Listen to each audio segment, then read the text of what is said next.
ABC News, good evening, I'm Yvette Gray. A pro-Palestinian encampment at Monash University has been disbanded, while another group at Melbourne University says they have no intention of leaving. Mieta Adams reports. Students at Monash University claim they've been threatened with suspension and expulsion at the encampment. Student protester Madeline Kirkovich told ABC Radio Melbourne they were pressured to pack up after tensions with pro-Israeli demonstrators. So for that, we are being banned from being at the encampment. But Monash University says encampment organisers were planning to pack up anyway and asked security to assist. Meanwhile, protesters at Melbourne University say they'll remain inside Arts West building until the institution cuts ties with weapons manufacturers linked to Israel. An activist who has settled a defamation case against the Victorian opposition leader John Pesutto says she hopes the outcome will lead to safer discussions about single-sex spaces. Mr Pesutto published an apology to Angie Jones and Kelly J. Keane, activists involved in an anti-trans rights rally in Melbourne last year that was gate-crashed by neo-Nazis. Mr Pesutto apologised for comments he made shortly after the event, saying he never believed either of the women were neo-Nazis. Angie Jones says she hopes Mr Pesutto's apology leads to a respectful discussion. I think the problem is that people have been misinformed or misled into thinking, polarising things about each side of this debate. And I hope that Mr Pesutto's apology opens up the narrative a bit more, that people can have these discussions in a safe environment. A friend of retiree Russell Hill has told a jury how he loved camping in the place he was allegedly murdered in Victoria's high country. Kate Ashton reports. A friend of Russell Hill has described the 74-year-old as a former workaholic with a passion for amateur radio in evidence given to Victoria's Supreme Court today. Former Jetstar pilot Greg Lynn has pleaded not guilty to the murder of Mr Hill and his lover Carol Clay, who went missing following a camping trip in the Wonnangatta Valley in March 2020. Mr Hill's friend Robin Ashland told the court how his friend loved camping in the area and couldn't have been happier when he spoke to him via long-distance radio before his disappearance after March 20, 2020. The trial continues. Privacy experts say the latest major data breach is a reminder of the shortcomings of Australia's online security protections. Online prescription service MediSecure had to shut down its website after an attack impacted the personal and health information of consumers. It's yet to reveal how many Australians had their data potentially compromised. Australian Privacy Commissioner Carly Kind is concerned health data will continue to be targeted if legislative change isn't implemented. They are not where they should be, and the only way to meet this new challenge of cyber attacks is to ensure personal information is properly secured once collected, and also to minimise its collection in the first place. So this is a reminder that this is a live issue and that we need legislative reform. New South Wales police say investigations into suspicious betting offshore led to 3 A-League players being charged with alleged match fixing. Danuta Kazaki reports. Macarthur FC captain Ulysses Davila is one of 3 players from the A-League side who have been charged over an alleged betting scandal with the alleged abuse of yellow cards at games. Superintendent Peter Foe says investigators had not identified any betting in Australia, but predominantly in South America. And we're working with a number of agencies around the world in relation to now analysing the data on games that these players have played in and betting around those games. Police said they want to talk to a 4th Macarthur player in connection with the investigation. The club says it's shocked at the arrests and says integrity is a pillar of its games. Brazil will host the 2027 FIFA Women's World Cup, seeing off a joint bid from Belgium, the Netherlands and Germany. The governing body's annual congress in Bangkok has voted in favour of Brazil, 119 votes to 78. It will be the first time a South American nation has hosted the women's version of the tournament. To the weather, there's a strong wind warning for the bays, the Central Coast, Central Gippsland Coast and East Gippsland Coast. For the state, mostly cloudy with isolated showers near and south of the ranges, easing from the west. Dry and partly cloudy across the northern plains. For Melbourne, partly cloudy tomorrow, a top of 14 after an overnight low of 8. Sunday, showers 16, Monday, showers 15. It is currently 13 degrees. ABC News. It's the most magical time of the year, right? Footy season. This season you can get your footy live and ad-free on the ABC Listen app. Unbelievable. AFL, NRL, men's, women's. Whatever you fix, we've got you covered. Every goal, try, mark and tackle, called by ABC Sport's expert commentary team. A wonderful goal! Game, set, bingo! 100% pure footy, live and ad-free on the ABC Listen app. ABC Sport. We begin this broadcast by acknowledging the traditional custodians of the land on which this match will be played today and pay our respects to their elders past, present and emerging. We extend that respect to Aboriginal and Torres Strait Islander peoples listening.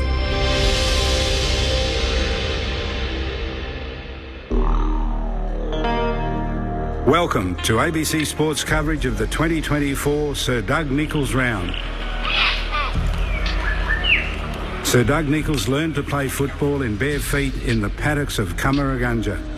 I was captain of the school team.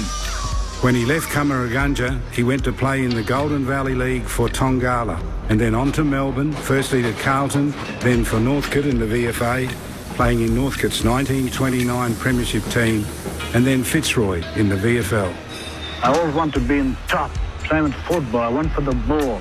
I want to be on top. I was good. I want to be good. Dominating my mind that I was their equal. Sir Doug Nichols was a runner, boxer, footballer, a champion in everything. He once told his grandson Gary Murray, to get a tune out of a piano, you can play the white notes and you can play the black notes. But to get harmony, you've got to play both. One of the first references to reconciliation. Never conscious of me colour, I felt that I was their equal. And this helped me too. Sir Doug went on to be Father of the Year, King of Moomba. He was knighted by Queen Elizabeth II. He had an audience with the Pope, became Governor of South Australia, and his great-grandson, Nathan Lovett Murray, played for Essendon Football Club. One of the good things, I made a lot of friends to sport, which has no barrier. Heads out to Mansell. He marks it half forward. Bolton's on in the pocket. Got him. Shea Bolton marks left forward pocket at the top right end. Bolton from the pocket. Showtime. Shea bends it through. This beast got us out of control. Kicks it to the goal mouth, 2-on-2. Rankin's trying to create. Rankin kicks the goal. Gotta steal it like we out of this world. Cozzy Pickett swoops onto it. Kicks it end over end and bounces through the goal. As only Cozzy can. Go hard, never lay back, lay back. Hand passes it to Parfit. Set it up this time right to the goal square. It might go through. It'll go all the way. You got stage fright? No problem. You got neck brace? No problem. You got two left feet, can't catch that beat. Take a deep breath, cause I got this, yo. Having to gather on the bounces, Cameron. Zigs and zags. I got the mitigen. Snaps on goal. And goes it through. I got the mitigen. Spins around and bounces it through. He's kicked two amazing goals, Willie Rioli. I got the mitigen. Bryson Stengel from the right forward pocket. Oh, he's a sharpshooter, all right. Got moves, got stuff to make you shake. Stomp the ground so hard, I make an earthquake. Kicks the pies to the top of the goal square. Two Swans more, they cover. Bobby Hill, away to it at the drop. Bangs it through. Kicks it back to Bolton, who started all of it. Drills it. I got the mitigen. Bolton puts Richmond in front. I got the mitigen. Charges into the open goal square. Rioli has two. Back to Stengel. Snaps and goals. Handballs it to Walters. Tries again. He delivers. The 2024 Sir Doug Nichols round. On your radio. Sport Digital. And on the ABC Listen app. Just look for the AFL button. I got the mitigen. It's a celebration of our native game. Sydney's contribution to Sir Doug Nichols round is their annual Marngrook events. The word Marngrook roughly translates to game of ball. And what a game awaits us tonight. The ladder-leading Sydney Swans pushing further ahead of the competition, facing off against Carlton, equally keen to press their top four claims under the Friday night lights here in the Harbour City. Welcome to ABC Sport. We're fortunate to be sitting here and to be able to acknowledge Gadigal country, a place we know today as the Sydney Cricket Ground. My name is Brett Sprigg, and it's my privilege to call the action tonight alongside Daniel Garb.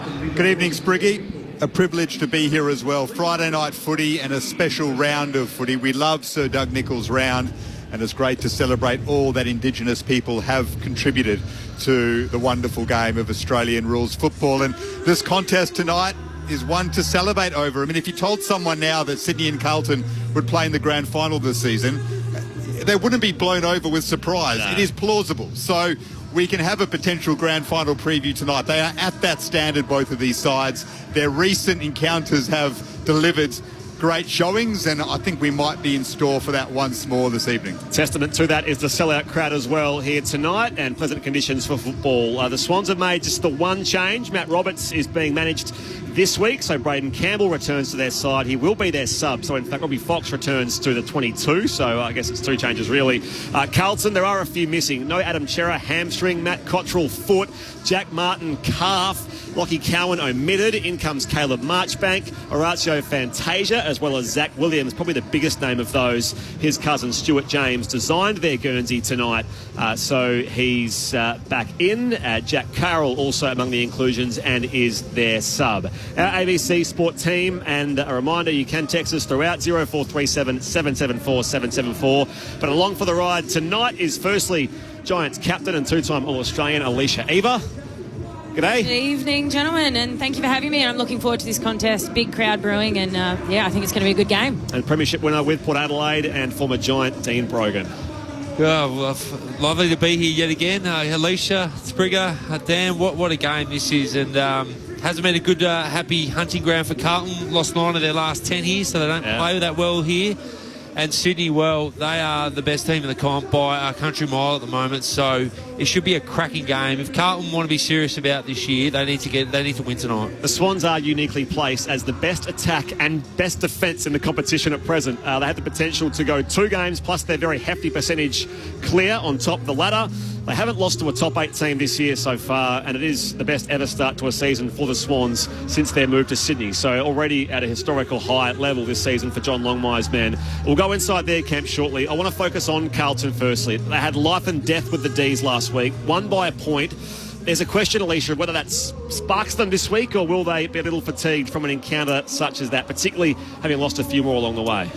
Yeah, well, that's been the talking point this week, hasn't it? It's been the injuries at Carlton and I guess the investigative process that's going on behind the scenes there. But listening to Michael Voss throughout the week, he's been really big on, we select players that play a role in the system and they don't shy away from these injuries. And, of course, it's something they're looking into. But he said a quote during the week that it's not so much who we're missing, but who's playing, and are they playing their role within our system. And if they're going to play finals footy and go deep into finals, they need to be reliant on a system offence, system defence. And as those players come back into the side, absolutely, that strengthens the side. But I think his big focus tonight will be whoever's replacing those injured players, you need to come in, you need to know your role, you need to execute your role, particularly against the best side of the competition.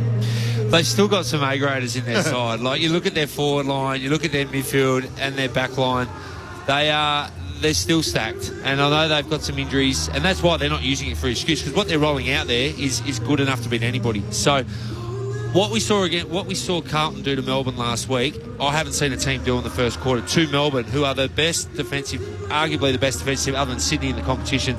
The way they came out and torched them in the first sort of half really says what they are capable of. Are they going to be able to produce that again tonight? Because they're going to have to play at another level tonight for 4 quarters, not just 1 quarter, 4 quarters. It's about bring the pressure, obviously, bring it early, because if the Swans have the game on their terms at this ground as well, things can fall out quickly, can't they? Yeah, and we remember the game here last season when Charlie Curnow started superbly. Harry Mackay was out of form. I mean, he's back to his best now, but he didn't kick a goal against the Swans in their 2 encounters last season. And then Charlie started to tire because he was doing so much, and Nick Blakey just shone in the second half. Still no Tom McCartan tonight, who didn't play that game. How do Carlton get Nick Blakey away from those contests to ensure that he's not zoning off in front of Curnow and Mackay, which he did with the Plum last year? Well, I think the 6-6-6 helps with that. So the importance of centre bounce, and we know Carlton are a really strong team at centre bounce, and I think they're number 1 or number 2 in the comp from scoring from centre bounce. So they need to get the ball in quick, and they need to get territory on that entry inside 50. So Blakey is accountable to his man, and he doesn't have that help coming across in the air. And of course, I mean, that's the game for mine for Carlton. Don't allow Sydney to set up their numbers behind the ball. Don't allow them to set up their run and carry game from turnovers in the back half too. So we've spoken about how Sydney defend the ground really well. They also attack really, really well, and it is the likes of Nick Blakey who gets a lot of that going. So they need to take him out of the air in terms of his intercept possessions, and for mine, that's getting it in quick, getting territory early and putting them under the pump early. Things we'll ponder across the next 25 minutes here on ABC Sport. You're with Brett Sprigg, Daniel Garb, Dean Brogan, Alicia Eva. The fifth member of our team is Declan Byrne, who's Barry side with us. He is in the Sydney Swans camp. Declan.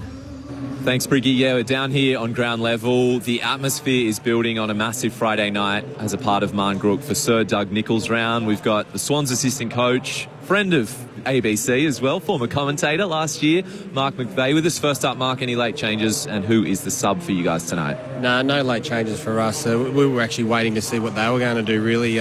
Obviously, there was reports of Pitney with some surgery to his finger, and we were out there real early watching him in the warm-up. So he looks like, well, he's going to play. So we're a bit, we've got to make sure that we're ready to go for that. So it's a big game for us, mate, in terms of how we prepared this week. I mean, it's been an interesting one. A lot of internal pressure on us to continue our form. It was a big week last week going to Perth and playing a team that was playing with a real heavy heart, and it actually, we actually responded in the way we wanted to. So flying home was a big one for us, and getting back into work and making sure we're ready to go for this week's really important. So it's a big night for us. So what was your plan B? If Pitney was out, what might you have done? No, we just shuffle with their forward line. So that would have meant DeConning might have went to the ruck, and then we would have had to just adjust with our players in terms of matchups. Nothing would have changed from our point of view, but we just would have had to change our back line, adjust a few matchups, and make sure that we got that right. It's a huge night here at the SCG Marngrook. It's been happening here for a couple of decades. Sir Doug Nichols round has so much meaning and power these days. You yourself were lucky at Essendon to play some Dreamtime clashes. Do you have fond memories of those times at the MCG? Yeah, we do. I mean, the coach at the time, Kevin Sheedy, was really passionate about our Indigenous culture, and obviously played with a lot of Indigenous players over the years, and the Swans have been the same over many, many years. So, very fond memories, big crowds, special moments, but tonight's fantastic. I think the Swans do it really, really well. They honour their Indigenous players extremely well, and I think if you have a look at the jumper tonight, and I'm sure a lot of people would have seen it, we just got to present it to the playing group. We found out about the story and what it means, and that was really, really important. So it's a special night for a lot of people, and it's great that the country can reward this. And such strong ties to the Go Foundation. Mickey O and Adam Goods, former Swans legends, they were around the club this week. What stood out to you, what hit you this week of them talking to you about what this means? Yeah, well, they've put so much work into the Go Foundation. A lot of other people have as well, and I think the Go Foundation sits under us, under the roof as well with us, so we're all in the same building, so we see them daily, we cross over daily, so it was really nice to see Mickey O come in and address the group around some of the struggles that his people have had over the years, but also some of the high achievements that they continue to do, and but we really enjoyed that and the stories that came out of it, and I think just arriving today, the players in the locker room with their jumpers hanging up, they look amazing, and the comments going around how good's that jumper. So it's a pretty special night for a lot of people. I'll head upstairs for a few more questions from the team. Hey, Spikey, it's Dean Brogan here, mate. I hope you're well. A big fella. Mate, Carlton's tall forward line, it's very unique compared to most other teams you'll come up against this year.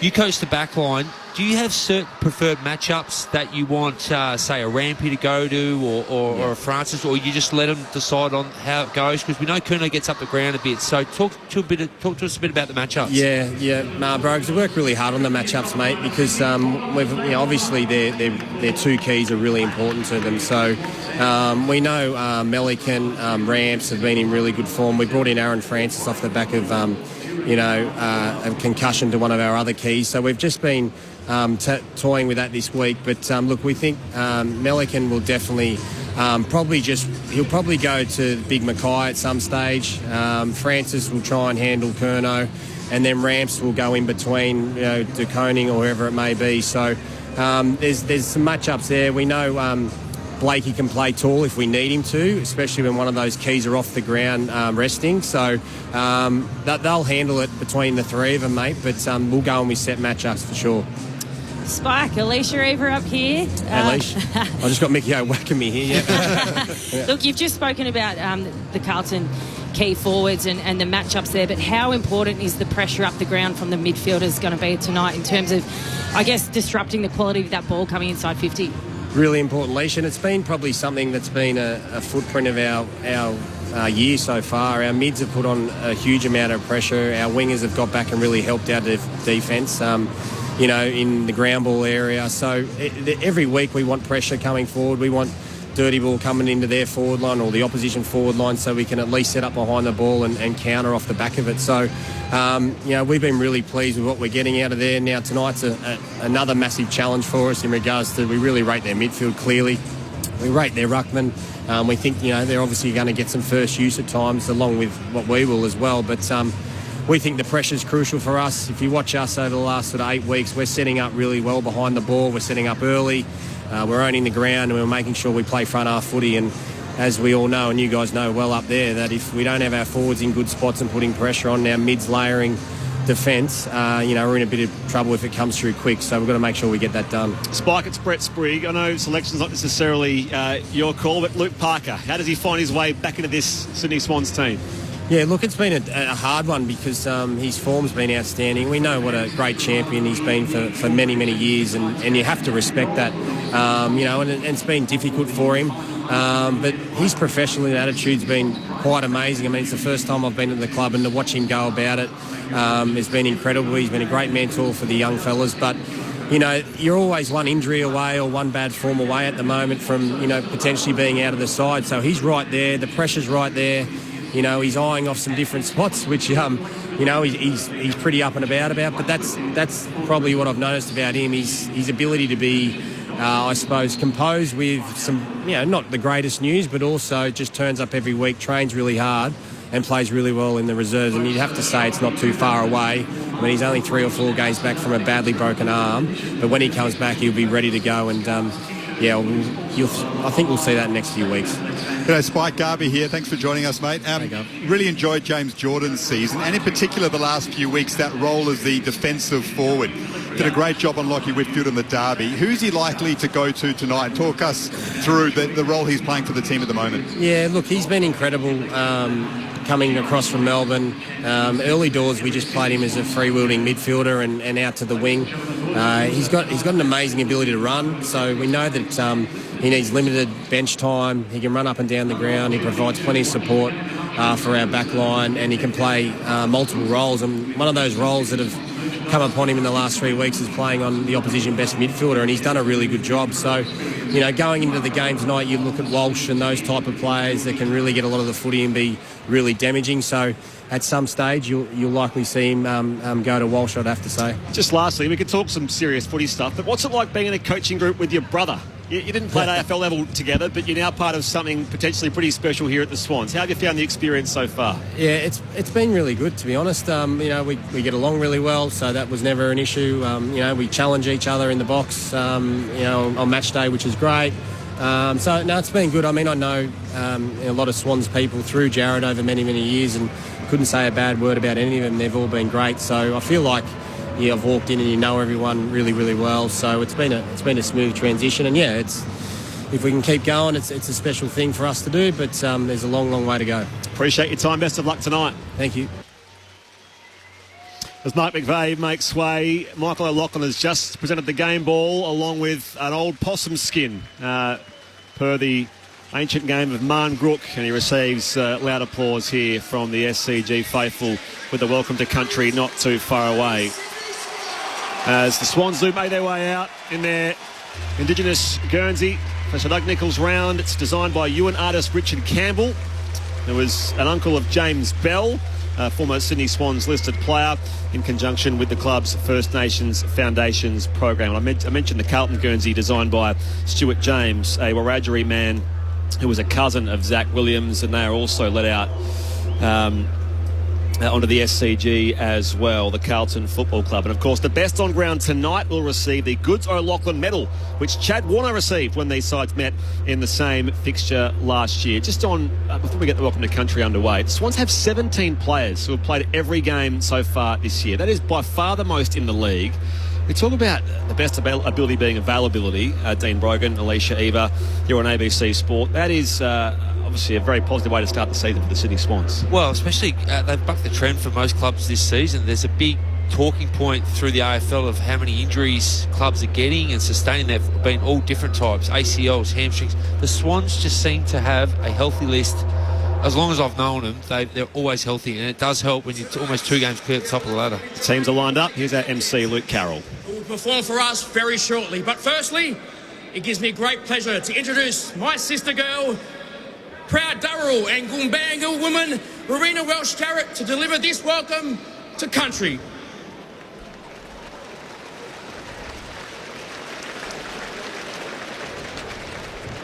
Nagambi Sydney. My name is Rowena Welsh-Jarrett, and I'm a proud Darwin woman.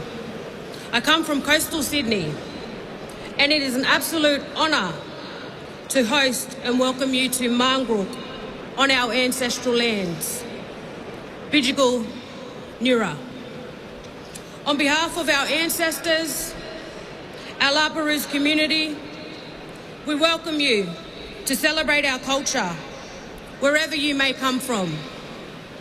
I now invite my countrymen, my nephews, the Gemay dancers, to perform our Buri Buri dance, our coastal Sydney ancestral whale song, to sing up country. Thank you and welcome.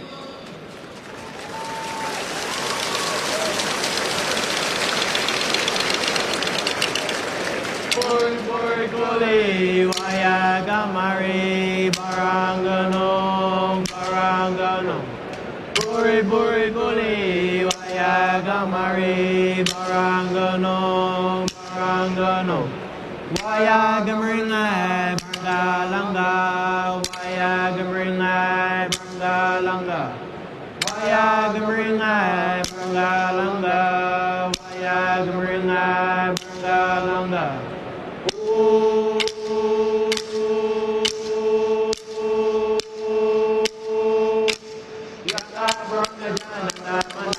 Barangajan Nanda Manga Yaka Barangajan Nanda Manga Ya Barangajan Nanda Manga Yaka Barangajan Nanda Manga Ya Barangajan Nanda Manga Yaka Barangajan Nanda Manga Ya Barangajan Nanda Manga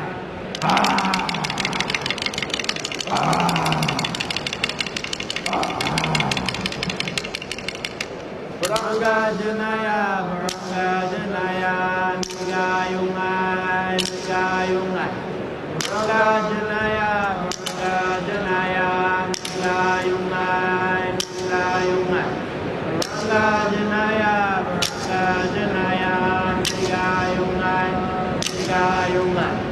Baranga Janaya, Baranga Janaya, Nigayungai, Nigayungai.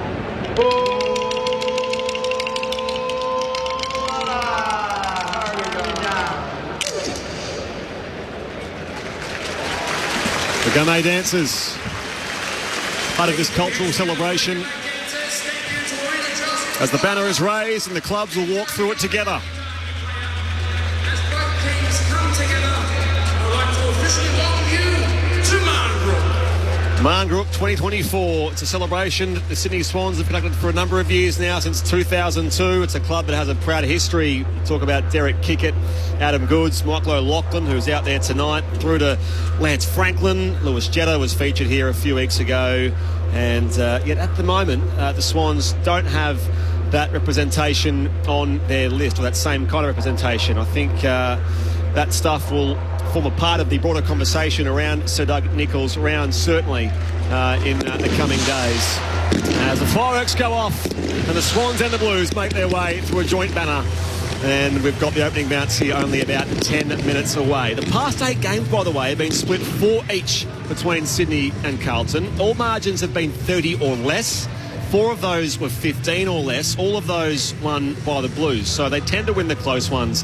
But the Swans have won 8 of their past 9 against the Blues here at the SCG. And in fact, Carlton have had just 2 victories here going back to 1993. So you talk about hoodoos and what's in it for the Carlton Football Club, who currently sit 8th with 6 wins and 3 losses. Keen to, as I say, flex their finals muscle and their top 4 aspirations tonight here under the lights here at the Sydney Cricket Ground. Marngrook getting underway in a few moments' time.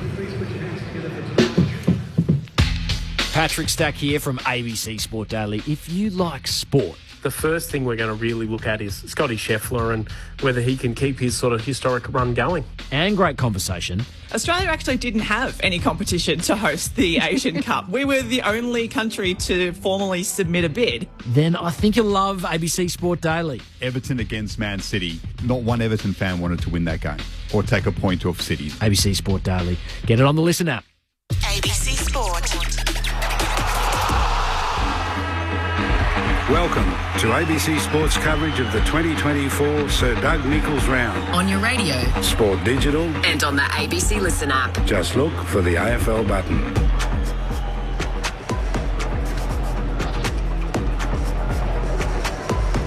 The ancient game of Marngrook provides the inspiration for a modern blockbuster. It is Sydney's premier event during Sir Doug Nichols Round, and tonight it sees the ladder-leading Sydney Swans hosting Carlton, fresh off their biggest win of the campaign. The Blues out to press their top 4 claims as we get Friday night footy underway here at the Sydney Cricket Ground. This famous old venue has its own share of history, but it's only a small part of the history of the land, traditionally owned and respected by the Gadigal people of the Eora Nation. From wherever you've joined us, welcome to ABC Sport. This is Friday Night Footy. My name is Brett Sprigg, and I'll call the action here alongside Daniel Garb. Hello, Garby. Good evening, Spriggy. Privileged to be here for the start of Sir Doug Nichols' round, and, well, after last night, of course, Sir Doug Nichols had a boxing background. Well, this feels like a true heavyweight clash, doesn't it? I mean, 2 of the genuine contenders going toe-to-toe, and I'm just salivating at the prospect of what might transpire over the next 4 quarters. They've given us a couple of fantastic contests in recent times.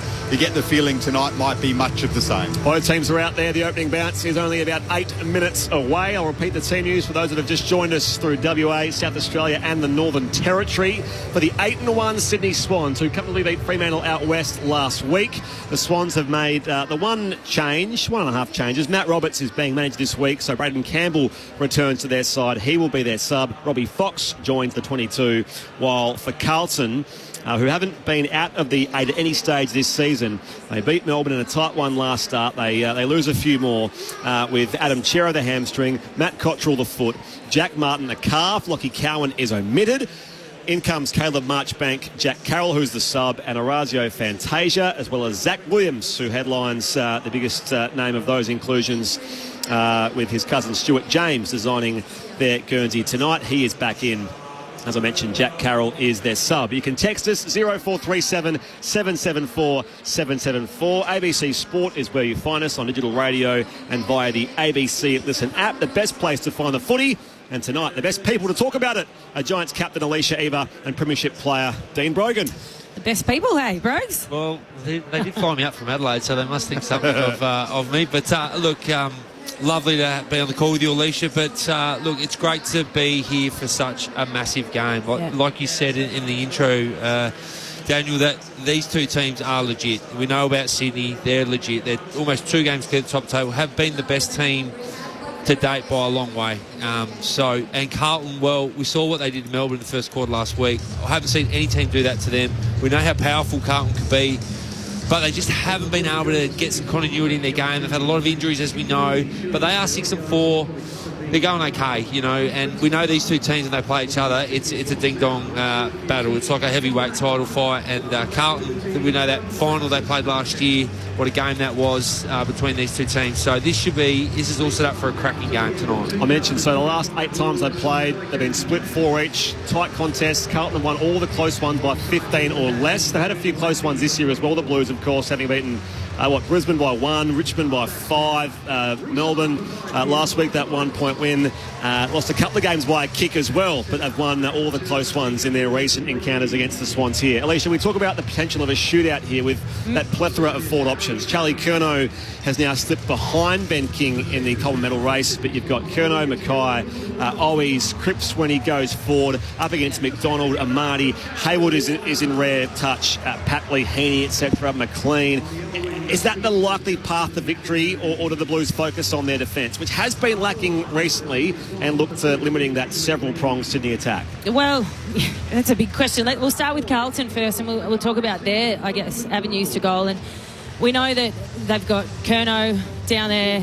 We know that the aerial presence, that's, I guess, front of mind. But what we forget is that Carlton are actually number 1 in the comp for ground balls in forward 50. So they've got scoring options at ground level too. So, we talk about the Twin Towers down there and the threat they pose, but when that ball comes to ground, Owies looks really dangerous too. So Carlton have multiple avenues. Probably across the board though, Sydney have goal kickers from the back line, essentially, if Nick Blake can get on the move through the midfield, and then multiple contributors in the forward 50 as well. I know Hayward's had a really strong last couple of games. So, yeah, look, for mine, Sydney are leading the comp in terms of their offence and defence. So they're number 1 for scores per inside 50, and they also concede the least scores against. So they've got offence ticks and defence ticks, whereas Carlton are the number 1 contested ball side. So... What does that mean, bros? I don't know. Well, Carlton are going to have to do both. They're going to have to be elite tonight in all phases of the game. What they can't let Sydney do is intercept marks. So we spoke about Blakey already in the intro. He's had best on-ground performance in Carlton. If they let him drop off and take intercept marks, Sydney have outscored their opponents by 30 points, 5 goals over the last month. It is a massive part of their game, and it encourages them to play on quick and use the corridor. So if the Carlton forwards, smaller forwards, drift up the ground and lose their opponent, because Sydney backs only go to a certain way. They don't follow you. They hold shape. We heard Mark McVeigh talk about that pre-game. They hold shape. So holding shape means they keep a back 6 at all times. And they'll let you get the footy up the ground. So what that means is they intercept mark. So Carlton are going to have to be very diligent as a forward line to actually defend their backs, so to speak. So that is a massive part of their game. But as we know in football, if you do not win the midfield battle, you do not win the game. So that is always the battle you have to win. And then you build from there. So I'm fascinated with this midfield game tonight. There are All-Australians through there. If you give an All-Australian team out already this year, right now, you'd have 5. A couple from Carlton and probably 3 from Sydney right now. So it's going to be fascinating, and it's going to be a huge game for both clubs. Well, Heaney, Goulden and Warner, all 3 of them are top 10 in the AFL for score involvements. Yeah. So that shows how dominant and damaging, more importantly, they are. Yeah, the depth in that midfield is just ridiculous at the moment. And you look at, would you tag one of them? I mean, we'll see who gets off the chain first, but then someone else just steps up, and not just in the sense of accumulation, but they kick goals. Yeah, it's good. Goulding's the one. Like, if you can limit his... You can keep him to 20, you're in the ball game. But he gets 30 and his efficiency is like 70%. He just kills you. So for me, they have to put a bit of time into Goulding, because he's the one that absolutely tears you apart. By the way, in that mention of ins and outs, didn't mention Mark Pitnett, who is playing because, of course, he didn't miss last week. He's still in the side. Had finger surgery during the week, Mark Pitnett, and he's going to be playing here tonight for the Blues. I mean, how do you use Paddy Cripps? It's a small ground. Do you play him a little closer to goal? Do you rely on his work rate in the midfield, getting there every stoppage around the ground? How do you expect they'll use him tonight, Alicia? I'd have him at all stoppages. Yeah. We've already spoken about the importance of winning that territory battle from CB and stoppages in between the arc. And we know what an inside contested ball he is. It's no surprise that Carlton are leading the way in that stat. He has been going forward a little bit. Yes. Like he always seems to take a catch and have a shot on goal. He's been hitting the scoreboard a lot more this year, but I think tonight, for Carlton to win, he has to be the best player in the midfield. And particularly with Chera out, he's probably looking at some more midfield minutes. Zach Williams joins Paddy Cripps at the toss, by the way, and Dane Rampy and Tom Papley, of course. You consider the fact that still no Callum Mills and Luke Parker playing his fourth week in the VFL, which I think they're in fact playing right now, the Sydney Swans VFL side, as the toss takes place. It's been won by the Swans, and they'll kick to the Randwick end to start here. Marngrook not too far away. Let's get a feel for things. This sellout crowd, pleasant night for footy on the boundary. Declan Byrne is there for us. Declan, hello. Yeah, g'day team. It is really full down here. Tickets were hen's teeth this week, so we're going to have an amazing atmosphere for this Marngrook game. You can sort of smell that winter's around the corner. It's a little bit of a cooler night. It's still about 16 degrees, so clear overhead, no wind. And yeah, the music has got us pumped up. 3% were playing. They had the Gamay dancers. It's an incredible occasion and celebration down here. So I know a lot of people around me had goosebumps with that opening ceremony, ready to get to this game. Still a few fans filing in, but it's a special occasion. Friday night footy, Marngrook, this occasion they've been doing for over 2 decades here in the Harbour City, and a massive game as well. The Sydney Swans continue to build on their best ever start to a season since the Swans moved to Sydney. So you're talking historically there about 40-odd years of history. 8-1 on the year so far. An opportunity here, though, for the Blues to take on Sydney across 4 quarters, despite the names missing, and make a real show of things under the bright lights here at the Sydney Cricket Ground. Final tips, Alicia Eva, Dean Brogan? I think the Swans are just...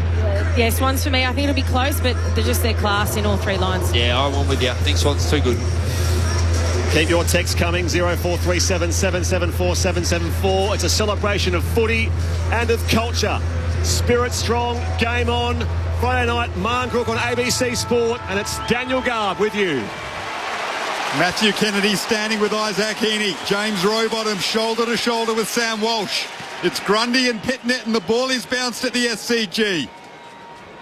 Grundy gets hands to it and then turns it over straight to Sam Walsh, who sends the Blues inside 50 to start this encounter over the head of Rampy. Blakey is tracking it, and he takes it over for a rush behind. The first score of this game just 15 seconds in. It's a behind to the Blues.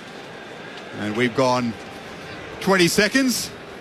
Quick clearance from the Blues. First score of the game. Blakey to kick out here for the Swans from that northern end of the SCG. Short kick here to Francis in the side for Tom McCartan, of course, still missing. Long to the wing. Heaney reels in the one-handed grab. On the eastern wing, the Swans start to surge forward. Heaney, the Brownlow favourite, plays on now. Bombs it deep inside 50. Amati, a little too deep was the kick for him. Brought to ground here. Papley lays the tackle in the pressure act. And the umpire says, give it to me. 45 out from goal. It was wrapped up down there with Alex Chincotta. And the umpire wastes no time. First pair of hands to it, Walsh. He was collared there by James Jordan. They're away here, the Blues. They get it moving again. This time, Elijah Hollins. Good work for the corridor. In fact, it was turned over. Marked at centre-half back by Cunningham. And now it's come wide here from the Swans on the bounce for Hayward. Hayward, the sharpshooter for the Swans at the moment. 19 goals. Gets around Mackay easily. And kicks Sydney into attack. And Marty comes out to meet it. Couldn't mark. Brings it to ground. Blues at the fall of the football, though. Akers at left half back. Goes back to Boyd. A kick up the wing. Nice leap from the back of the pack from Durden. And then with the second effort, he was able to gather. Swans win it back, though. Jordan and then Florent on the wing. Wiedering comes out to meet it at half back. Taps it through the legs of Adams. And Adams is hurt after that. A whistle on the play. And a free kick will go the way of the Blues and to their captain in Patrick Cripps. It is pacey early at the SCG. 2 minutes gone. Carlton one behind, Swans yet to score. Yeah, both teams look really sharp, don't they? They're up and running on top of the ground, and Friday night lights, they got a lot of energy, these two teams. Cripps the boy, the Blues away here to Koning, who leads up and marks at centre half forward. Away he goes across the arc, looking for a mark, and he does find Ollie Hollins. He's 45 out from goal, slight angle, looking to lay it off here by hand. Does so now for Mitch McGovern. Bombs it long from 45, all the way there from the defender. And Carlton have the first. 1-1-7 the Blues. The Swans yet to score. 3 going first term. Friday night footy on ABC Sport. Your experts are Alicia Eva and Dean Brogan. Well, I know we've spoken a lot in the past about the foot skills of some of the Swans players on this SCG ground, but Jordan Boyd across half back then. Cripps a little handball off to Boyd, who then just pierced to Koning on the lead. it enabled Carlton to actually change angles and use the open side of the ground. And we spoke earlier about how do we take away the intercepting prowess of the Swans in that back 50. Well, you change angles on them, and that's what they did then beautifully. Yeah, great start by Carlton. The Rampy on De Koning matchup's an interesting one. I know Rampy can play on talls and smalls, but De Koning, I mean, he'd be 6'8", so that'll be an interesting matchup for Rampy. We'll watch how that one plays out. Big goal, Mitch McGovern from long range. His first of the season. Carlton 1-1-7. Swans yet to score. Rowbottom was held by Cripps. Then gets it back from Florent. Overran it though. Picked up by Kennedy. Newman, the former Swan, with a quick kick. Still inside the centre square of the SCG.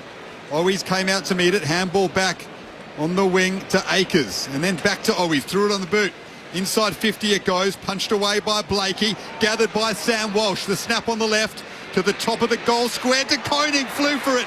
Did he catch one high? Hollands is able to gather. It's Ollie Hollands to snap across goal. And Francis will see it over for a rush behind. Carlton putting Sydney under all sorts of pressure early stages at the SCG. Friday Night Footy, ABC Sport. Oh, he should have got a free kick there. Rampy really got him across the head. He's very unlucky, De Koning, and that's the matchup I'm really worried about already for Sydney. Florent to kick out here for the Swans. Goes long beyond defensive 50. Out to the members' wing. Bit of body there time from Kemp on Amati. Gives away the free kick going the way of Joel Amati. He's a long way from home. Defensive side of the wing. Members' side. Setting up between the arcs. Both teams here. Carlton with the first 8 points of the game. Amati kicks towards half forward. Leading out to mark, and it's taken by McDonald. He's 65 from goal here for the home side. Flares it across to his fellow West Aussie and Chad Warner.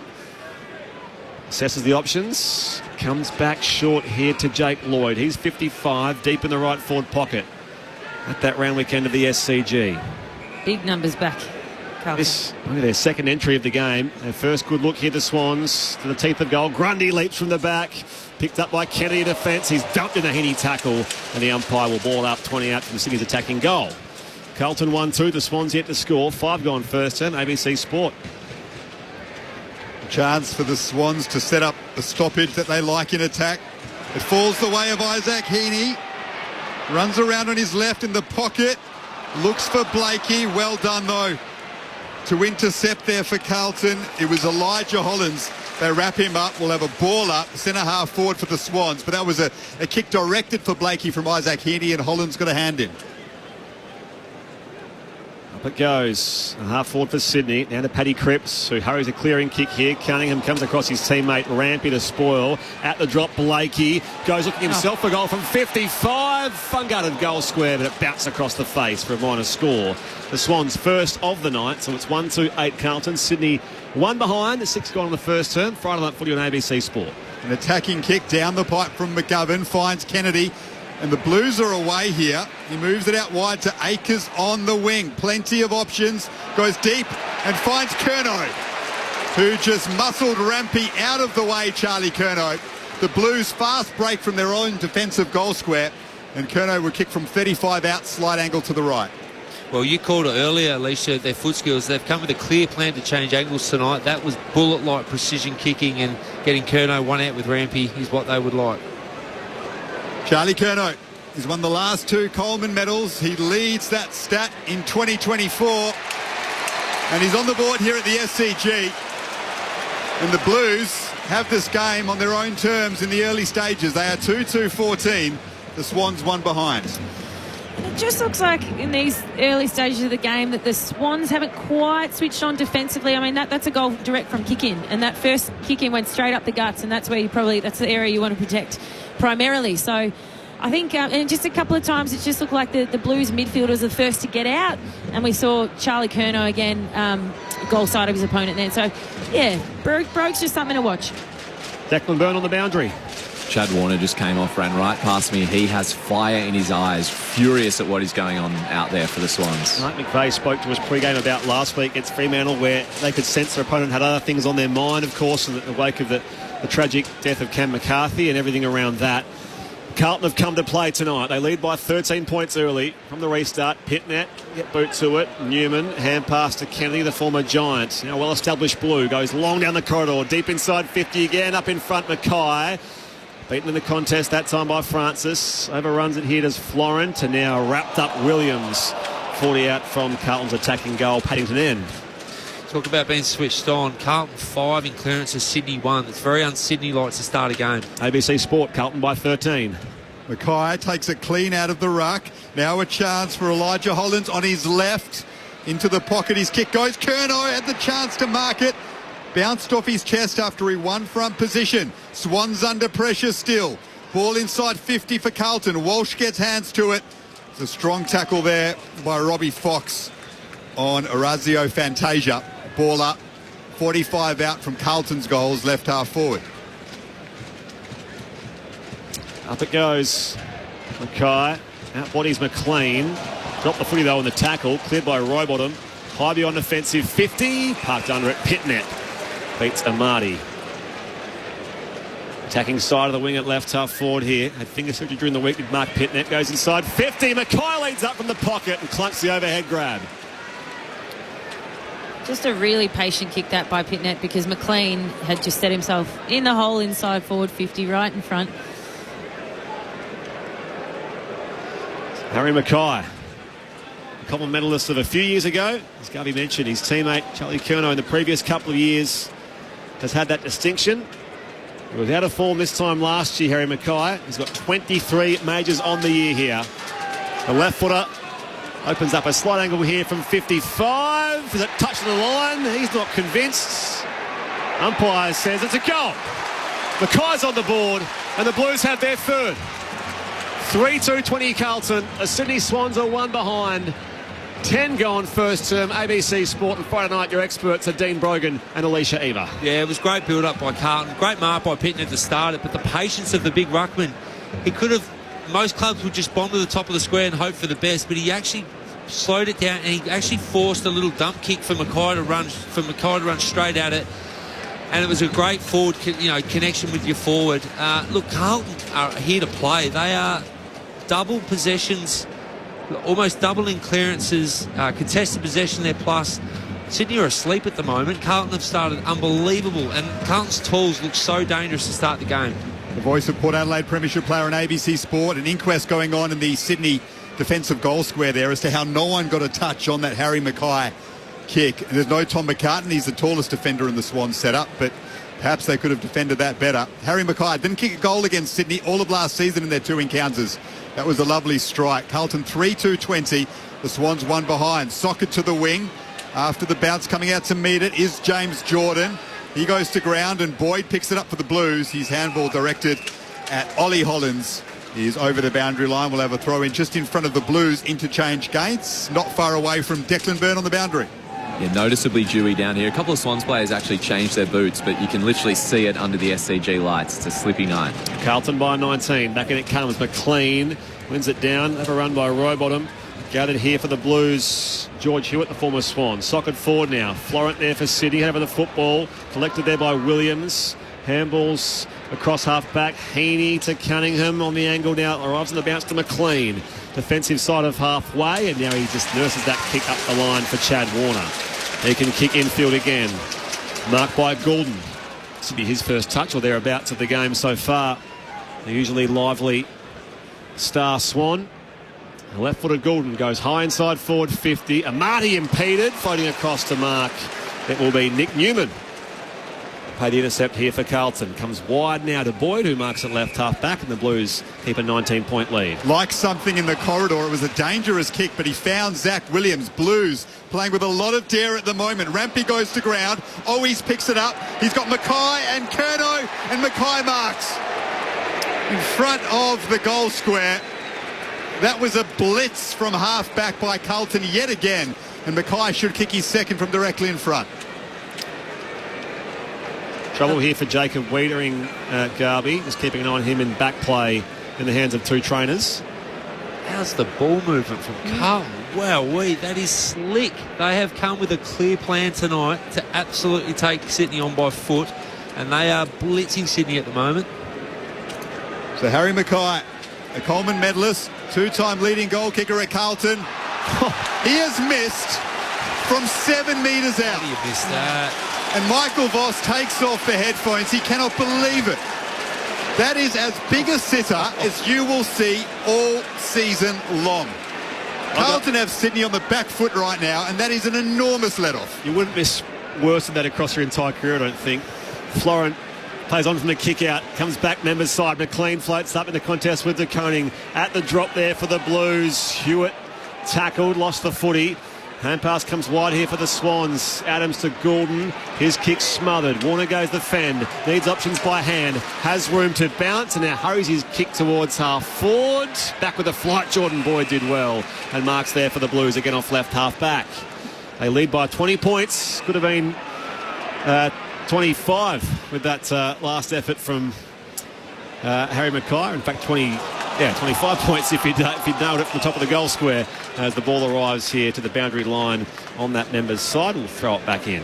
It's going to be a big watch, though, and a talking point, because he's been back to his best this season, Harry Mackay. We know he struggled with his kicking. It's only one kick, but it's such a bad miss that Blues fans will start to panic now that the Yips are returning. Actually a ball up right against the boundary line here. So they bring it away here, the Blues. Elijah Hollins drives it long. Blakey gets up there, allows him out at the back here to feed on by hand. It's through Fantasia to Owies, who can stroll in and kick an easy goal for the Blues. They do have their fourth. And they are carving up the Sydney Swans on their own turf. It's 4-3-27. The Swans are one behind. 14 gone, first quarter. ABC Sport under the Friday Night Lights. Our experts are Dean Brogan and Alicia Eva. Well, the Swans look scattered at the moment, and the Blues are just running on top of the ground, and it's starting at stoppage. And I don't know if my numbers are incorrect here. It hasn't refreshed, but the Blues haven't even laid a tackle yet. 18 to Swans, 0 to Carlton. 0 to Carlton, and that's because Carlton are first to the footy here. Yeah. Sydney just can't get their hands on the footy, Alicia. They're in panic mode at the moment. They're dump kicks. Their kicks are missing. They're fumbling. I've never seen a Sydney side start like this for a long time. So who's going to start it for them? What senior player is going to stand up and go, we've had enough of this? Otherwise, it's going to get out of control. Well, Taylor Adams is in the middle now. That's a remarkable stat. 18 tackles to Sydney, none to Carlton, because the Blues haven't had to make a tackle. And they've won it out of the middle again. Walsh lost the handle on it, though. Jordan won it back. Heaney now to Warner at centre half forward. Can Sydney get something going? Tries it, don't argue on Boyd. Goes back to Heaney. He pokes it over the top. McGovern marks it. And for some reason, well, it was touch, but then someone went through the back of Mitch McGovern. He won the free kick in his own defensive 50 anyway. Kicked the first goal of the game, Mitch McGovern. His first of the season. And here he goes from half back, drives it towards the outer wing. Mackay outnumbered through the air. He is paid a free kick, though, for chopping of the arms. So the Blues keep possession and a 26-point lead. Meanwhile, Jacob Wiedering's getting treatment off the ground, so more from Declan shortly as they go from half back through Mackay. Up towards half forward now. De Koning was a little too deep. Gathers here, does Heaney. Hand pass swept wide for Goulden. Kicks up the line in plenty of spaces. Hayward. He's forward of the wing, but still a long way from home. They're all streaking back there in red and white jumpers as Hayward, who's in good form, as I say, a long way from goal here on the eastern wing of the SCG. High ball inside 50, 2-on-2. McLean, second bite, can't pull it down. De Koning shares it now with Newman, and now they'll clear the footy through Ollie Hollins. Hollins guides it up the wing, wants Zach Williams in a lead, and he timed his leap superbly to mark that on his chest. Under the Bill O'Reilly stand, just behind the wing on the outer side. Goes short. Sydney have got so many numbers back. Carlton need to change the angle here, and they do. They switch the footy. They do to Brodie Kemp. Carlton playing with such confidence at the moment. 4-3-27 they are. Sydney one behind. Here's Chincotta. Centre half back. Happy to go short and find Blake Acres, who is third for disposals per game for Carlton this season. Having an excellent campaign. At left half back, Acres will kick this to half forward. Grundy will come across. Curnow will leap off his hands. Heaney's there for the Swans.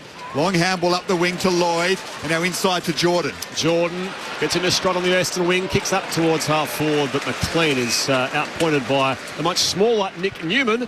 Over for a throw-in on the junction of 50. Declan Byrne down to you on the boundary. Yeah, after that Owies goal, Wiedering sort of hobbled off and he got his right thigh strapped from knee to hip, really tight strapping. So I think he'll come back out, but definitely impeded in this first quarter. Carlton by 26. Friday Night Footy on ABC Sport.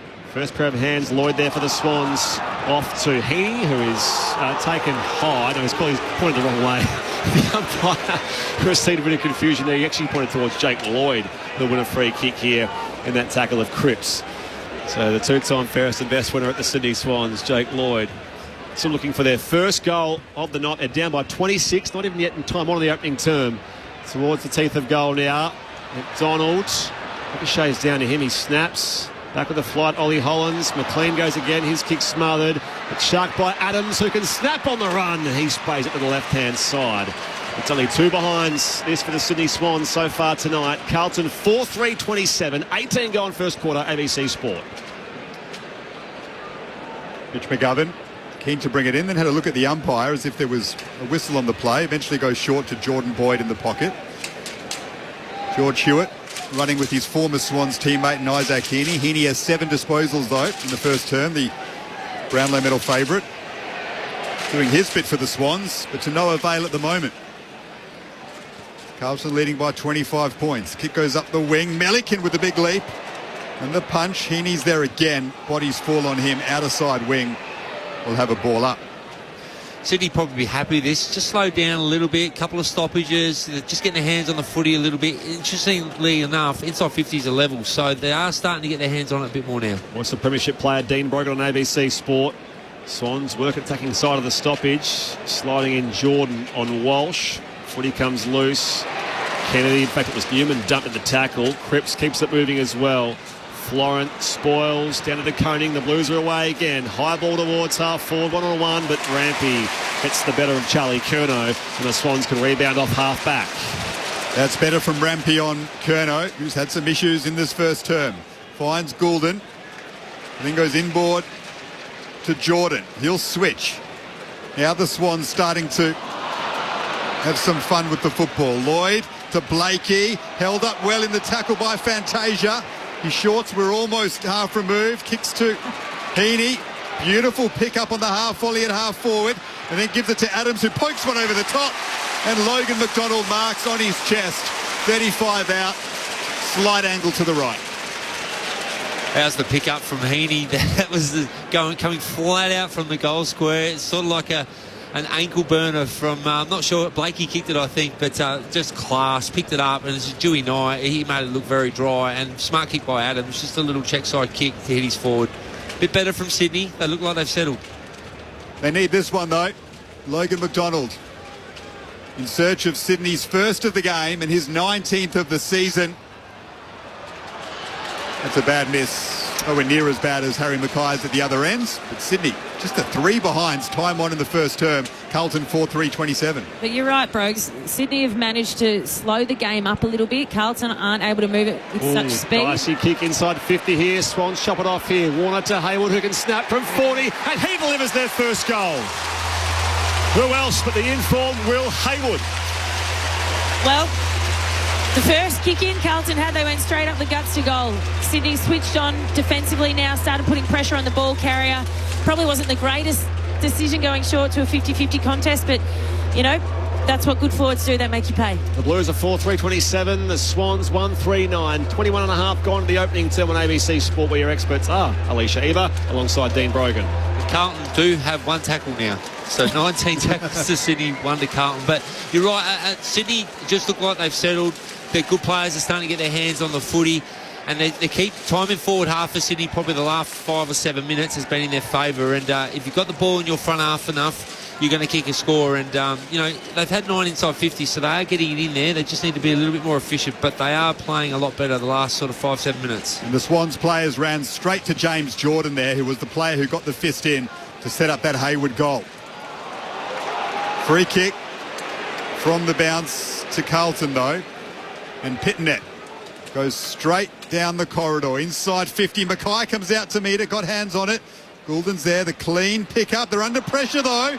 The shot on goal from Walsh is through. Well, a mistake at one end and now one at the other. Sam Walsh with a major for the Blues. He's giving it to Harry Cunningham, who was the offender potentially for Sydney. And Carlton hit back straight away. They are 5-3-33. Sydney 1-3-9. And the maestro in Sam Walsh is on the board. Oh, he's a good player, isn't he, Sam Walsh? He's the inform, one of the midfielders of the comp, but a centre bounce infringement for a ruck rule, not sure. Those ruck infringements, who knows which way they're going to go half the time, but centre bounce goals are so crucial on this oval, and Carlton just have all the answers at the moment, but not sure how that goal came about. Bit of a turnover, but Carlton's pressure is Williams on Florent. Williams the tackle on Florent, loose footy into Sam Walsh. There you go. They've come with a real edge to them tonight, Carlton. I think he let the Swans mids know about it too. 24 points, the Carlton advantage from the restart. Grundy goes himself from the ruck, shares it with Warner, kicks to Jordan, who's 55 out here for the Swans. They must take every opportunity here to peg this game back on their terms. Jordan lets fly from 52, and the Swans respond.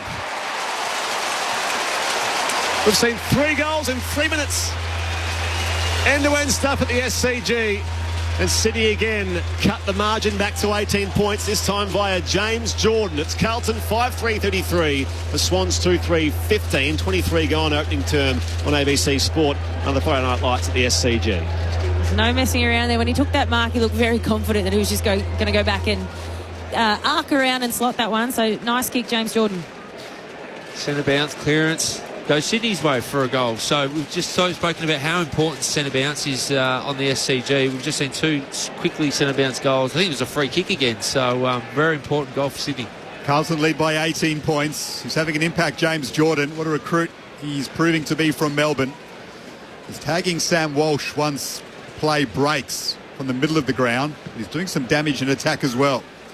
Ball bounced. Grundy tries to tap it forward. Got fingertips to it. Falls away of Matt Kennedy. Rowbottom's tackle on him. Spills the football free. Papley seizes on it. Kicks a high ball into attack. Amadi couldn't mark. Kennedy's there. They fall on him. Strong tackle by Taylor Adams. It's taken a while, but the Swans have responded now. Ball up just inside 50 for Sydney, who trail Carlton by 18 points. Was as high as 26 points. The Blues advantage a short time ago. Quick set of hands here. Comes to Papley, 45 from goal. He lets fly as well and rides it all the way home. The Swans are finding their mojo after a slow start. And Tom Papley cuts that Carlton lead back to 12 points. Well, if you want a spark, that's the guy who does it. He's known for playing with an edge and energy, and he started at that centre bounce, won the clearance, got it forward, then he slips forward and gets outside at the stoppage, and just a classy finish. He's such a good player, Papley, and when they need a spark, John Longmire goes, put him in the middle and just give him a spark, and he's definitely done that for Sydney. What a leader, good leadership. Just watching the replay here, and he finds himself, I don't know if he was even marked at that stoppage, and I don't think you can afford to do that on a player like Tom Papley.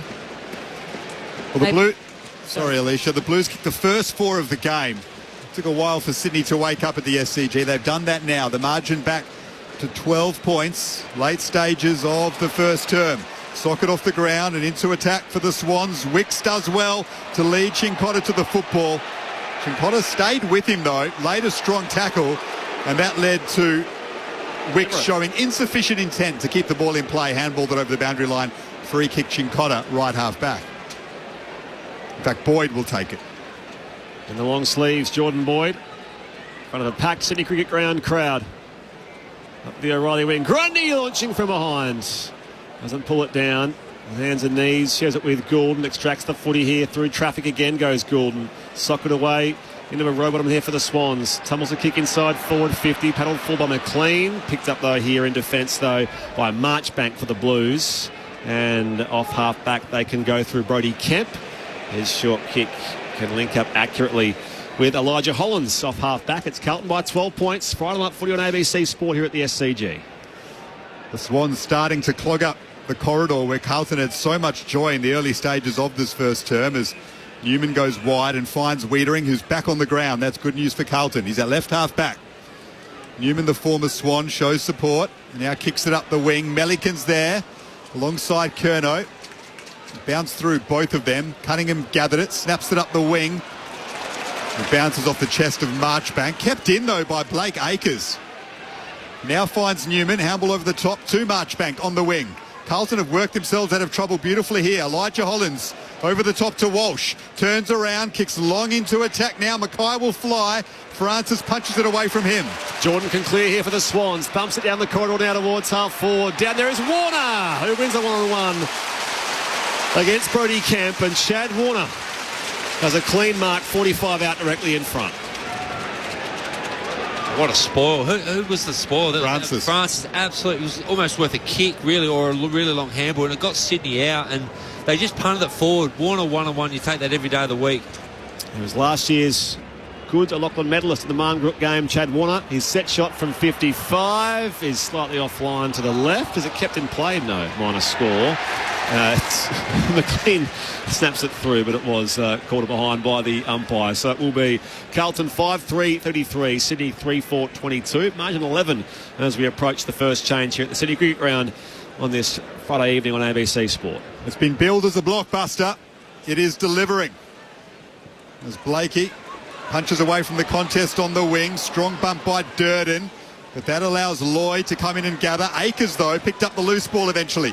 Got it to Hewitt. Tumbling football to half forward. Melican leads Curnow to it. And that allows the Swans to gather on the wing. Francis' kick is messy. Lloyd picks it up, though, and then Mackay puts a tackle on Blakey. And we'll have a boundary throw in between directly the interchange gates. Carlton are 5-3-33. Sydney 3-4-22. They lead by 11 points. It's been an engrossing Friday night footy first quarter here at the SCG on ABC Sport. They're led by 26 points at one stage, the Blues. Here's Petnet in front of McLean, and now Kennedy wrapped up by McLean.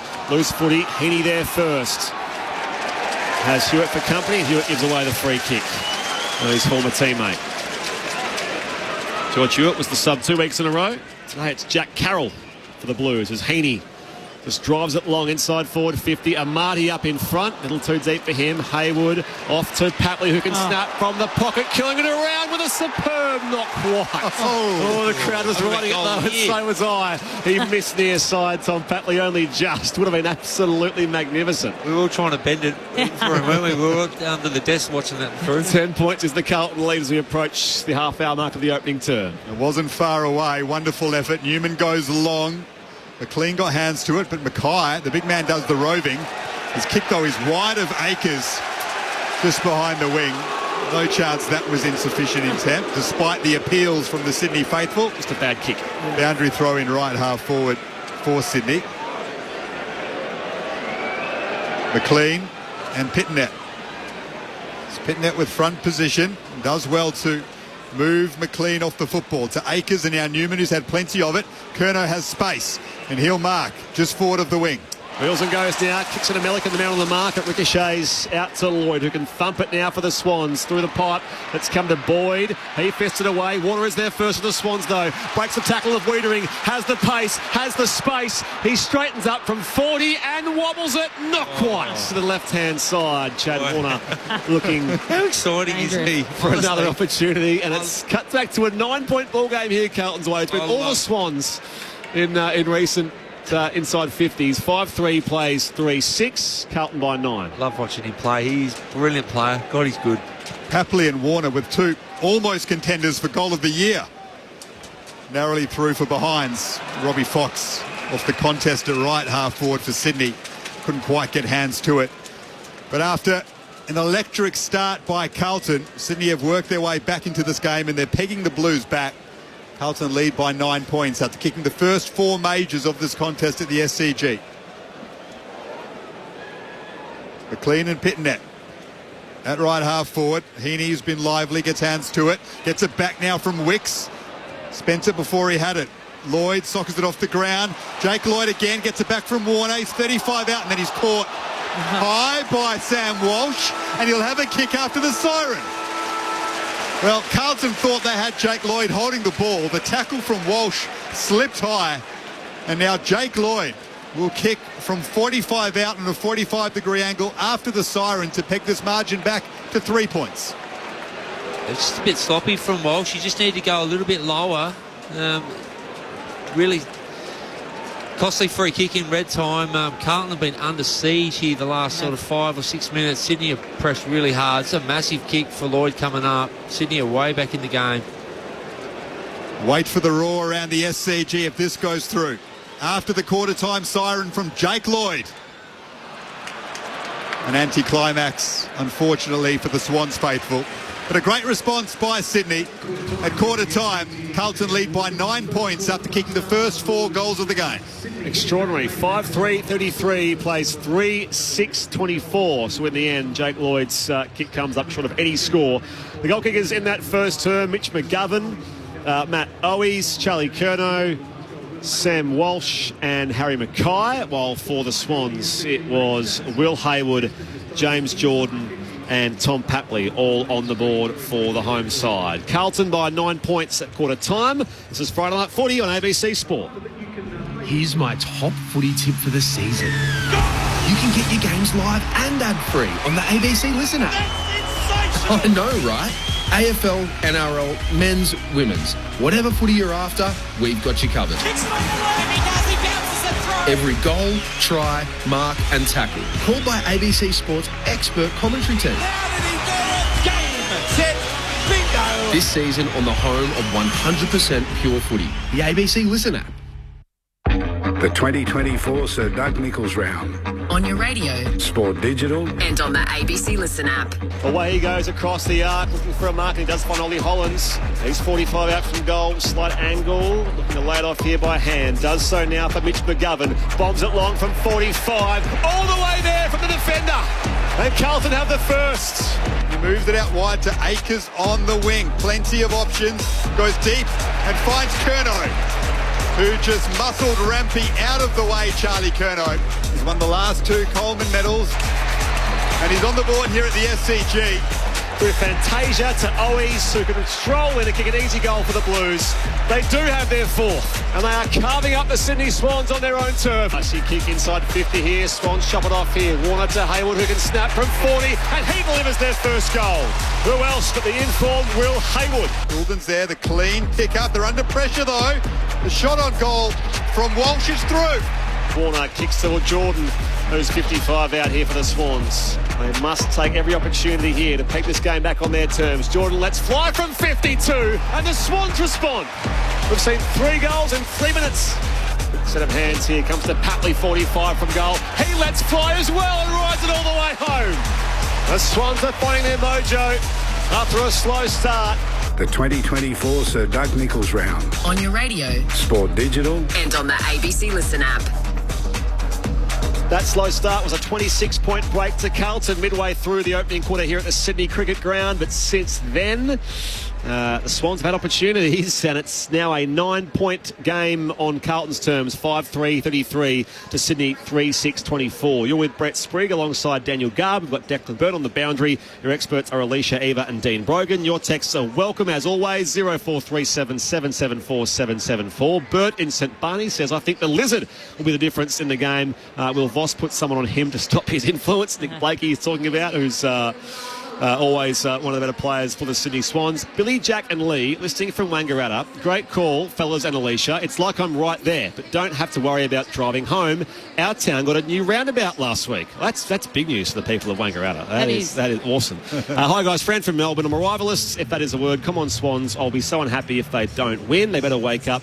And enjoying call and your experts, Alicia and Dean, love your work.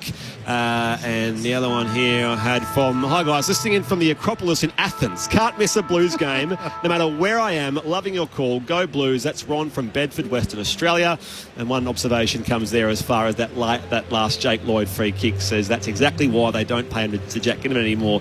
Some hometown decisions going on. He's not a big guy to begin with, Jake Lloyd, let's be honest, but he may have looked a little low in that high contact, that last free kick. Love the text on the Nick Blakey one. Just the 3 disposals from him in the first term. So pretty clear that Carlton are putting some work into him and nullifying his influence so far. Bill says numerous late Blues errors have let Sydney in. Doesn't bode well. Alicia Eva, Dean Brogan, your thoughts on the opening quarter? Well, I do agree with that last text that you just read out, in the sense that what Sydney were able to do to Carlton then was slow them right up. And they forced Carlton to put the handbrake on. They couldn't move the footy as easily from their defensive half into forward 50. But then once they started putting speed back on the ball and getting some hands and some overlaps overlap, run and carry. They just turned the ball over and across half forward. I think there was a kick into the man on the mark. Curnow rolled and kicked into the man on the mark, and then Sydney replied straight away with a goal from turnover. So I actually like when Carlton put a bit of speed on the ball, create a bit of chaos. It forces Sydney to scramble a bit defensively. As soon as Sydney slow you up, they set the ground up so well, and it's very, very difficult to find marks throughout that. Well, essentially, Sydney were asleep. Let's be honest. They looked not themselves the first sort of 10-15 minutes. Carlton looked very ominous. And who knows, if Harry Mackay kicks that goal, they're up by 5 goals within 10 minutes. So, look, massive turning point of the game. But Sydney just started to win contests. They started to knock the ball forward, run in packs and waves, a couple of little turnovers. They were getting inside 50s, but they were just dump kicks. And then they were just getting done on the counter-attack. So, but, you know, Papley, the Energizer Bunny, they make a shift. They put him in the middle. They put him on the wing. Just when they need a bit of life through their midfield, they've got the ability to do that. So, look, we're in for a cracking game. Well, we got 8 goals in the first quarter, and all the good players are starting to play well now for both teams. So, can't wait for this quarter. Total of 17 scoring shots in that first term from either side. So it's the Carlton side leading by 9 points here at the first change. And Declan Byrne very shortly as we get the second term underway here at the SCG. A wonky bounce to restart. Declan, the one minor concern for the Blues in that first quarter was Jacob Wiedering. What's the latest on him? Yeah, he got a bit of a re-strapping in quarter time, so he got some padding put on sort of that front side of the quad. We'll keep an eye on that. And he went back out there, so that's at least the good news and something to keep an eye on. Heaney with the clearance under pressure. Hand pass is chopped off by Hewitt. Tumbles it inside 50 here for the Blues. Fantasia out to Akers, and now Curnow turns his kick around here. Warner comes late to intercept. Doesn't control the mark though. Runs into Akers, wrapped up, spun the tackle. Has support in McInerney, and he's away off half back for Sydney. Has Florent in support, who takes a bounce, and now another gets around the tackle of Marchbank. At half forward, he kicks looking for Hayward. Did well to get hands to it, brought it to ground. Papley's there. Strong tackle on him by Chincotta. And the Blues can work it up the wing, and Akers will mark sliding. And that was excellent by Carlton, who looked like they were in a lot of trouble defensively to win that back. It's with their skipper Cripps. Little kick here, it's untidy, arrives in the half volley for Brodie Grundy. Pitnet though arrives to him, wins it back now for the Blues. Cripps onto it, he tumbles a kick towards half forward now for the Blues. Francis off half back now for Sydney, shares it with Grundy by a hand, now to Rowbottom. He can retreat back inside defensive 50 now for Rampy in the left back pocket. The former co-captain. No change to our quarter time score, which shows Carlton 5-3-33, Sydney 3-6-24. See what Carlton were trying to do then, move the ball with a bit of speed, but just fundamental skill errors. Rampy up the wing, McLean couldn't mark. Good body contact on him by Wiedering. And then Marchbank's handball goes over the boundary line. Boundary throw in front of the interchange gates for Carlton, down to Declan Byrne. Yeah, Wiedering really slow in that contest. He's limping back to mark up on McDonald. He's clearly hampered. Back in it comes. Pitnet in front of Grundy. Cripps blanketed by Rowbottom. Gets a hand pass away though. Kennedy tumbles a high kick up the line. Florent parking himself under it and marks here for Sydney. He's good at intercept marks, Florent. He had 13 last week against Freo, and he started like that tonight. Got to pay some attention to him, Carlton. Short kick Florent to Lloyd on the members' wing here at the SCG. And again, it's Carlton by 9 points on ABC Sport. Lloyd goes long into attack. Leaping is McDonald and grabbing it. Well, there was a Carlton defender in front of him who got hands to it, but McDonald's purchase on the football was simply stronger. And that is a big pack mark. He'll kick from 45 out on a 45-degree angle. It was on Wiedering too. That's his opponent, direct opponent, Wiedering. He's clearly hampered by that injury. It'd be interesting to see what they do with him, Carlton, because if he can't jump in the air on that occasion, it could be a long night. Well, Logan McDonald missed an easy one in the first term. This is a tougher kick. Moves around to improve the angle on his right. And it's narrowly across the face. A better effort, but 2 behinds for Logan McDonald. Carlton's lead is 8 points. Speaking of missing goals, Rob off the text compares that Mackay one in the first quarter to Cameron Mooney in 2008 grand final. Which was worse, do you reckon? I reckon it was worse than Cam Mooney's. One was in a grand final. That it's pretty. Got to live with that for a long time. Cripps wrapped up by Rampy. One anyway, I think. Hand pass away. Kennedy off here now, socked forward by Ollie Hollins toward the boundary line. The umpire says, "Yep, that's his second one for the game." Ollie Hollins, his own deliberate, and that will be with Robbie Fox at left half back here for the Swans. Carlton by 8 points. Here's the Tasmanian, Robbie Fox. Up to a pack on the wing, reaching from behind. Kemp on Hayward. He's paid the mark here for the Blues. Strong grab from Brodie Kemp, one of the quiet achievers in the Carlton backline. Goes short to McGovern. That wasn't 15. Now they've turned it over to Warner on the wing. And the Swans could put Carlton under pressure. He goes into attack. McDonald's there. Was he moved off the football by Marchbank? No, says the umpire. Wiedering gathers. Back to McGovern, who now switches it. And once again, the Blues get themselves out of trouble. Akers has it out of side. Absolutely on offensive 50. Goulden with a spoil down there on Fantasia. Allows Florent to burst by in space. Kicks inside 50. McDonald leads out the marks on his chest. 40 out. We're going to come back, though, for the free kick, and it will go the way of Orazio Fantasia. So I'm not sure what it was for exactly. And his kick is a turnover as well. He was held by Goulden, says the umpire. So it's going to be now 50. Is it? So Fantasia's kick was a little wide, but I don't think the umpire had, unless he was encroached before he kicked. That's why he's been marked 50 here, Fantasia, and he's going to be well within range at the Randwick end, just inside the 50-metre arc. Well, I'm glad you're calling this because I have no idea what's just happened. I'm imagining because he kicked it. Yeah, he must have been encroached as he kicked. But that Goulden and Fantasia contest was pretty even, but he does win the free kick and the 50 here. As the former bomber and power player. Orazio Fantasia connects from 48 with a set shot, which is straight but not long enough, and forced through from on a score. Carlton's first of this second quarter. They're 5-4-34. Sydney 3-7-25. 6 go in second quarter. Friday night footy on ABC Sport. Nick Blakey holds the football in his hands and he wants to go straight down the corridor and does that. Looks for McInerney.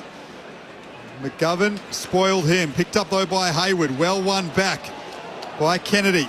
Now McGovern handled it straight to Chad Warner. It is tough in the clinches in the middle of the SCG. Cripps wrestles Warner to the ground vociferously, but fairly, says the umpire. Ball up. Back edge of the square. Up it goes. Both rucks missed it. Pitnet follows up. He was tackled by Grundy, as is Rowbottom, collected by Kennedy. And again, the umpire says, give it to me. Aggressive kick by Blakey from full back. If anyone could pull those kicks off, it's him. It was just inches away from Sydney being out. Carlton by 9. Elijah Hollins. Hand pass to Walsh. Comes to Hewitt. Crosses up here in the path of Adams. Gets his kick away as he was under pressure. McLean can't win it away here. Marchbank back to Elijah Hollins. And now Kennedy from the logo western side. Turns his kick high towards half forward. Rampy out bodies to Koning. And watches it bounce over his head. Over the line for a throw-in. 65 around from Carlton's attacking goal at the Randwick end of the SCG. 9 points is the visitors' lead here. 7 go in second term. So Rampy started on Curnow. He's now on to Koning. Melican with the job on the Coleman medal leader in Charlie Curnow. Cripps with a clean pick-up off hands. Gives it to Zach Williams just across the face from the former Giant. Looking for his first goal, Zach Williams, in some 3 years. That was a big opportunity. And it's a behind to Carlton. Their lead is now 10 points. Yeah, Cripps 6 disposals, 4 contested possessions, couple of clearances, couple of inside 50s. He's really started this quarter well. Blakey, captain. Kick out, comes long beyond defensive 50. Grundy with a big pack grab, not paid. Amati Sockers at forward on the bounce there for Heaney. He can gather cleanly eventually. Back to McInerney on the wing. He can pull his kick infield for Rowbottom. Lays it off by hand to Adams running by. Goes looking inside 50. Amati with the aerial jump, and he's got the free kick here. It's going to be advantage paid to the Swans and sent through by Patley. The umpire weighed the advantage eventually, and that's the second goal for Tom Patley. The Swans have the first goal of this second quarter. 4-7-31, trailing Carlton 5-5-35 on ABC Sport. We've played 8.5 minutes of this second term, and your experts are Alicia Eva and Dean Brogan. Well, he's hurt himself in that attempt to spoil Kemp. He's looking a little bit worse for wear, but I think just the front-on infringement there paid advantage. But look, the Swans are moving the ball with speed this quarter as well. They're just looking a lot more. I think the heat's gone up in the contest. They're showing up. They're winning first possession. And if they're not winning it, then they're putting more pressure on the Blues midfielders. So, look, this is a contest we were probably expecting. And their ball movement's sharpened up too. They're the number one team coming through the corridor, and they're starting to do that now and open up Carlton a little bit. The Blues kicked the first 4 goals of the game. That lead now down to 4 points as Sydney continue to surge. Carlton have it though at centre half forward. Hewitt gathers. Florence wraps him up. We'll have a ball up just outside the 50-metre arc for Carlton. Grundy and Pitnet wrestle. Grundy taps it forward. Coming out to meet it is the red-hot Tom Papley with 2 goals to his name. Walsh slides on the footy and falls the way of Elijah Hollands. He can get on his left foot and kick into the pocket. Mackay has front position on Francis. Fox came in to support. And then a strong tackle by Harry Cunningham on Durden. Means we'll have a ball up inside 50, 25 out from Carlton's goals. Up it goes. Grundy and Mackay wrestle. Shucked by Robottom. He can clear here for the Swans. And Marty slides out in the contest with Pitnet. Chincotta leads Papley to the football now, and they both find their way over the boundary line for a throw-in on the outer side. Carlton by 4 points. 5-5 plays 4-7. It's a real arm wrestle at the moment. Carlton led by 26 points midway through that opening term. It's been on the Swans' term since then. Grundy and Pitnet from the throw-in. Cripps hurried to kick, goes straight to Heaney. The Swans can bring it away on that outer side. One down here for a Marty. And now he spills it in the tackle of McGovern. Boyd around the football again. Numbers in defence now with the Blues as Wicks tried to thump it clear. But again, they pile in from all angles. And the umpire will ball it up at half forward for the Swans. It's Carlton by 4. Nick Newman's going at 100%, 15 disposals. He's having a night out, Newman from Carlton. Hewitt, who's watching Heaney, slides on the football. Chincotta tries to get rid of it. Hayward tackles him. Level ball up inside 50 for Sydney. James Jordan following Sam Walsh around. Laid a big tackle on him a moment ago. Mark McVeigh, Sydney assistant coach, told us pre-game he would have that tagging job. As Grundy punches it towards the boundary line. And we'll have a boundary throw-in. Right half forward for Sydney, who trail Carlton by 4 points. Friday night footy on ABC Sport. 11 minutes gone in the second term. Here's Brett Sprigg. Sydney's Marngrook game as part of the Sir Doug Nichols round. Boy throws it back in. Cripps gets funded by Grundy. Ricochets here for Wicks. Off to Gould, who can thump from 50. High toward the goal square. And Marty back with the flight. Controls the grab. What a mark. It's a patient build up from the Swans. And Joel Marty positioned himself well deep in the left forward pocket. He's no more than 10 metres out. That was a brave mark, wasn't it? Running back with the flight of the ball. This kid's got some serious talent. To put the Swans in front for the first time tonight. He does just that, Joel Amarty. The home side is 5-7-37. Carlton 5-5-35. 12 go on second quarter. Friday night footy on ABC Sport. Your experts are Alicia Eva and Dean Brogan. Well, the difference for me this quarter is that the Swans just look a little bit cleaner with the ground ball, with their hands out of contest, and with that kick going in that Amarty just marked. That was off the back of an Errol Goulden ground ball. It was coming fast at him, and he just picked it up one take and then has put it, kicked it in deep to a dangerous position. And I think on the flip side with Carlton, some of their ball movement this quarter, they've just fumbled or they've dropped a mark or they've missed a handball. And I think that's a product of Sydney's pressure going up, absolutely. But they need to take their opportunities against a side like Sydney. The Amarty party is starting to become a bit more of a regular feature in Swans games. It was an excellent grab and conversion, and Sydney, for the first time tonight, have the lead, and they go forward once more. Socket off the ground by Papley, picked up by Hayward. Quick kick. Wicks failed to mark. De Koning gave it to McGovern, who left it behind, and then his left foot kick is a grubber ball that's gathered by McInerney. Gave it to Wicks, who tapped it back to McLean. Spots up a target inside 50. It bounced off Errol Goulden's chest. It's rare that happens. And through Hollands, that's Elijah Hollands. Carlton can rebound. Oh, loopy ball off half-back here. Sits up for Jordan Boyd. Spoils as Lloyd was coming late. And now Cunningham lays the tackle on Nick Newman. In fact, it was Fantasia out there. Loose footy gathered by Milliken now for the Swans at half-back. Warner shrugs a tackle, shares it with McLean, looks at the options, goes short by foot to Goulden, who controls it off half-back. Now uses the corridor. Swans are away here. Haywood marks under no real pressure. Williams gives away 50. It was 50. Haywood was paid a clear mark. Williams tackled him after the fact, and the umpire was quick to march him. This will bring Will Haywood to well within range, directly in front, about 30 out, for an opportunity, his second major of the night. Well, you called it. Sydney just better with all the contest and will to win the footy. The ball gets in Goulden's hands. He's going to hit the corridor kick rather than switch every time. And Sydney just look like they've got their A-grade game going again at the moment. They conceded the first 4 goals of the game, the Swans. And with Will Haywood, he's missed to the right-hand side. I was going to say 4 of the 5 since that point, almost 5 of the next 6. But Will Haywood does miss. The Swans lead by 3. 15 goal in second term. Friday Night Footy on ABC Sport. A rare miss by Haywood, who is the subject of a big offer by Carlton. A free agent at season's end. Reportedly, the money and offer from Carlton is way above what Sydney can afford to offer at the moment. So that is a big one to watch. He's having a wonderful season as Carlton work it out to the wing, picked up by Mackay. Akers just gathers it. On the wing, though, Goulden wins it back. Tracked by Cripps and now wrapped up by the Carlton skipper. And caught holding the ball. The umpire says Goulden failed to do enough to try and get rid of that. And probably a fair call as well.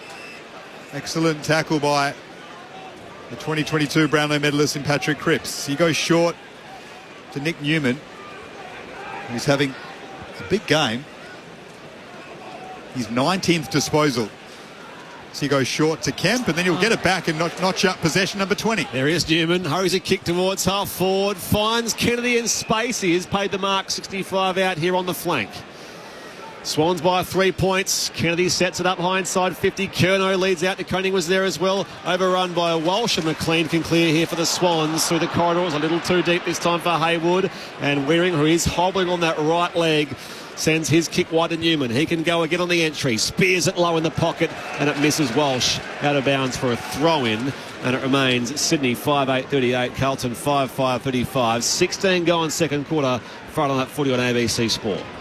We spoke about James Jordan doing a job on Sam Walsh. So Walsh has only had 7 possessions to date, and has, other than that goal he kicked, hasn't been seen. So he's doing a good job on him, Jordan. Florent flies into Lloyd. That allows Carlton to win the football back, but Hollins is caught holding the football by Warner, who is starting to have an enormous influence on this game. Sends it out wide. Haywood marks on his chest just behind the wing. Goes short, but he's turned it over to Walsh, who went straight through his hands, though. A sitter drop by Walsh. Kennedy works through that contest and picks up the football. He's then tackled. A few mistakes by both sides now. Perhaps fatigue starting to show as we get late into the second term. It's been thrilling and pacey so far. Hasn't quite matched the opening term, though, so far, has it, this second quarter, as they pile in from all angles. Umpire waiting for it to come out as Cripps is down there pinned by Rowbottom, and the umpire will ball it up. Rowbottom up to 10 tackles already. It's an extraordinary number, even for a half of footy. Jordan out here to Wicks on the half volley. McInerney bursts by, releases Warner in those bright fluoro green boots. Back to McInerney he goes. Spun the tackle down there. McInerney was grabbed and tackled well by Akers. The umpire does reward the tackler. The former Saint and Docker, Blake Akers, on the wing, members side of the SCG. Still the Swans by 3 points. 5-8 plays 5-5. 18 gone second term. On ABC Sport, you're back with Daniel Garb. It's an arm wrestle at the moment. Both sides struggling to get inside 50. Kemp goes short to Akers. He'll do that now for Carlton and pump them into attack. Good spoil by McLean. Only as far as Williams, though. Looks for Ollie Hollins through his hands. Adams can gather. Now Blakey has a bounce, a dangerous bounce, and a second one. And the Swans faithful love that. The handball wide eventually as more pressure came, goes to Rampy. Now back to Lloyd, and that's a great effort by young Ollie Hollins to fall on his boot and smothered on the outer side. Just as the Swans were ready to break away, the Carlton pressure was maintained. What is the world's fastest lizard? Is it one of those big Komodo dragons? He looks outrageous running back like that, didn't he? I wasn't quite sure what it was, but he's got some pace, hasn't he, the lizard? I thought it was Lewis Jenner from a few years ago. 3 points here, the Swans lead. Warner wins it back. His hand pass still untidy, picked off by Cripps. Lost it in the red-bottom tackle. Loose footy. Ollie Hollands bursts through here for the Blues. Parries it towards DeConing. Goes a strong fend. Wasteful kick, though. It just trickles off his boot. Goes to Blakey again. This time a little slower. Off half back. Cripps gets up. Couldn't reel the grab in, though. It's going to come back here for a free kick as Cripps made the attempt on that ball. He gives away the free kick to Justin McInerney, and it will be a free kick off half back here for the Swans, who lead by 3 points as we approach time on here in the second term. McInerney finds Warner, who has a bounce and darts inside. Brilliant from Warner yet again. Then looks for Wicks. It's a free kick here to Sydney. And there's going to be 50 metres paid, I think, or it's going to be downfield. So it's for a hold and a Marty.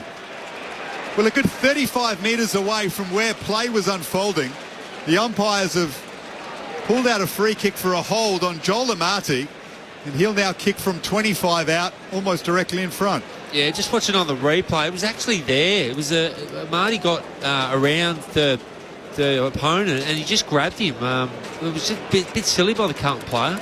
Amati looking for his second goal of the game.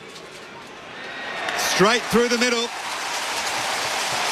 The lead is now 9 points, and it was Jordan Boyd who was mismatched, opposed to Amati, who's double his size, and all he could do was try and hang on for dear life, and the umpire saw it. And, you know, umpires are going to pay that every day of the week. So, look, it just gets back to Carlton are rattled. Yes, they are. You know, they first 10 minutes, they were well beaters, and they've just gone completely into their shell. Sydney have obviously lifted, as we know, but Carlton have just lost all structure. They've lost their offensive side, all phases of the game. They're getting absolutely smashed. But how good is Warner? Have I said that on this call already? I have, haven't I? I love this guy. He's unbelievable to watch. He just breaks lines. He just makes things happen. And he's just, you know, between him, Papley and Heaney, they've just got, and Blakey, they've got runners and excitement on all levels of their games, forwards, mids and backs. Unbelievable. He's a great player. Voice of Premiership player Dean Brogan on ABC Sport. Friday night footy at the SCG. Swans by 9 points after Joel Amati's second goal. Rowbottom is taken high there by Pitnet. No worries there. Free kick going Sydney's way.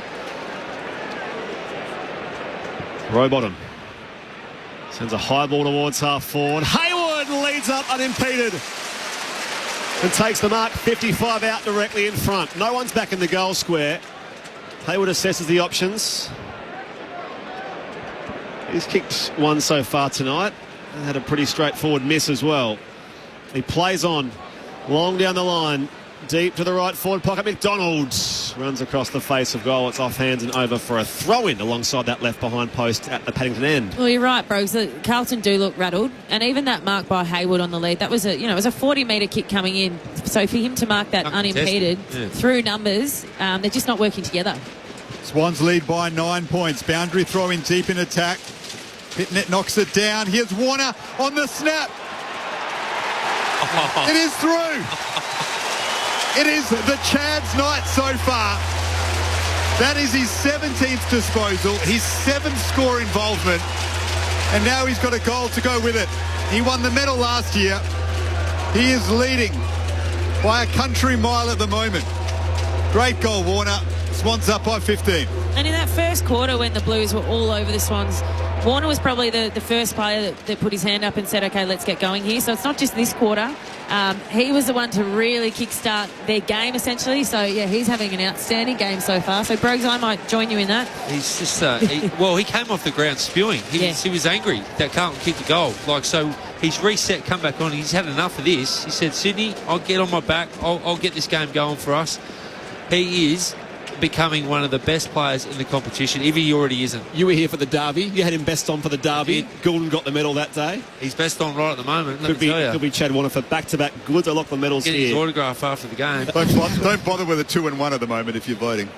23 go on second term as we approach half-time. It's been all Sydney in their second term and through the latter stages of the first quarter as well. They've kicked 6 of points, 7 goals in the game since Carlton led by 26 points. Kennedy wins the clearance this time, though. De Koning leads up, spills the mark in the pocket, as Fantasia roves it, and he fires on goal, missing to the left-hand side.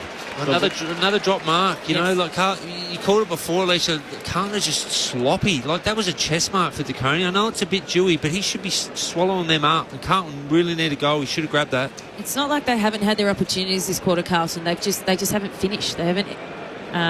Dangerous kick from Fox. Chincotta gained on Rowbottom, and the Blues win it at half forward. Hewitt with the handball towards Durden. Sydney win it back, though, through Rowbottom. He does all that dirty work, the Warrior. Jordan works it up the wing to Hayden McLean. Swans lead by 14 points. 24 minutes gone in the second term. McLean will guide this to half forward. Leaping forward is McDonald. Brought it to ground. Did the second effort, McDonald. Won it back. Hayward snaps it high in the air. Over the back of the pack, it falls the way of Papley. Tapped it to his own advantage. Akers is there. Deep in attack for Sydney, the ball is.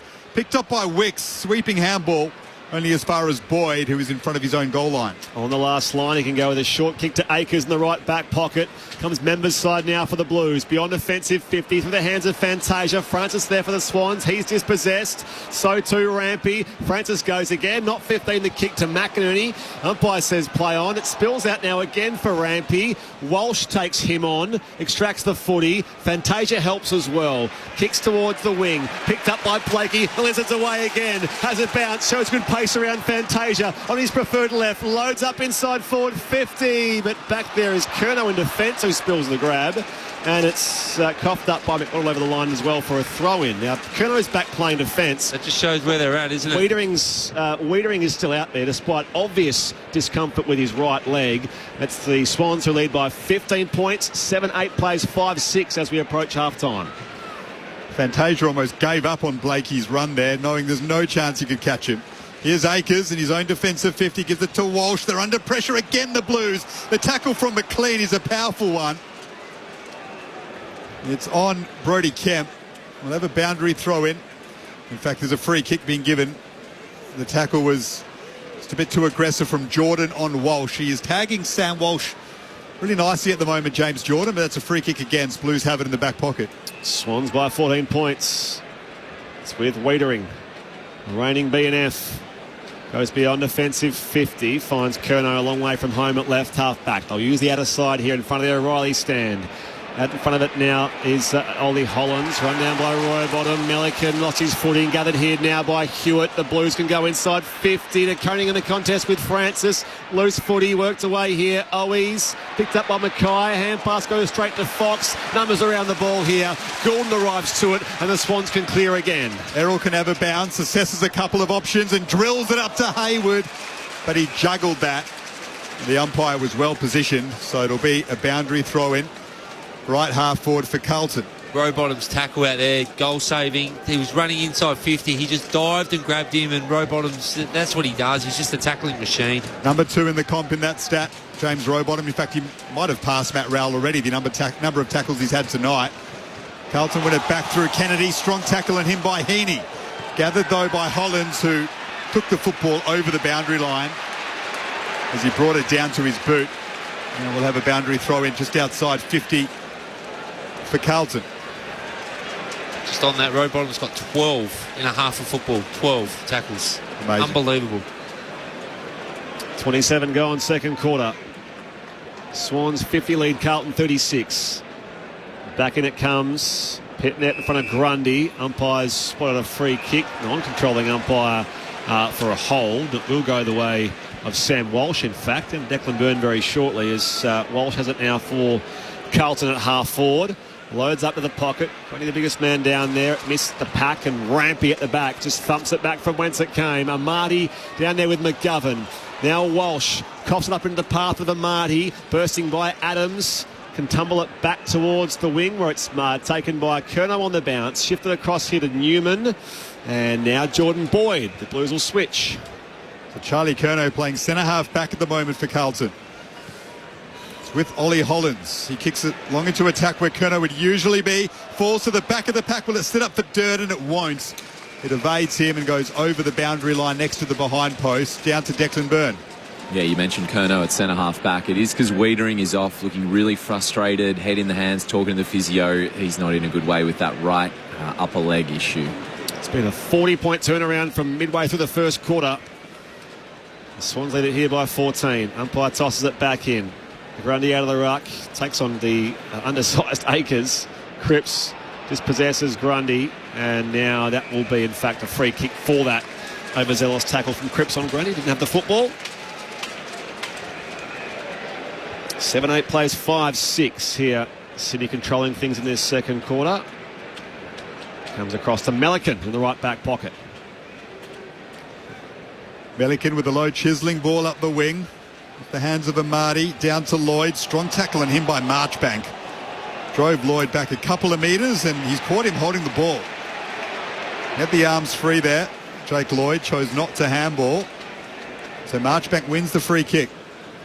Kicks into the pocket. Grundy with the leap off his hands. Sydney under pressure. Francis is taken over the boundary line by Cripps. Boundary thrown in the pocket for the Blues, who trail Sydney by 14 points. Despite kicking the first 4 goals of the game, they blitz Sydney early. It's been some fight back from the top of the ladder Swans. They've had plenty of repeat entries here, Carlton, but they keep kicking it long to Sydney's big outnumber. They might need to try and move the ball around the top of the arc. Voice of Giants captain Alicia Eva on ABC Sport. Back in it comes here as it's sharked by Elijah Hollins. He can tumble it towards goal. It's marked by Blakey, playing goalkeeper at fullback there for the Swans. 14 points the home side's lead.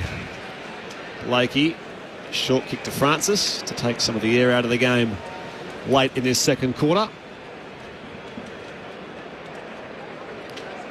Francis happy to let the seconds tick down towards half-time. Sends it up to the wing through the hands of Curnow. A chance for the Swans to kick one more perhaps, because Lloyd gathers the bouncing football. Papley tries to knock it over his shoulder at half-forward. Wicks couldn't quite get it. Chincotta picks it up as support in the form of Hewitt. Gives it to Kennedy, who throws it on the boot. That will be half-time. Some response it's been from the Sydney Swans. They've won 5 in a row, and after conceding the first 4 goals of this game at the SCG, they lead at the main break by 14 points. Goal kickers in this game so far, Papley and Amati each with 2. Singles to Chad Warner. He's got 1 goal too. Will Haywood and James Jordan also on the board for the Swans, while for Carlton, all singles to Mackay, Curnow, McGovern, Owies and Sam Walsh. Before we hear from our experts, Alicia Eva and Dean Brogan, Declan Byrne on the boundary. Yeah, Sam Wicks copped a really heavy knock right at the end of that quarter. The doctor sprinted out to him. He looks a bit groggy, so we'll see what happens at half-time with Wicks. And continued concern, Declan, for Jacob Wiedering as well. Indeed, yeah. He's just limped off the field. So had those last few minutes off. It is heavily strapped. I imagine he'll keep playing through it, but yeah, definitely not 100%. Thanks, Declan. More from you in the second half. Your texts remain welcome. 0437 774 774. It bears repeating, 26 points was Carlton's lead midway through that first quarter. They had a very hot start, and since then the Swans, having kicked 7 of the next 8 goals in the game to lead by 14 points at the major break. Your experts are Premiership player Dean Brogan and Giant skipper and 2-time All-Australian Alicia Eva. Well, what a side Sydney are. They got absolutely whacked in the first 10 minutes, and they've just settled and said, we've had enough of this. We're going to out-tackle you. We're going to grind our way back into this. We're going to win some little battles, and that's the tackling. That's a contested possession. Just some knock-ons forward. Just get some time in the forward half. We're going to put Papley in the middle. We need some energy around the footy. And the way they go, they get their game going, and they just absolutely destroyed Carlton in probably a full quarter and probably the last 15 minutes of the first quarter. Yeah. Carlton have just lost everything. And whether it was the McKay miss or not, we can't really blame it on that. But it deflates you. It does deflate, and you could feel the energy, and you could see it. Carlton just went, ugh. Like, Sydney are just unbelievable, and they're not arrogant enough, the coaching staff, to go, no, you're out and we're going to put Papley in. Like, if they don't have it going, they can move the magnets around, and that is just how versatile and how good they are. And they're just dominating everywhere all over the ground at the moment. It's not over yet for Carlton, but they really need to do what Sydney have done. Move some players around, shuffle the decks around, because they look lifeless at the moment. And like you said before, Alicia, they're fumbling. I know it's dewy out there, but Sydney don't look to be fumbling. Sydney are cleaner. And they're just completely switched off, lost all their structure. It's half-time couldn't come quick enough for them. So, but yeah, hats off to Sydney. That was some half of footy. Yeah, in my notes I've written exactly the same thing. Sydney got their offence going off the back of increased pressure. In the first quarter, the first 10 minutes of the game, their pressure was way off. Their defensive structure was way off. So they've upped the ante in that.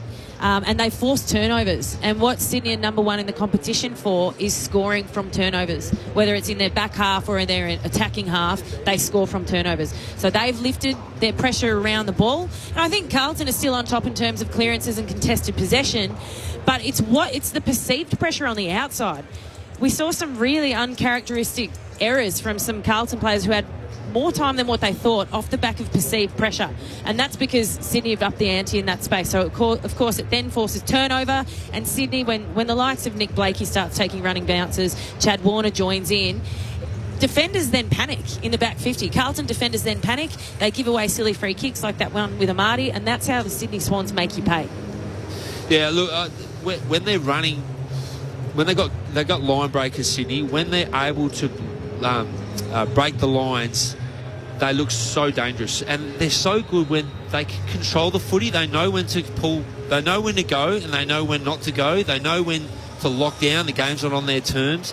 They just, whatever stage the game is, they can just recognise the players, the leadership out there, on what they need to do and what they should be doing. And we saw the last probably 10 minutes, they just went for it because they could smell blood, so to speak, the blood culture, so to speak. But they could smell it. They could smell Carlton one at half time, and they just kept going and going and going. So all the pressure's back on Carlton. They need to do something. And, whether it's you bring Curnow up in between the arcs, he actually looks better. I know he's playing behind the footy then, but at least he's touching the footy.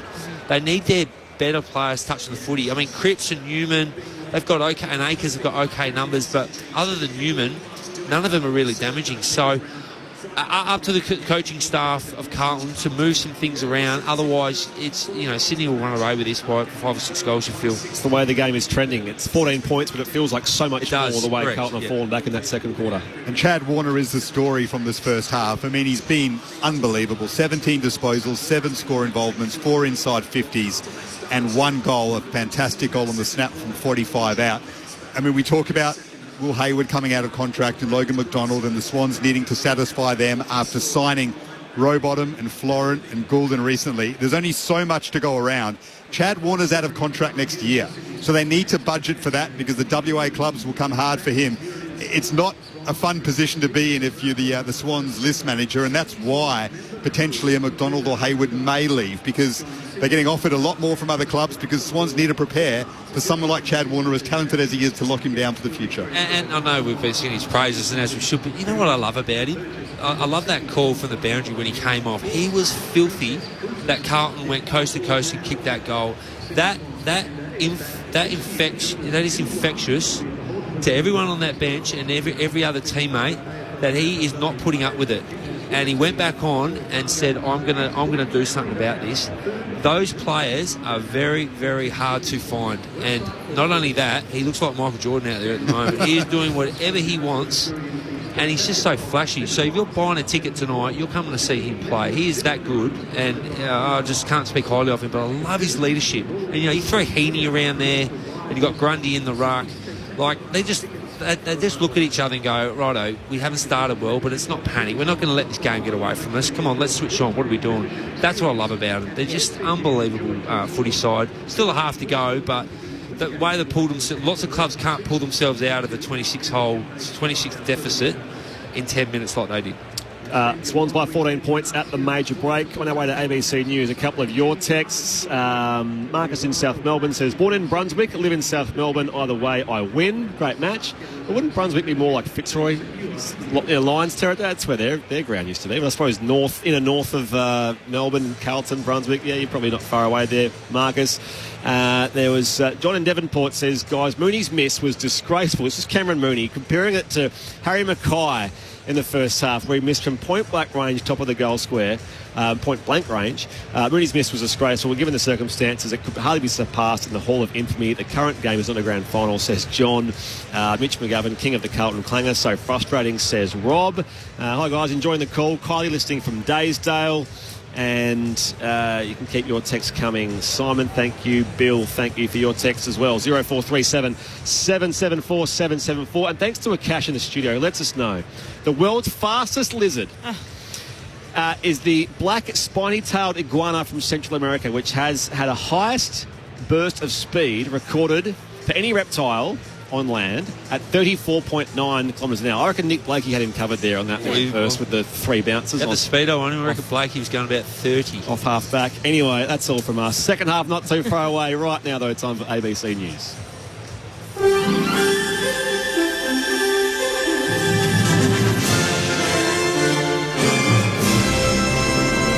ABC News, I'm Clive Hunter. A mother who was abducted with her child in Melbourne last week says her world has been turned upside down.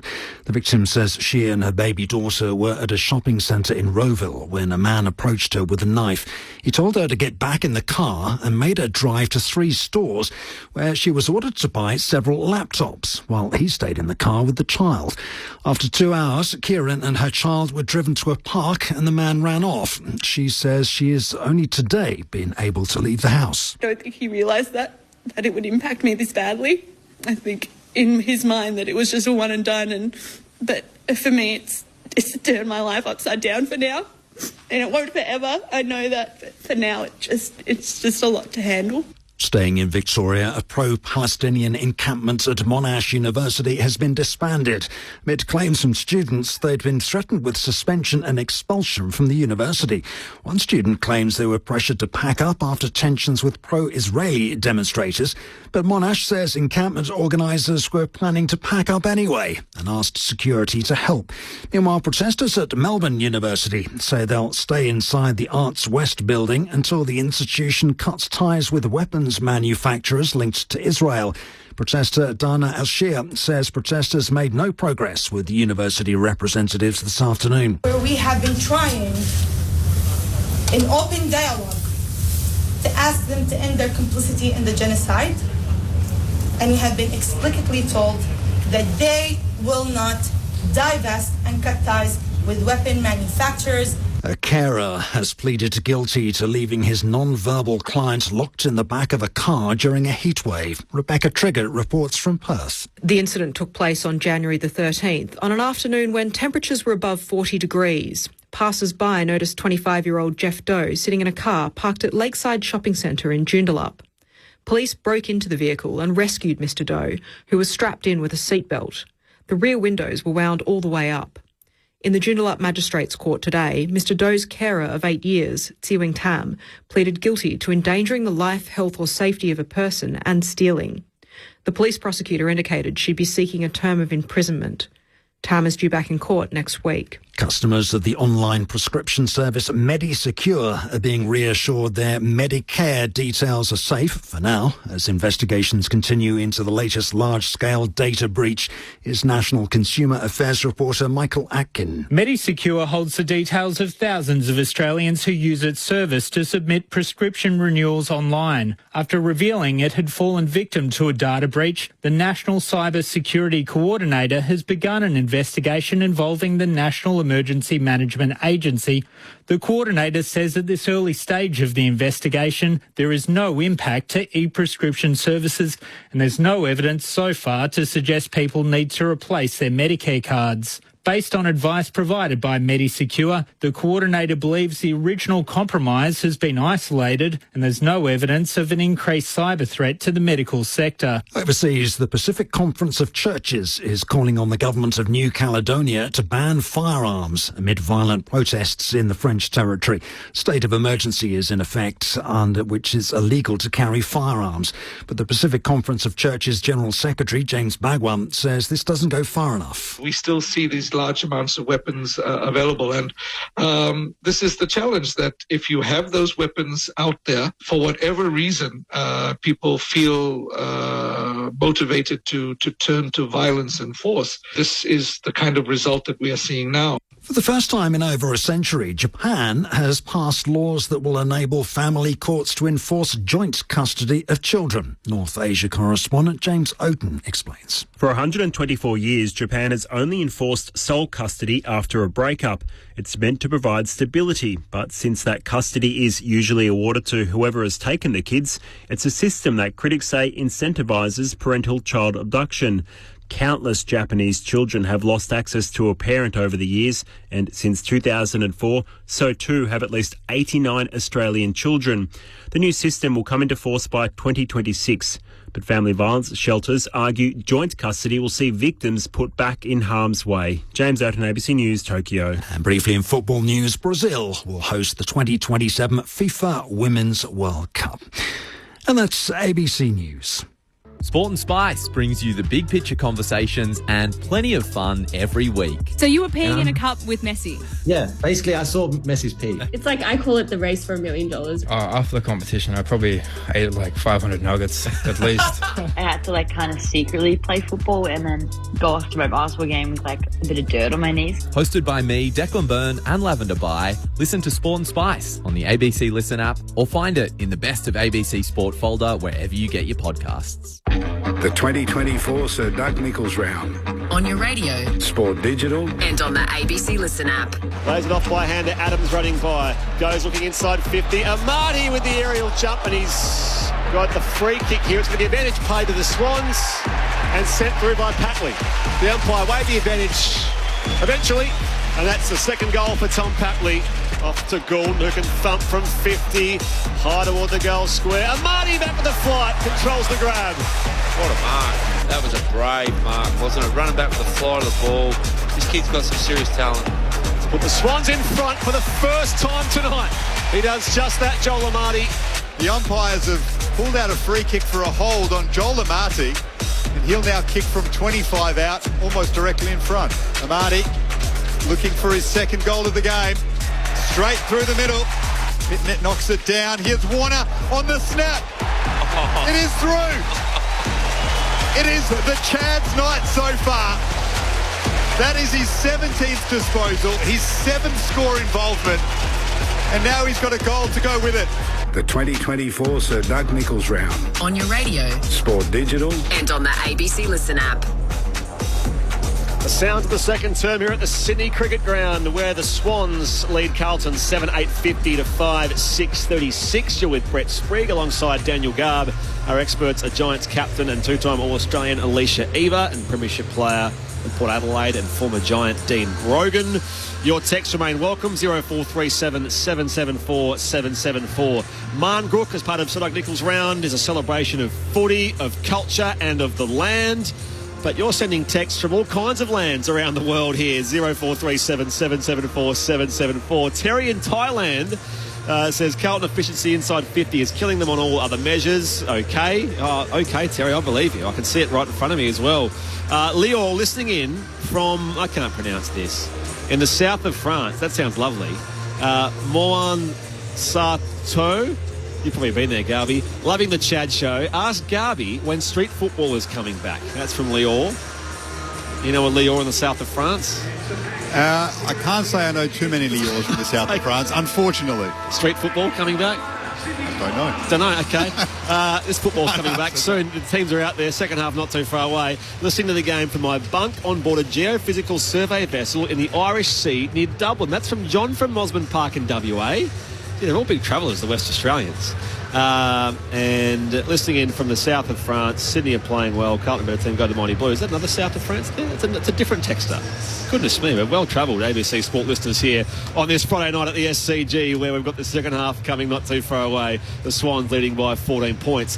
Elsewhere, it is Magic Round in the National Rugby League competition, where earlier at Lang Park in Brisbane, Canberra beat Canterbury by 24 points to 20. And in the second game of that final doubleheader, it's the Brisbane Broncos 12 leading Manly Warringah 0. A reminder, of course, you can hear all of those footy games on the NRL, on the ABC Listen app. Just look for the ABC Sport button. As you can, of course, for the continuation of AFL Round 10, the first week of Sir Doug Nichols round, which continues tomorrow. Of course, you'll be able to hear local programs in South Australia from 11, featuring Dean Brogan, and also in Tasmania. And then from midday Eastern, I should mention, of course, Sports Talk in WA from 10 o'clock. And then from midday Eastern, around that same time, AFL Saturday with Corbin Middlemass, Nick Moldhouse and Luke Ball leads you into Collingwood versus Ghana. That's Adelaide's name, of course, during Sir Doug Nichols round. That's at the MCG, the first of our Saturday games. Into Giants Bulldogs back here in Sydney for the 4:30 game at the Showground, and 2 Saturday night games with the Saints and the Dockers, Walyalup and Brisbane Richmond at the Gabba. So you'll hear all those games wherever you like on the ABC Listen app. Just look for the AFL or AFL Extra button. It's all covered for you. And, of course, across a wide array of sports, just find us abc.net.au/sport. The teams are back out there. Your texts remain welcome. 0437 774 774. The question is, Dean Brogan and Alicia Eva, how Carlton, who trailed by only 14 points but led by 26 points midway through that first term, find their way back in the game? Yeah, look, if you're looking at a stats perspective, it doesn't look that bad. But those who are listening and we can watch it, your eyes tell you something. Your eyes and ears tell you that Sydney really should be up. It's a 42-point swing, really, 40-point swing from the first sort of 15 minutes. So they've actually been smashed for a quarter and a half. But it's only 2 goals. And they've had a chance to go in at half-time, re-look at what they're doing, maybe spin the magnets around a little bit. But for me, they've got to start winning some. They've got to force Sydney to turn the ball over so they can get some quick counter-attack and start to speed the game up. You mentioned it before, Alicia, they looked better when they had speed on the ball and they were hitting kicks through the corridor. But that was off the back of winning contests and turnover. So for me, they've got to come out and absolutely blitz Sydney with pressure and get Sydney to start turning the ball over a little bit. Hit the nail on the head. Exactly what Sydney did in that second half. Blitz them with pressure, force turnover, and kick in, put speed on the ball so you're kicking to one-on-ones ahead of the ball as opposed to one-on-twos, one-on-threes. And I think Carlton were very conscious of not bombing the ball in too deep to Sydney's outnumber for most of that second quarter. But it's got to start at the contest. It's got to start at this centre bounce here. This centre bounce is critical. Get it in where there are low numbers ahead of the ball and look to score off the back of it. Friday night footy on ABC Sport. Swans by 14 points. Here's Daniel Garb. As it stands, the Swans are 2 games in healthy percentage at the top of the AFL ladder. The Blues have designs on challenging for the premiership themselves and winning the flag for the first time since '95. A long way to go until the last Saturday in September. But can Carlton, as we have an anti-climax in terms of the restart with a terrible bounce. There's been a few of those tonight, I'm sorry to say. Can Carlton respond against the undisputed premiership favourites at the moment? Some news from downstairs, Declan Byrne. Yeah, I believe Carlton have made their sub. I'm not sure if you got a better angle up there. I think Wiedering is out of the game and Carroll is in. I'll keep you updated. Big news for the Blues. Ball goes inside 50 for Carlton, though, from the restart. Kemp controls it beautifully to himself, deep in defence. The handball, though, is wide of Marchbank. Marchbank shrewdly. Well, it looked like he disguised that well as he tapped it over the boundary line, but the umpire has called insufficient intent. And so a free kick to the Swans' right forward pocket, and Papley will take it, looking for his 3rd of the game. And the Blues have made that sub. So Wiedering out, Carroll on, Papley snapping on his left. He just grazes the post. And the Swans' lead is now 15 points. Still showing Carroll as the active sub, but yeah, I'll take your word for it, Declan. Down to you. You can see that Wiedering's off the ground. Well, yeah, Carroll's got his shirt off, his front row of the bench, which generally indicates sub's been made. There we go. 15 points is the Swans' lead as McGovern thumps it long beyond defensive, 50 towards the eastern side, and it's marked by Melican in a 2-on-1. He had support of Grundy. Comes back in field now for Florent. A new contract recently for the Swans, Ollie Florent. Hand pass off to Goulden. He also re-signed recently. Tumbles his kick inside 50. Kemp gets back with the flight there for the Blues to mark between full-back and centre-half back. He goes out wide and Harry Mackay marks it. Big news is for Carlton. 2-time club champion Jacob Wiedering subbed out of the game at half-time. As they trail Sydney by 15 points. They work it up to Pitnet in the middle of the grounds. He has a lead from Fantasia. Watching him closely is Rampy. The quick kick into attack by the Blues. It's punched away from Cripps. Blakey's there. So is Owies. And James Rowbottom with tackle. What's that? Number 13 from him. Wraps up a Blue. Inside attacking 50 for them. We'll have a ball up. Swans by 15. Friday Night Footy on ABC Sport. Stoppage inside 50 for the Blues. Mackay, it's coughed up by Warner. Grundy goes to clear here for the home side. Amati tangled up with Pitnet. Lays it out in the path though of his opponent, a Marchbank. Back to Newman, the former Swan. Loads up back inside 50. Grundy up in the contest with Mackay. At the back, Rowbottom shares it with Rampy. Off his non-preferred right boot, tumbles it beyond defensive 50 here. Lloyd being held. Swans free kick. Warner takes the advantage. He's away in space. Too quick for Kennedy. A bounce in the logo. Now a second bounce. Slips the tackle of Kennedy. Gets some kind of kick away. It's marked here by Ollie Hollands. Not 15. Play on. Off half back they go, the Blues. Elijah Hollands to Pitnet. Gave it back to Elijah Hollands, but two Swans were converging on him. It was a hospital ball. Carlton somehow win it back as Sydney were ready to pounce. And always has it. Just forward of the centre circles. Guides it towards Kerner, who marks. He cops some treatment from Melican in the aftermath.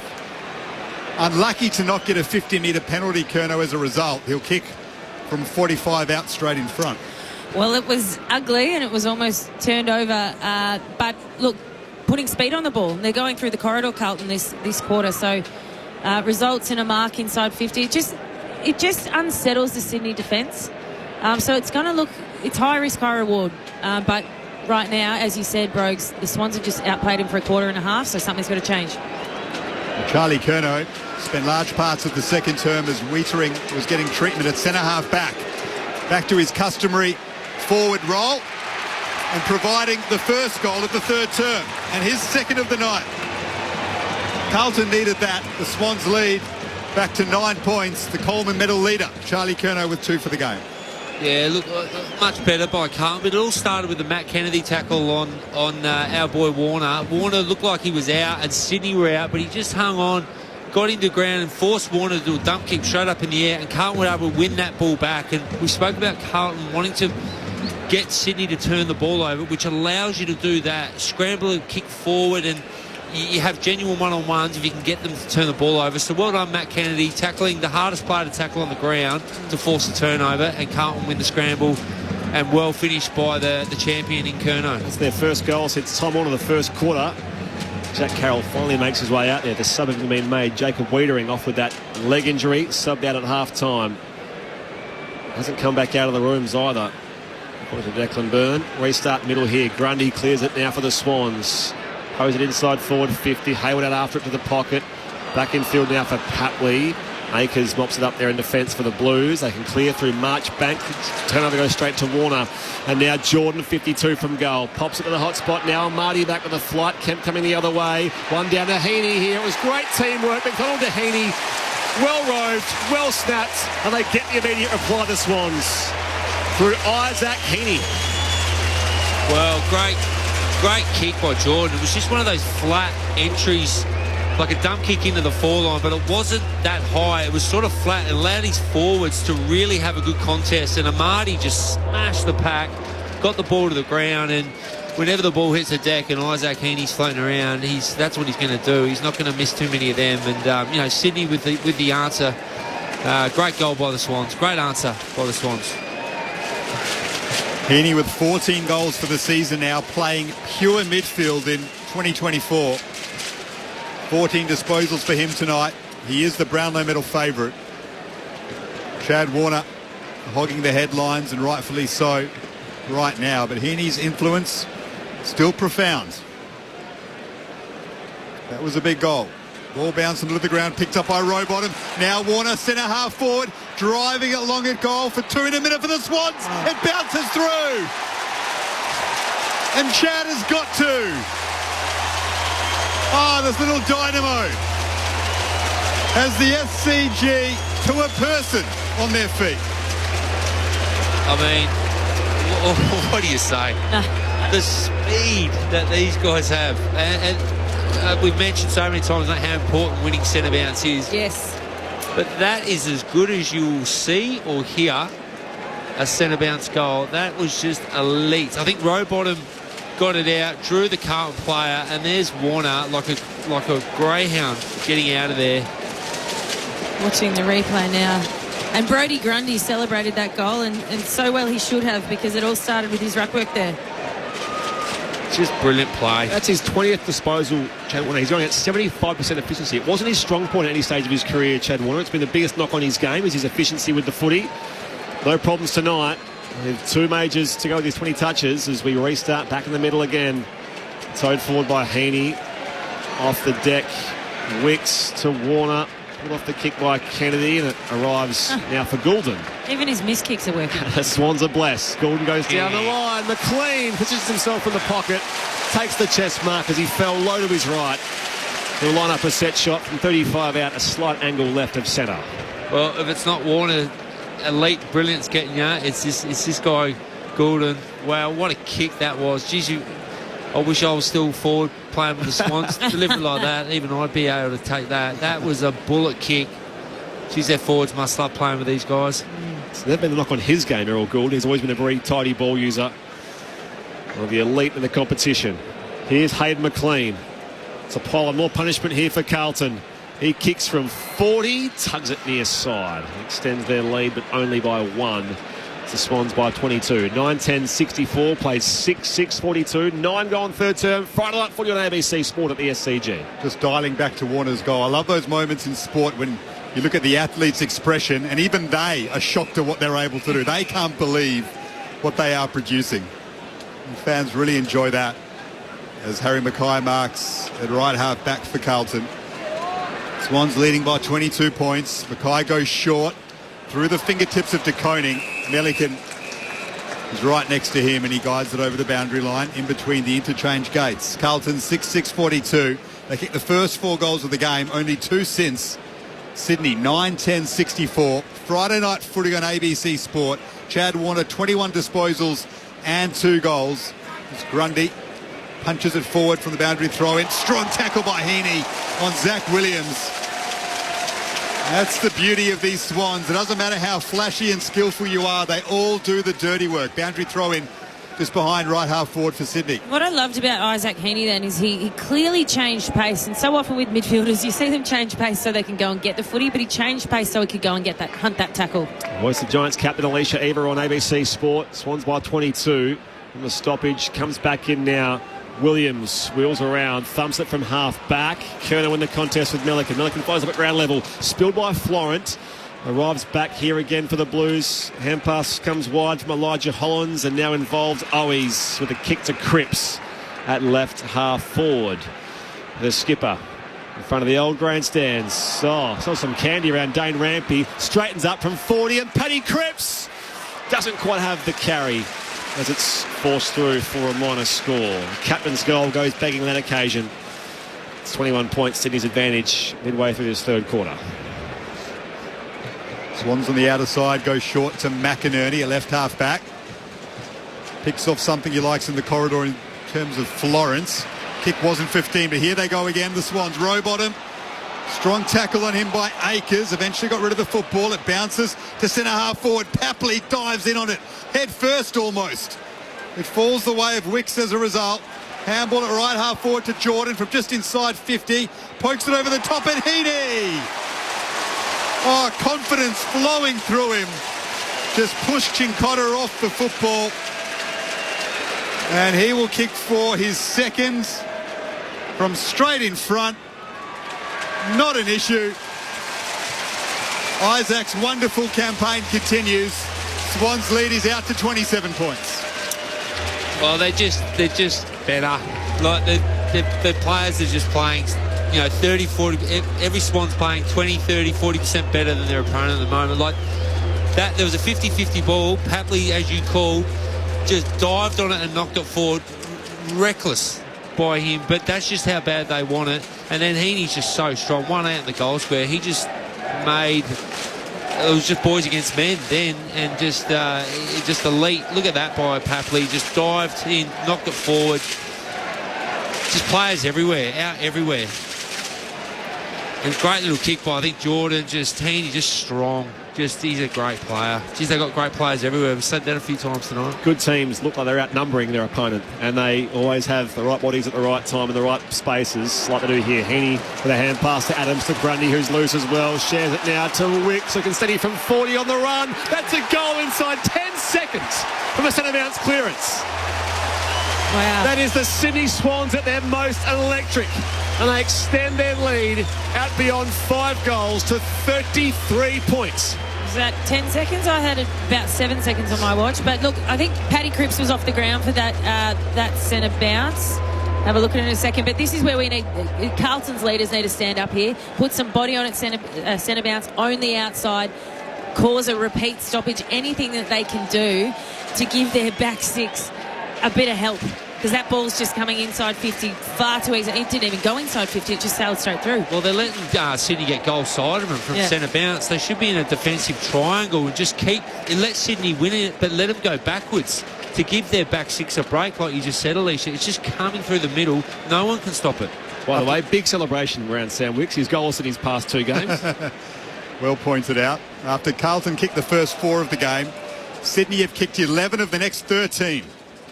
So there's a repeat stoppage. Ball up, middle of the ground. Grundy down to Jordan.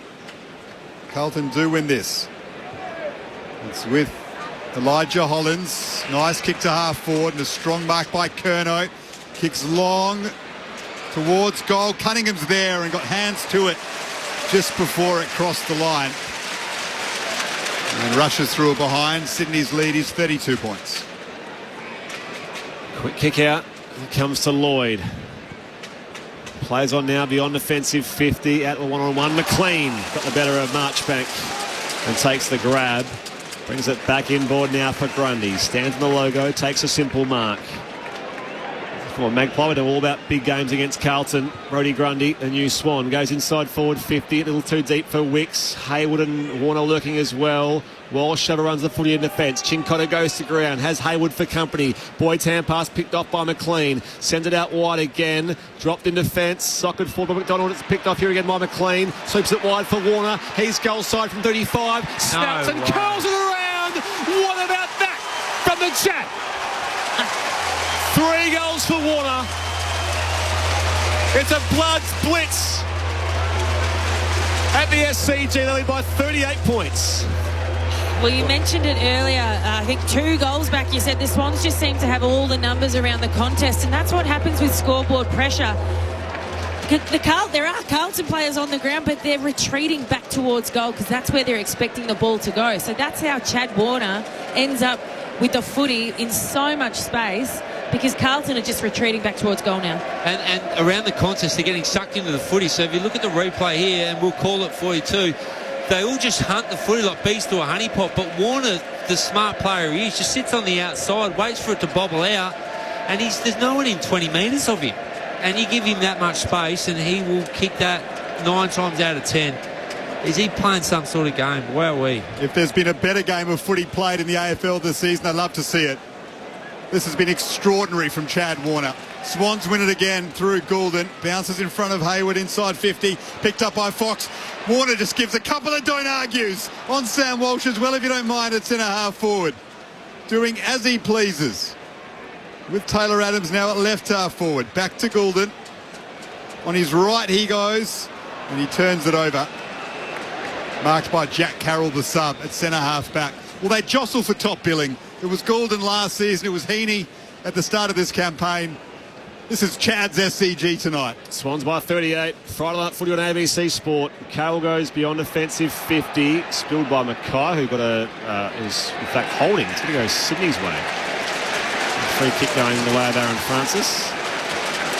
Goulden running by up that left-hand side of the field. McDonald leads out and marks on his chest. 45 out deep in the left forward pocket.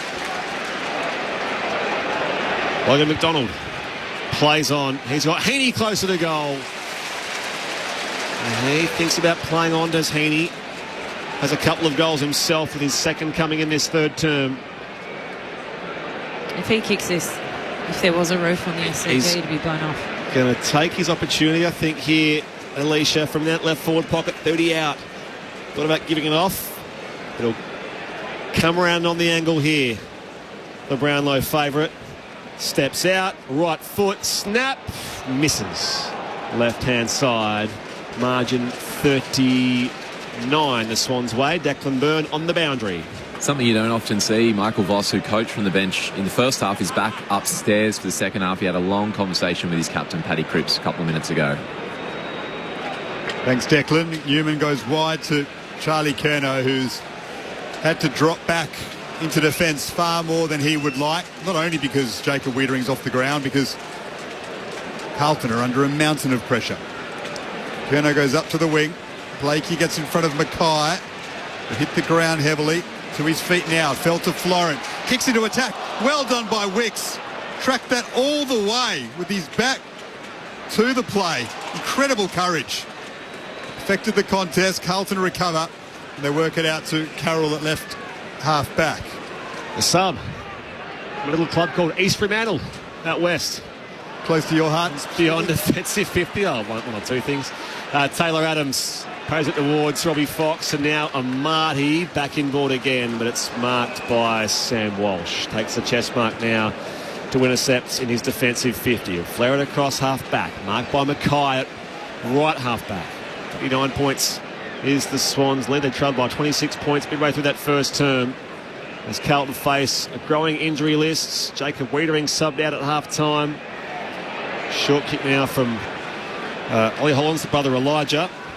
They use the corridor here, the Carlton Footy Club. Williams goes inside 50, skids out in front of the Koning. Has Melican for company, tunnels it out the back here. Akers coming by, hurries his ball up in the air. Francis takes the mark, a spot oncoming pressure from Corey Durden. And Francis marks in the left back pocket. Swans lead by 39. 19 gone third term, ABC Sport. Francis goes short to Goulden. The Hollands brothers, Elijah and Ollie. Their dad, Ben Hollands, who played for Richmond, spent some time on Sydney's list many years ago. So a family connection to the Swans as well. Ball goes over the boundary line, out of side. Boundary throw in right half forward for Carlton. Sam Walsh hasn't had under 31 disposals at all this season since returning from injury. He's on 12 tonight. With James Jordan tagging him. Warner. Another touch for him. Sockers it to half forward. Gathered by Amati. Looping handball to McDonald is cut off. Curnow's at centre half back for the Blues. He picks it up. Goes back to Marchbank. And now Williams gathers it. And goes into the middle of the grounds. And finds Newman. Quick handball to Elijah Hollands. He's got nothing on offer. So he goes short to Brody Kemp at half back. Kemp gets into space on the outer side now. Sends his kick on the angle wide again here to Ollie Hollands. Plays on quickly. High ball inside 50 it goes. Durden up in the contest with Blakey. Slapped away by Cunningham. Socked away by McLean for the Swans. It goes to the legs of Hayward and also Chincotta. Loose footy out the back on the logo as Fox attempts to soccer in danger on, or was he legged? What's the call here? It's going to be going the way of... He's in trouble, Fox. He's coming from the ground. It's going to be here. Is it going to be a Swans free kick?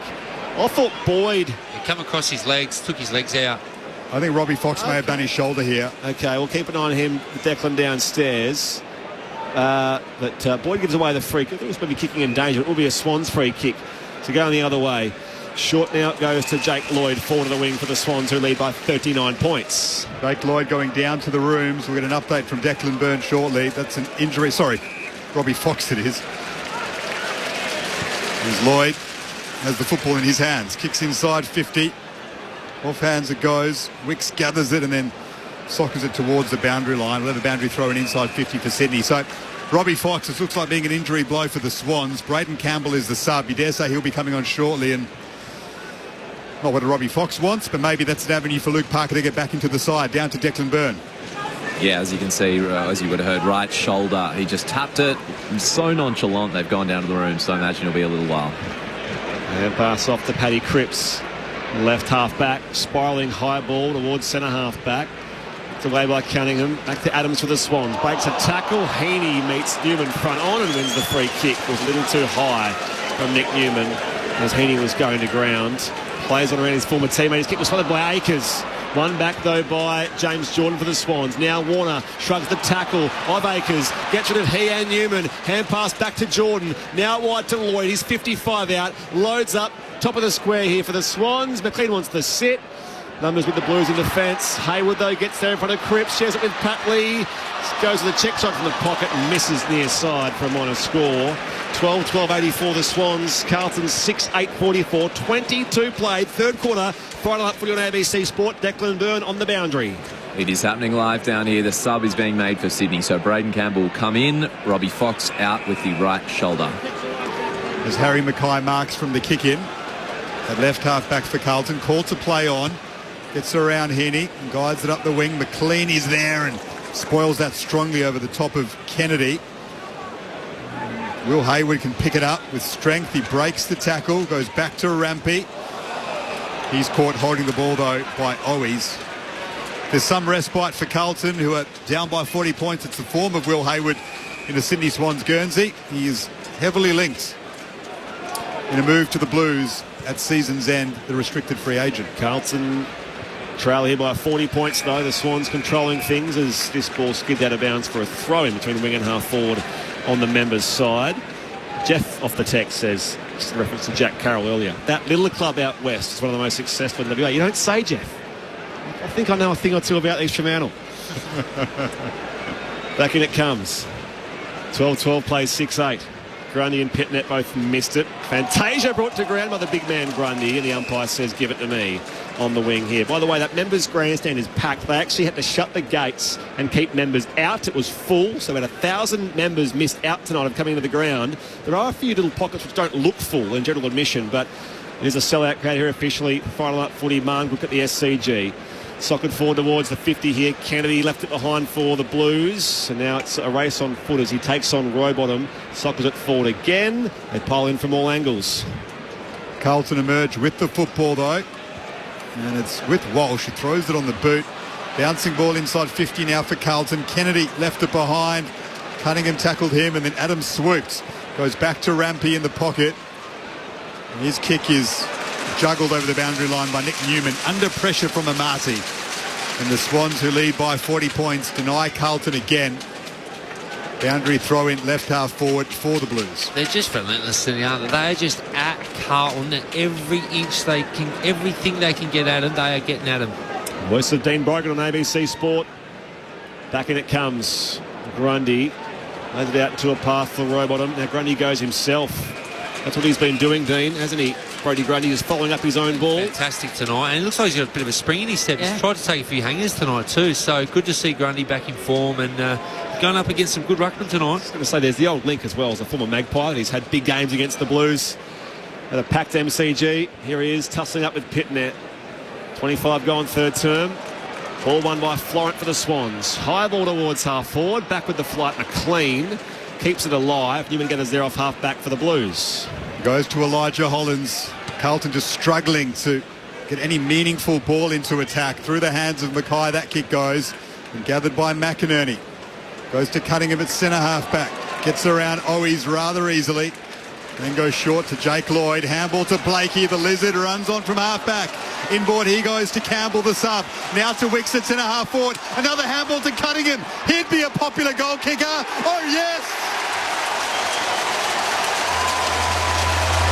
The veteran Harry Cunningham. He doesn't kick many. That's his first of the season. He got on the end of a wonderful passage of play. He started it all. And the Swans now lead by 46 points. Yeah, that's a wonderful team goal there by the Swans. And you mentioned it, Garby, in the call. Carlton can't do anything easily right now, such is the pressure of the Swans. They force a turnover and then they just cut Carlton back straight through the middle of the ground. That is a fantastic team goal. Just to give you an idea of how dominant Sydney are, they're plus 26 in possessions, plus 6 in clearances, plus 8 in inside 50s, plus 30 for the game in tackles. They're just absolutely annihilating Carlton. You take the first 15 minutes out of the game, it's absolutely been a tidal wave from the Swans. Harry Cunningham has not played forward regularly since 2018. He kicked 3 goals last year. That's his 4th goal in the space of, 6 seasons. Here's a clearance going the way of Heaney. The Swans go inside 50 again. McLean outbodies Newman. Takes a simple mark, 40 out, left-hand side of the field. I don't have the stats in front of me, but one of you gentlemen do in terms of marks inside 50 for Sydney this quarter, and we know the presence of Wiedering and how important he is to the Carlton lineup, but this must be the third or fourth mark inside 50 for Sydney this quarter. Yeah, so 9 to Sydney, 4 to Carlton for the game this quarter, Alicia. Yeah, I can do that. All the stats with Dean Brogan on ABC Sport. 5 to 1. 5 to 1, there you go. Hayden McLean on the approach from 45 to join the party of goal kickers as well. And he makes no mistake. It's getting very ugly here for Michael Voss's men. Under pressure, under injury duress as well. But it's the Swans who lead now by 52 points. 14-12-96, plays 6-8-44. 28 go on third term. Final up 40 on ABC Sport. Well, Sydney, we saw Port Adelaide last week have an 8-goal quarter in the first quarter against Geelong. Well, Sydney have 7 goals, 4, and I reckon we've still got another 3 or 4 minutes to go. So they're on world record pace. They're absolutely annihilating Carlton. Declan Byrne on the boundary.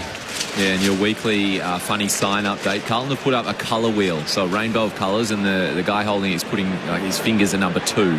Tell me what that means. That's the wheel of death on your computer, the colour wheel. They've used that right now. Thought it might be a white flag. Get us out of here. That means. Oh, strong grab at centre half forward, though, from Curnow. Quick kick out of the middle by Carlton, and Charlie Curnow's fighting on. Led his man to the football. That was an excellent grab. He'll kick from 50 out, slight angle to the left.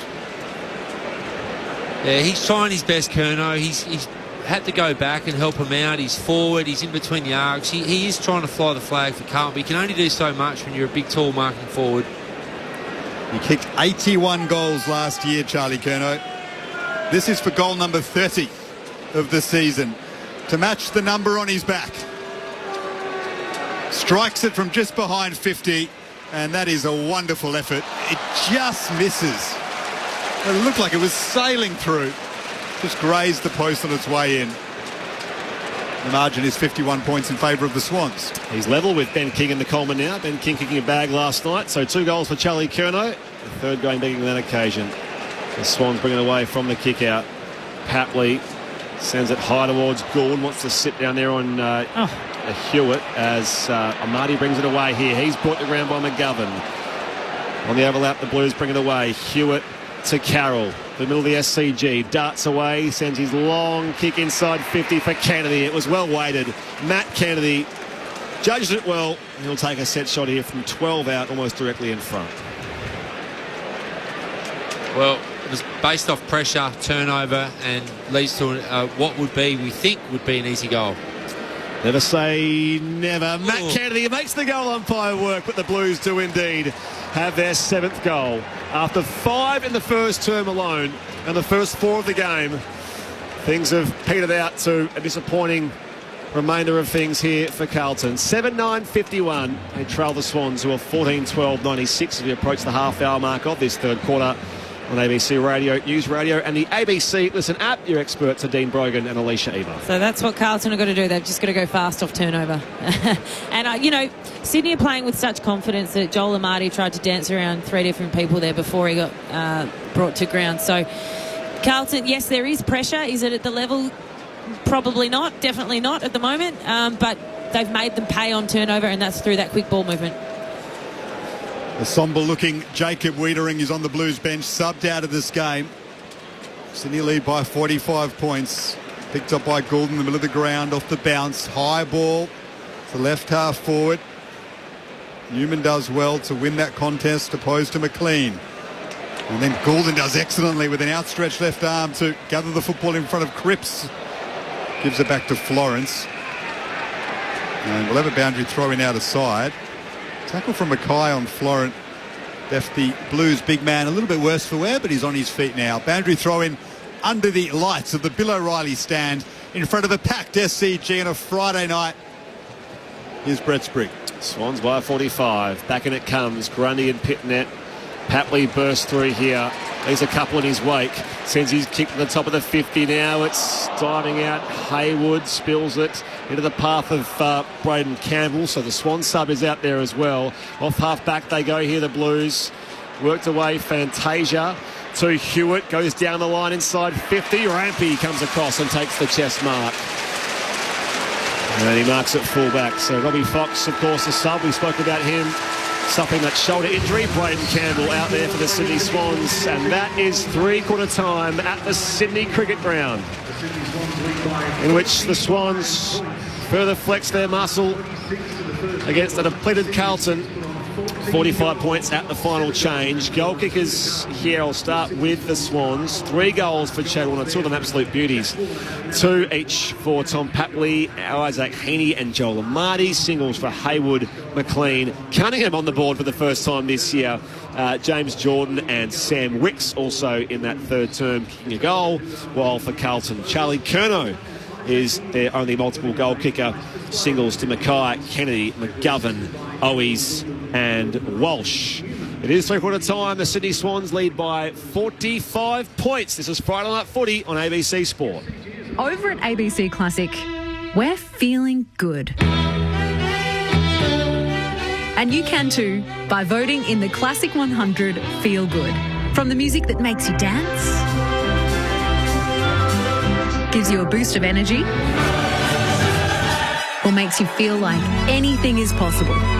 Vote for your favourite feel-good music now at abc.net.au/classic. What will be your number one? The 2024 Sir Doug Nichols round.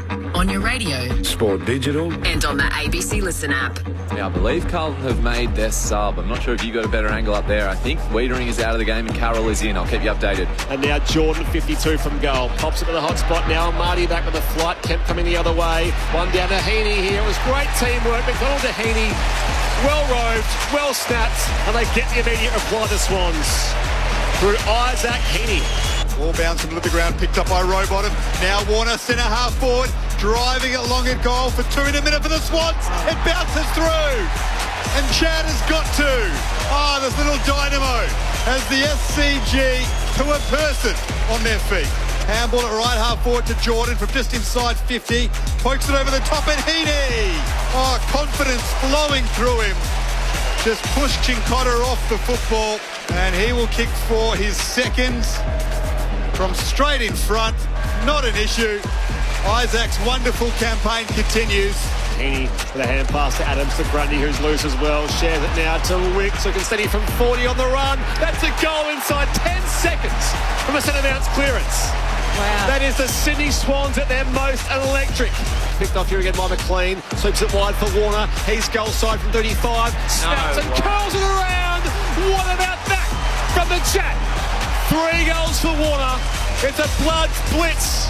It is happening live down here. The sub is being made for Sydney. So Braden Campbell will come in. Robbie Fox out with the right shoulder. Inboard, he goes to Campbell, the sub. Now to Wicks at centre half forward. Another handball to Cunningham. He'd be a popular goal kicker. Oh, yes. The 2024 Sir Doug Nichols round. On your radio. Sport Digital. And on the ABC Listen app. Sydney now leads by 45 points at the final change on ABC Radio, News Radio and the ABC Listen app. This is Marngrook at the SCG. Friday Night Footy as part of round 10, the first week of Sir Doug Nichols round. Your texts remain welcome, 0437 774 774. There was a couple of those coming through. Enjoying your call as usual in Montemerano village in southern Italy. Keep up the great work from Ralph. Everyone's travelling far and wide, aren't they? Which is fantastic. Someone says in response to our volume of listeners in the south of France, très bon. There was another one here. Settle down on the Swans. John Longmire is a realist and will be aware that he is coaching against a team that now has 14 injuries. Yeah, I'll give you the full injury of this. That's from Stephen Ballarat after the game. It is important context, I suppose, but they had a phenomenal start, the Blues, with a 26-point lead early. And the Swans have overrun them, of course, ever since then. Hi, Team M from Melbourne. Enjoying the call. ABC guys last night and you all tonight. Spot on with your expert commentary. Great round, remembering Sir Doug Nichols. And Stan from Victoria says, of course, the Swans are smug. Who would not be when their work rate this year is in sync and exciting to watch? Who called them smug, Alicia? I don't know. Did I? Remember that. You did. Someone from your club might have. I don't know. A good call tonight, thank you. Your experts on ABC Sport alongside me, Brett Sprigg and Daniel Garb, Giants captain Alicia Eva and Premiership player Dean Brogan. Well, Yeah, I know Carlton have got a long injury list, but let's not take anything away from the Swans. This is why they're top of the ladder. That's one of the best quarters of footy that you'll see from a team this year. I know Port kicked 8 last Friday night against Geelong, which was unbelievable. But that there was just incredible. It's just like blowing me away at how good the Swans are. And yeah, Carlton have got some injuries and they're playing a few men down. We know that, but it doesn't matter. It actually doesn't. You roll up, but Sydney are doing this to most teams though. So look, for Carlton, they just need to win the quarter and get something out of this game. It's going to be a tough task for them to win, but I don't know what they can do. Like, do you play Curnow on a wing and get him to run through and just change something around to give you a bit of life and win the quarter? Because at the moment, this looks like going to be a 10-goal loss for Carlton, and you don't want that when you have top 4 aspirations. So for Carlton, we want to see some fight. We want to see their good players get their hands on the footy and at least fly the flag and win the quarter. What are you thinking, Alicia? What do you think Carlton need to do? Yeah, I mean, Warner, Heaney, Goulden, they all started getting on top that quarter, and it just looks like Warner's running around almost unopposed. And I know James Jordan's doing a great job tagging and on Sam Walsh, and I think that's confused the Sydney midfield, and it just looks like their mids are getting out all over the ground. Their work rate looks high, so I think it's got to start at the source. Repeat stoppages are fine for Carlton here, so they can get some help back behind the ball and then start to generate some offence once they turn the footy over. 7 goals 4 to 2 goals 3 in that third term. Fourth quarter underway. Free kick out of the ruck contest going the way of Mark Pitnet. So the Blues with the first entry inside 50. Curnow leads up. Florent floats across. Third man up there is Walsh. Goes the nudge on Jordan. Off half-back, Warner lays the tackle on Boyd, and the umpire says, give it to me. Charlie Curnow hit the ground in that contest and turned to the umpire, arms outstretched, screaming. That was a free kick once upon a time in the AFL, but he's frustrated. There's Grundy scrapping away at centre-half, back for the Swans. Walsh finds it, quick kick. Inside 50, Goulden tracks it. Failed to mark it. The quick handball from Ollie Hollands to Patrick Cripps, the Carlton captain on the snap. That's across the face of goal from 20 out in the left forward pocket. And it's a behind to the Blues. The Swans lead by 44 points. Short kick out, Florent to Rampy. So Rampy subbed out last week against Freo. This week it was Robbie Fox, who in fact was the sub the past couple of weeks. With a shoulder complaint of his own, McGovern floats across the pack and ushers it out of bounds for a throw-in. Declan Byrne on the boundary. Yeah, just a couple of quick updates. Robbie Fox is back out from the rooms. He's on the bench, shoulder in a sling and immobile. And Harry Mackay, who copped a knock to his jaw, looked a bit groggy, a bit off balance at three-quarter time. He had a long chat to the doctors, but he's out there to continue. Swans lead by 44. Friday night footy on ABC Sport. Great to have you with us. Warner takes on Pitnet. Didn't have the footy. It's going to go a free kick Pitnet's way. I think Warner only had eyes for the man on that occasion. The arm was raised. He definitely caught Pitnet high as McGovern drives Carlton into attack. Punched away from the contest by Melican. He's hurt Pitnet. Yeah, that was a little bit reckless by Warner and probably unnecessary considering the game he's having. Pitnet's going to get some attention here from the dock, so any Swans will be hoping there was nothing too overly aggressive in that. Ooh. Well, that might be looked at in regards to Chad Warner. He might just be in a little bit of trouble. Thrown back in to Koning, dispossessed by the Cunningham tackle. The umpire does say holding the ball, so the Swans bring it away across half-back. It's with Campbell. Just realised by sub-4 number 16. Braden Campbell and Jack Carroll both into the game. But yeah, you can see on the replay, Chad Warner does raise the bumper bar there, the left forearm into Mark Pitnet, so I'm sure that'll be looked at for sure and certain. Pitnet's back running around now, so it looks to be okay. Blakey at right half back here for the Swans, who keep a 44-point lead. 3.5 minutes played in the final term. He tries to get away from Williams, but he's run down. The umpire said, yep, you had plenty of time. So Zach Williams will take his kick here from 40 out, almost directly in front, having chased and tackled Nick Blakey absolutely superbly. He just tried to bite off a little bit more than what he could probably do there, Blakey. But he has been breaking the lines all night, so why not try it? But, great pressure by Carlton and great tackle by Zach Williams. And, look, he needs to finish this goal and give Carlton a bit of hope and see if they can start chipping away at this lead that Sydney have got. Zach Williams back in the side this week. He's a proud Wiradjuri man who called Sydney home as a former Giant. His cousin Stuart James designed the Guernsey they're wearing tonight. He'll kick from 50. Zach Williams gives it everything. Has he got the distance and the accuracy? He does. That's a moment, if nothing else, in a night otherwise forgettable for the Blues. The margin is closed back to 38 points. 14-12-96 the Swans. Carlton 8-10-58. 4 minutes gone in the final term. Declan Byrne on the boundary for ABC Sport. Quick one on Mark Pitnet, who waved away the doctor, pointed to his Adam's apple, just had a bit of discomfort there, but he is continuing on. That might help Chad Warner's case. Zach Williams, that is his first goal since round 18, 2021. Then he played 32 games in his last 3 years, cruelled by injury. That's a nice moment for him. Well, they're flying, they're trying. They're having a crack in the last quarter. They've been pretty good the first 5 minutes. They are having a crack and trying to finish this game off on a positive note. Swans lead by 38 points. Clean from Grundy down to Rowbottom. Threw it on his boot. And Hayward, who has been a big contributor again, marks at centre-half forward and spots up Heaney on a lead towards the right forward pocket for the Swans. Heaney has 2. He's looking for his 3rd. He'll kick from 40 out, tight angle to the right. Yeah, great run by Heaney. Just in the centre bounce, just bolted forward. And you love midfielders that can bolt forward and get on the end of this and have shots at goal. And that's what the Sydney mids can do. They can hit the scoreboard. Isaac Heaney in the midst of his best ever season. And he's been an All-Australian before. For his 3rd goal of the night. Never looked like missing. Heaney has 3. The Swans restore their 44-point lead early on in the final term. Heaney, 3 and 21 to go with that. Warner, 3 goals too, 25. Who's doing the votes tonight? I think Warner's still got your vote. They've done themselves. I denied Brogues the chance to give Chad Warner best on ground a couple of weeks ago in the derby.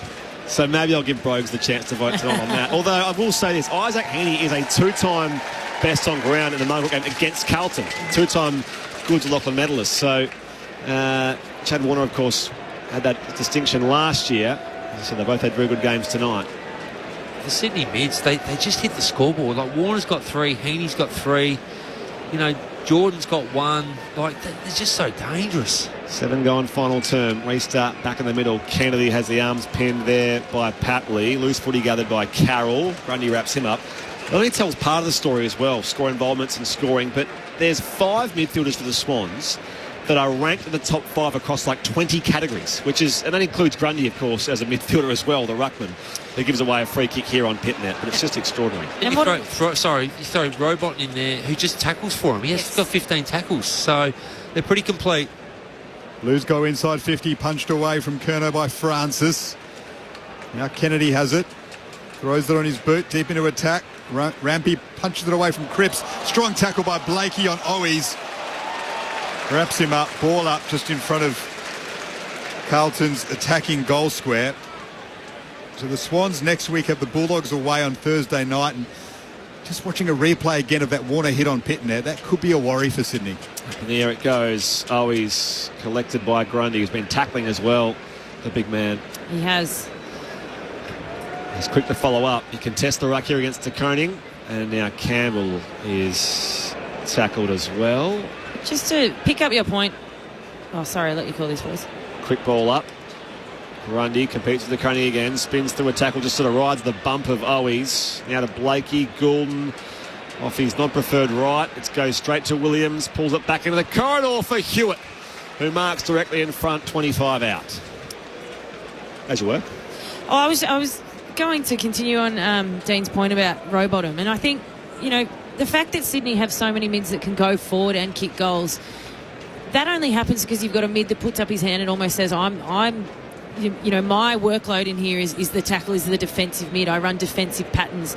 And it's understanding what your role is in the system, and that this Sydney midfield is just full of role players. George Hewitt, been 8 years as a Sydney Swan. Here he is to score a goal against them. It's all in consolation for the Blues.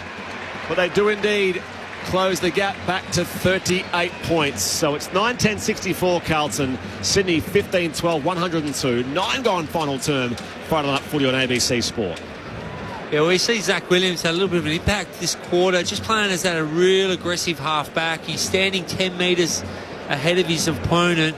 So when that dump ball does come out from Sydney, players like Zachy Williams can scoop on it and just be that aggressive half-back. They are trying to generate something, and, well done by the coaching staff to, give them the licence to be super aggressive so they can sort of win this quarter. And you may as well be super aggressive and get a couple of goals kicked against you if you're having a crack trying to score the other way. So they are having a crack here, Carlton. They want to finish well.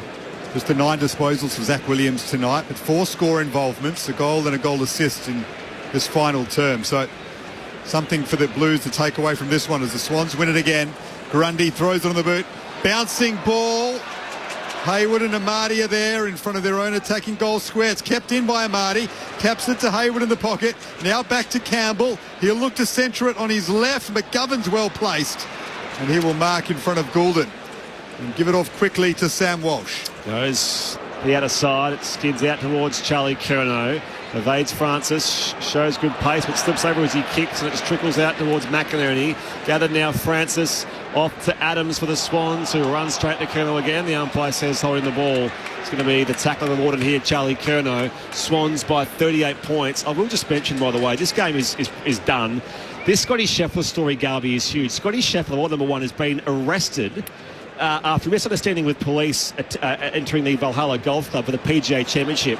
This is a major story developing at the moment across the world of golf and in the world of sport as the Swans move it across half-back. We'll discuss it a bit more post-game, but Scotty Scheffler in the hands of police after a misunderstanding. He was handcuffed, detained in a police car. There are other golfers, reporters watching on, all quite shocked. It's all very bizarre, that situation unfolding in the world of golf, while the Swans have the footy here at half forward through Wicks. He's got the second round of a major to play, and he's extraordinary, well placed to win back-to-back majors. Not far off the lead held by Xander Schauffele. Here's Errol Goulden, who'll just guide it, looking for Hayward. Bounced off his chest inside 50 for the Swans. Wicks is there. So is Chincotta. Warner, can he add a fourth goal? He's tackled, so he handballs to a dangerous area. Picked up by Rowbottom. Got back on his feet, James Rowbottom. Threw it on the boots. And kicked another one for the Swans. Well, that sums up the warrior inside the Swans midfield, James Rowbottom. Should never have got free of that tackle. But he is stronger than any man on the ground. He has 14 tackles to his name and now a goal. And that was through sheer will, Alicia Eva. Yeah, that's reward on the scoreboard, isn't it? But look, he's had 14 tackles tonight, and for him to break his own and kick one himself, that's good reward for effort. And I think if you talk to any of these Swans midfielders at the moment, they always talk about his defensive work rate, his defensive efforts. He's a real team player and difficult to tackle. And just on a side note, as is his sister, Charlie Rowbottom, almost impossible to tackle. Well, I interviewed Chad Warner early in the season. He said if he was starting his own team, James Rowbottom would be the first player he would draft, because he said he makes everyone around him better. I think he'd be in most midfields teams across the country. He's a super player and complements our midfield so well, doesn't he? Well, he's starting back in the middle. It's Florence shares it by hand. Adams, Sahini, who's brought to ground by Boyd. Cripps picks up the loose footy, breaks the tackle. The skipper goes inside 50. Mackay! It's a spearing ball, and Mackay made it with the overhead grab, 40 out, slightly right of centre. Just to recap on that Scotty Scheffler story, which is still developing as we speak. So video footage showed him being led away in handcuffs, so we believe an arrest has been made, and it's alleged he committed a traffic misdemeanour before the misunderstanding, which is where all this confusion has come from. But he's also a new dad. Number one golfer, Scotty Scheffler, as Mackay pulls his kick to the right-hand side and misses. Not his worst miss of the night. It is a 43-point break to the Swans. Declan Byrne on the boundary. Heaney really sore after that contest. He's limping around out there, sore left leg. They went out to check him and he said he's okay, but yeah, he's hurt in the background. That's a watch as well, as McInerney goes short to Lloyd. Scotty Scheffler despite being one of the most dominant personalities in world sport, also one of the nicest people. Hard to imagine someone like him caught up in a drama like this. Hopefully it all dissipates rather soon and he can get back to doing what he does best, which is playing golf. Ball in dispute in the middle of the ground, punched away from the contest by Jordan.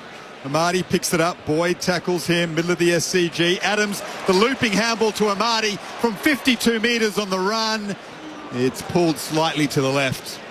Behind for the Swans. They are 16-13, 109. Carlton 9-11-65.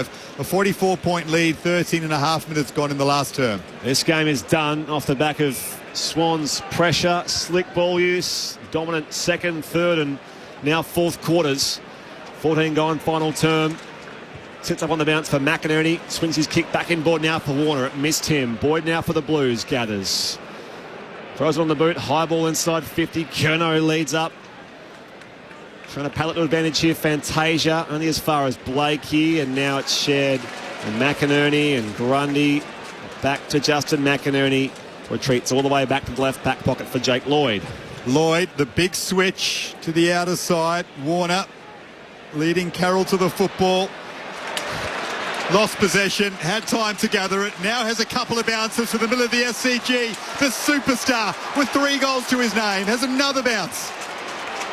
Looping over the top to Wicks it is now from 40 out directly in front.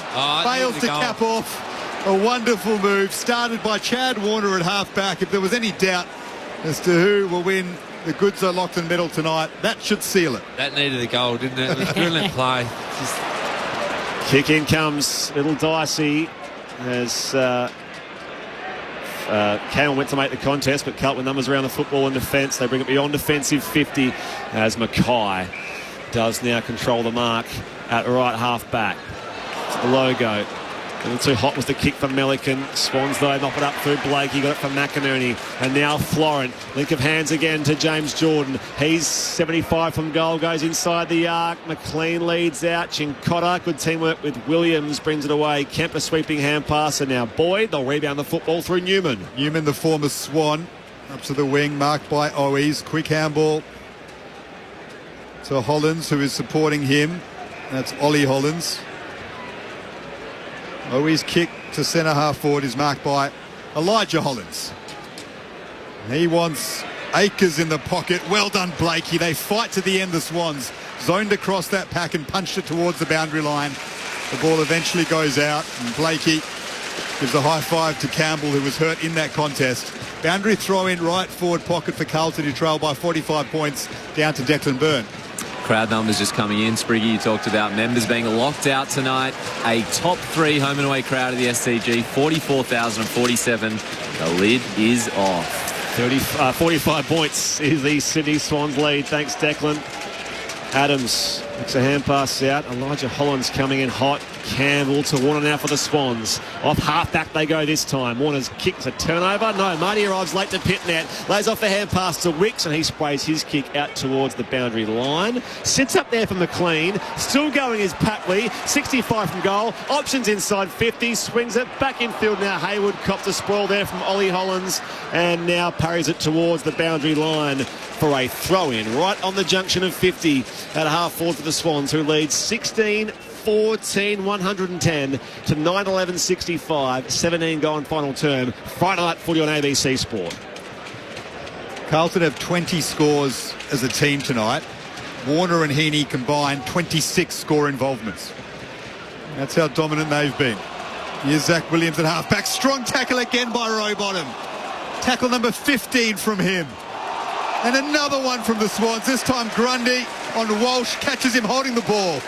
A look of resignation on Sam Walsh's face as the big ruckman brought him to grounds.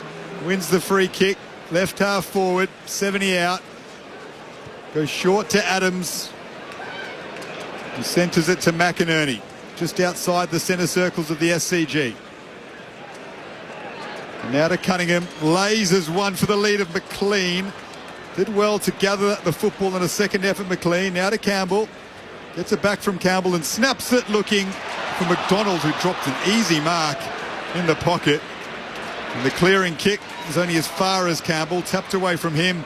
Hollins has it now. It's scrappy at the moment, but the Swans have it inside attacking 50. Marchbank eventually gathers it for the Blues.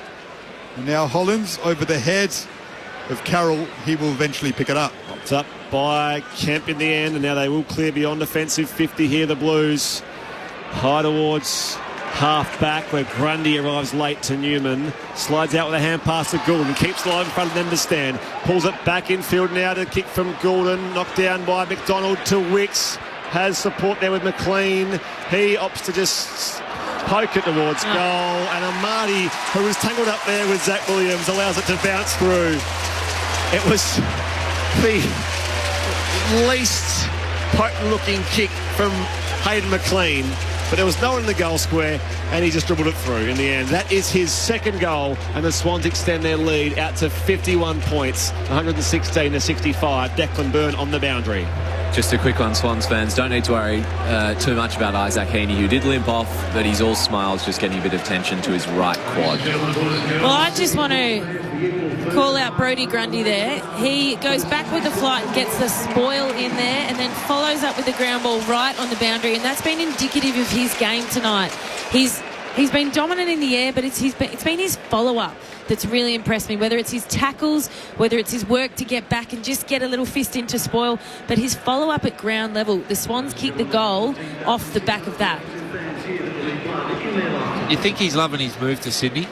Absolutely. He's wasted, 2 years at Melbourne? So he'll get that back being up here because they look after their own, the Swans. Well, you speak to people at the Swans as we have a ball up. In fact, the ball is spilled free. I'll ask this question to you in a moment, Brogues. Quick kick inside 50 for Carlton.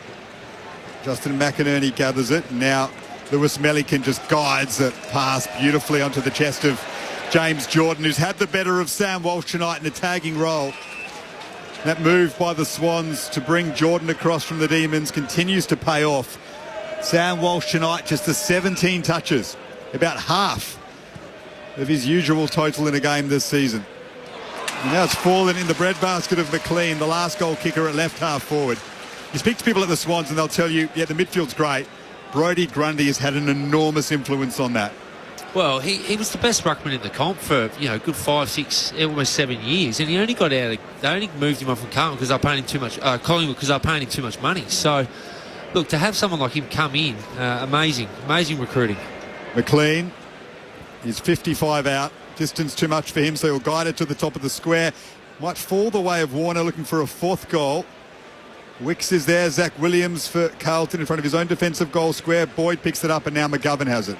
Kick goes beyond offensive 50, only just. Trickles out there for Florent. Puts it back inside 50 now for the Swans. Wide to Campbell. Good contested grab over the top of Matt Owies.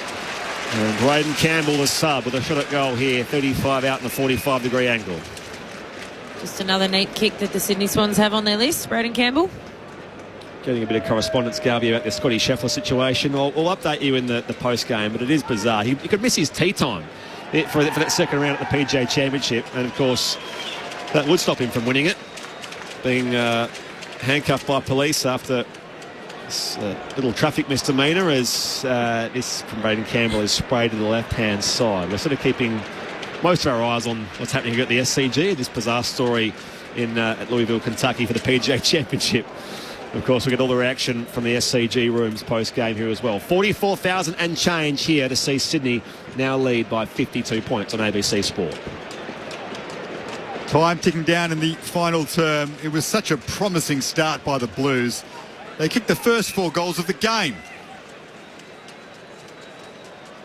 They've only kicked 5 since. Sydney have rattled through 17 in that time. And Zach Williams goes to centre half back and finds George Hewitt. Plays on quickly to Brodie Kemp. His kick up the wing on the outer side in front of the Bill O'Reilly stand to Fantasia. He goes to centre half forward for his skipper, who's tried really hard tonight in Patrick Cripps. 55 out. He wanted Curnow on a lead, but James Rowbottom, who continues to work hard, got in the way. His kick, though, is turned over and marked by Kemp at left half back. So Kemp wheels and goes now wide to Blake Acres, who's been among their best tonight for the Blues. And that right peg deep inside 50, but it's intercepted by McLean. Floats up in defence. Hayden McLean. There's a goal of his own at the other end of the ground. Kicks to a contest. Heaney giving him a push, and now there's a player Lying a little motionless on the SCG, getting up very slowly. I think it's Sam Walsh getting to his feet now. In fact, it's going to be a free kick Heaney's way. So it was Walsh who gave away the free kick. Free kick Sydney at right half back, and they lead by 52 points on ABC Sport. Heaney with possession number 23 and 3 goals. Kicks to half forward. McLean couldn't quite haul in the mark. Elijah Hollins to Hewitt. And now Walsh on the wing. Walsh dropped the football but socketed off the ground to half forward. Bouncing ball gathered by Francis as Rampy in support. He'll switch it all the way across his own defensive 50 to McInerney. It will eventually sit up for him. Short one to Goulden. And he'll have possession number 27 in a moment. Swans leading by 52 points. Played on in this final term. Friday night footy on ABC Sport. Play on Goulden from half back to McDonald reaching for it. Strong towering mark on the wing. Logan McDonald. Off contract but keen to stay at the Swans. The West Aussie drives it long inside 50. Up in defence, Mackay through his hands. Walsh got a nudge from Warner. Towed away from Walsh back to Akers. Akers kicks hurriedly up in the air. Mackay juggles it. And Marty in close quarters as well. Kennedy gets out the back, run down there by Gould. Just got the kick away in time. It dribbles out towards the wing. Shuck by Rowbottom. Off to McInerney, who's dumped by Newman. And again, the umpire will ball it up between wing and half forward on the western side, the members' side of the SCG. The home side leads here by 52 points on ABC Sport.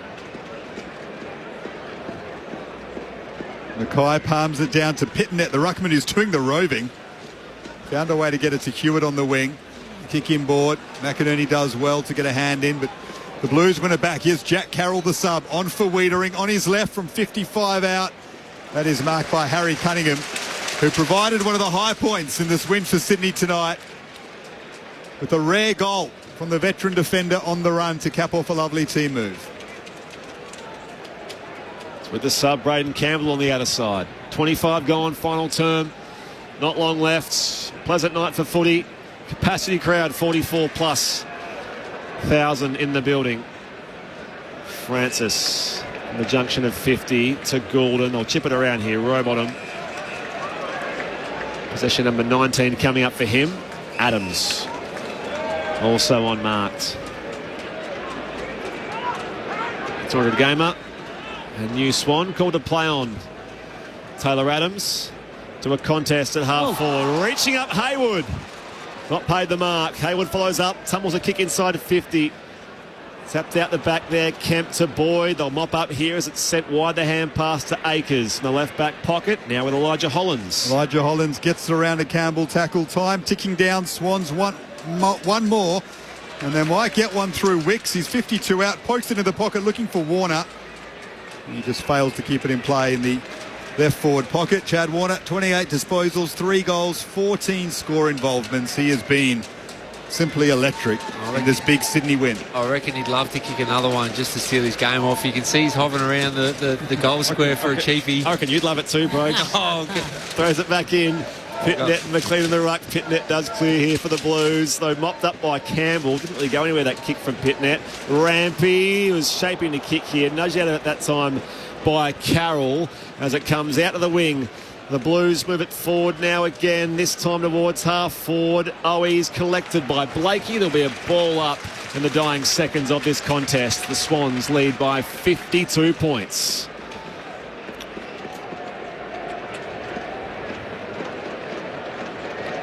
(17-15, 117. Carlton 9-11-65. They were challenged early, Sydney, but they have made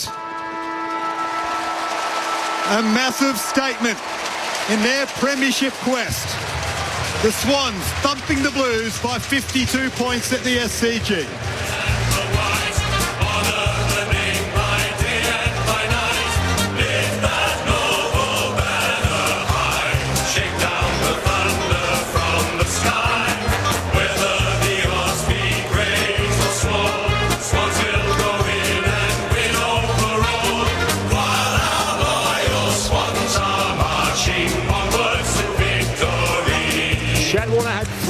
accompanying 28 disposals, 3 for Heaney as well, 2 for Papley, Amati and McLean, singles for Haywood, Wicks, Cunningham, Jordan and Rowbottom. Meanwhile, for the Blues, it was 2 for Charlie Curnow, who draws back level with Ben King in the gold medal race. Harry Mackay, Williams, Hewitt, Kennedy, McGovern, Owies, Walsh, all on the board as well. The Swans by 52 points in the end. Cheer, cheer the red and the white. Honour the name by day and by night. Lift that noble banner high. Shake down the thunder from the sky. Whether the odds be great or small, Swans will go in and win overall. While our loyal Swans are marching onwards to victory. 52 points, their equal biggest lead of the night and the final margin here as well. Carlton led by 9 points at quarter time, the Swans by 14 at the half, Sydney by 45 at the final change. In the end, it was a slow start followed by complete domination, and now the Sydney Swans will be 2 games and their hefty percentage clear on top of the AFL ladder, still with most of round 10 to go, the first week of Sir Doug Nichols round, and we will have the presentation of the Marngrook Trophy and the Goods O'Loughlin medal for the best of field here while the players all shake hands and Sydney celebrate another win against a top 8 opponent. 9-1 now on the year, John Longmire's men, with, as Daniel Garb mentioned, a statement of sorts here under the lights on Friday night at the SCG. Your experts have been Giant skipper and 2-time All-Australian Alicia Eva and Premiership player Dean Brogan. Well, at the start of the game, we said Sydney are number 1 for offence, number 1 for defence in the AFL at the moment, defence. And that Carlton just had the edge around clearance and contested ball. But look, Sydney won that count tonight as well. And I think Carlton started the game really, really well. That first quarter, that first 15 minutes, unanswered goals, winning it out of CB, getting it in with depth, and scoring off the back of it. But then once Sydney got their pressure game going and some of their leaders stood up, particularly in the midfield, and said, nope, let's get going, it was just all Sydney from there. And Brogues, I know we mentioned it, a few names throughout the broadcast, but Warner for mine, he was the one that put his hand up. We mentioned when he came off the ground early in that first quarter, he was filthy with his team's performance, but he said, jump on my back and let's go, and everyone lifted with him. So it started with him, and then, of course, Rowbottom. How many tackles did he end up with? 15. Like 15. Yeah. Heaney kicks 3. It just became an absolute demolition, and the Swans were just too easily able to move the ball end to end. Carlton looked out on their feet at times. They didn't know how to defend Sydney, and they were scrambling a bit. Oh, their midfield got obliterated, Carlton. Sydney's, I'm just trying to do the stats while you were talking there. Sydney's midfield compared to Carlton's, like, just looking at the tackles, Sydney had, with their midfield, and we're talking about Warner, Rowbottom. I know Rowbottom had a lot, but Heaney still chipped in with 7. Warner still chipped in with 4. Goulden chipped in with 3. And then you got Rowbottom with 15. They're your main midfielders. 30 tackles. To I think Carlton in their midfield group had 10. And Brodie Grundy's had 7. Sorry, Brodie Grundy was the other one with 7. So, look, it was just... I don't know many teams that can actually start like they did against a Carlton that looked like they were here to play. And they came, they threw everything at Sydney. You couldn't play much better. Yep. But Sydney just got so many gears. Like, they just, all right, it's not going well for us. Let's regroup and go again. But it's a pretty impressive win. So then downstairs. Before we call up the winning captain, I would like to welcome Michael O'Loughlin to come forward and present the Goods O'Loughlin medal, which was created to honour the contribution of 2 of our Swans greats. And the winner of the Goods O'Loughlin medal for the best player on ground tonight is Chad Warner from the Sydney Swans. Just as he was last year, he had 29 disposals and 2 goals last year, this corresponding fixture around 11. And now back-to-back Goods O'Loughlin medals for Chad Warner. He embraces Mickey O.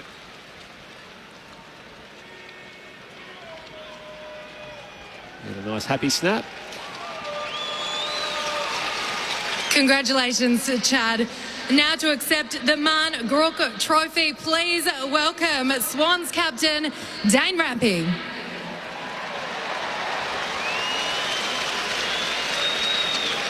And Rampy trots over to Michael O'Loughlin. They embrace as well.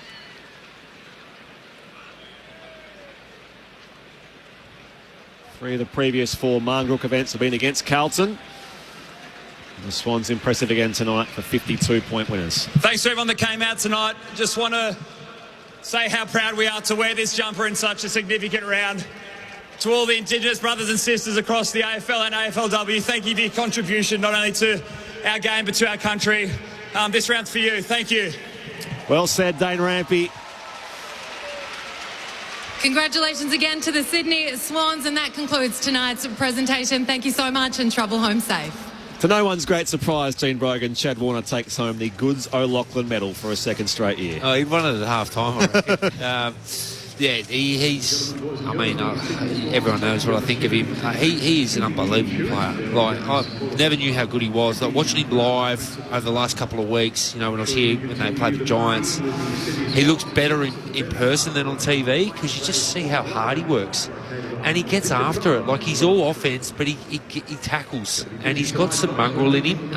You know, whether he comes under scrutiny or not for trying to take on Pittman with that elbow, I don't know. But it's just the sheer will to try and take him on.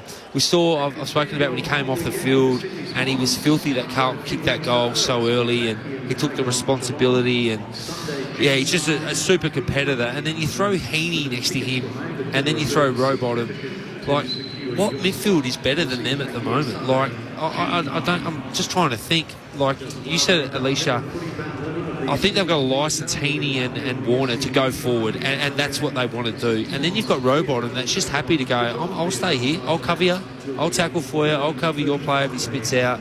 Like, that is the ultimate midfield. And then you throw an All-Australian ruckman in there in Grundy. Yeah. Then you throw Gordon on the wing. Wow. You got Rowbottom who's laying 16 tackles. And Goulden who's just slicing you up. And Gordon was quiet tonight. I reckon he still had 28. But wow, they're impressive. They're 9-1, and I can't see anybody going close to them. They're 2 games clear, not even halfway through the season. So this time last year there was a bit of a debate about the medal. Nick Blakey, a lot of people thought should have won it. No doubt about Warner tonight. He might have an issue at the tribunal for that high hit on Mark Pitnet. That'll be interesting. But Alicia, he said earlier this season that Errol Goulden's campaign last year inspired him in the pre-season to go another level up. I mean, you're inside the walls of a football club at the Giants. Do you see that amongst young players, that they almost get a little bit jealous if someone else is dominating and they want to respond? Yeah, absolutely. And that's how you want a football club to run. You've got role models that set the standard, but it's even better when you've got the younger players who go, you know what, there's the standard and I'm going to go one more. Come with me. And that's what Chad Warner's clearly done tonight. And that's why the Swans are going to go a long way this season, because it's not just their leaders that are saying, come on, let's get going. It's everyone. And they talk about that strong culture that they have there, and it was on display tonight, whether it was Chad Warner, whether it was Brodie Grundy, whether it was Blakey, whether it was Rampy down back, who doesn't have the 30 disposals, but he, you know, we know what kind of leader he is. They're not reliant on one or two players. They're not reliant on one or two players to win them the game either. So it's not just leadership; it's executing their role. And I think, you know, we talk about Rowbottom, and I always sing praises of defensive mids, but for him to get forward and kick his own goal, that's, you know, he might love that, and the boys might get around that, but I can guarantee you they will be singing the praises of the 16 tackles that he has done tonight, because it allows those other names, Heaney, Warner, Goulden, it allows them to bring their weapons consistently. Their midfield, Warner's 22. Yeah. Heaney's 28. Still got plenty of footy left in him. All their gun midfielders are in the low 20s. Goulden's 21. Jordan's 23. The tagger. Yeah. You know, like Rowbottom 23. So he's already playing like that at 23. The parts are there for a long term. It's incredible. Yeah. Like, they're an unbelievable footy side, and I reckon they've been underestimated a little bit, but not now. Like, they are clearly the best team in the comp by a long way. The Swans did disperse to different parts of the SCG. There were 44,047 here tonight. The players spread out to go and see a few of those that have stuck around post the Marngrook Trophy presentation. There's a few former players down there as well. Michael O'Loughlin taking selfies and all having a great time. They'll make their way down the Paul Kelly race soon, and we'll hear from somebody in the Swans rooms and potentially, if we get time, the Carlton rooms as well. But it is a bit tricky sometimes with the later finish and the visiting team. But the Swans here by 52 points, an impressive win for their 9th victory of season 2024. You mentioned all those midfielders. They've got Callum Mills, the captain, an All-Australian from a couple of years ago and their club champion, who's still to come back. Luke Parker, who's a 3-time club champion, who is killing it in the VFL. He can't get in the team. We haven't even mentioned Taylor Adams once tonight. 20 disposals for him. 20, yeah. It is an embarrassment of riches. You wouldn't think Parker's coming in with that midfield. Unfortunately, where does he come in? We'll talk about it post-game because it's an interesting one. And I must admit, the idea that Luke Parker has done enough to get in that team, surely you find a place for someone like Luke Parker. He was top 3 in the BNF last year, as recently as last year, and yet I love him. The way they're playing, I love him. It is a curious thing. The Swans make their way down the race. Winners again for a 9th time this season. 2 games clear on top of the AFL ladder. Declan Byrne, they're headed your way. Yeah, they're just about heading into a packed room down here. They stayed out in the ground a little bit longer, which meant the rooms are flooded with support. Phones are out from everyone in here. Family, friends, they're getting big cheers. I can see ex-number 1 ticket holder Adam Spencer with a few loud yoo-hoos. Tommy Papley is up and about. He's still got energy. When does that man switch off? We need the beat button for Tom Papley. Had a quick look at me there. Might have heard you through the cans. Just waiting for a few to come through. Big circle lined up. This win means a lot. As you said, clear by a game and a half at the top of the ladder. Big percentage boost. And they've got the Volk in. And he's going to get in the circle. Volkanovski singing the Swan song.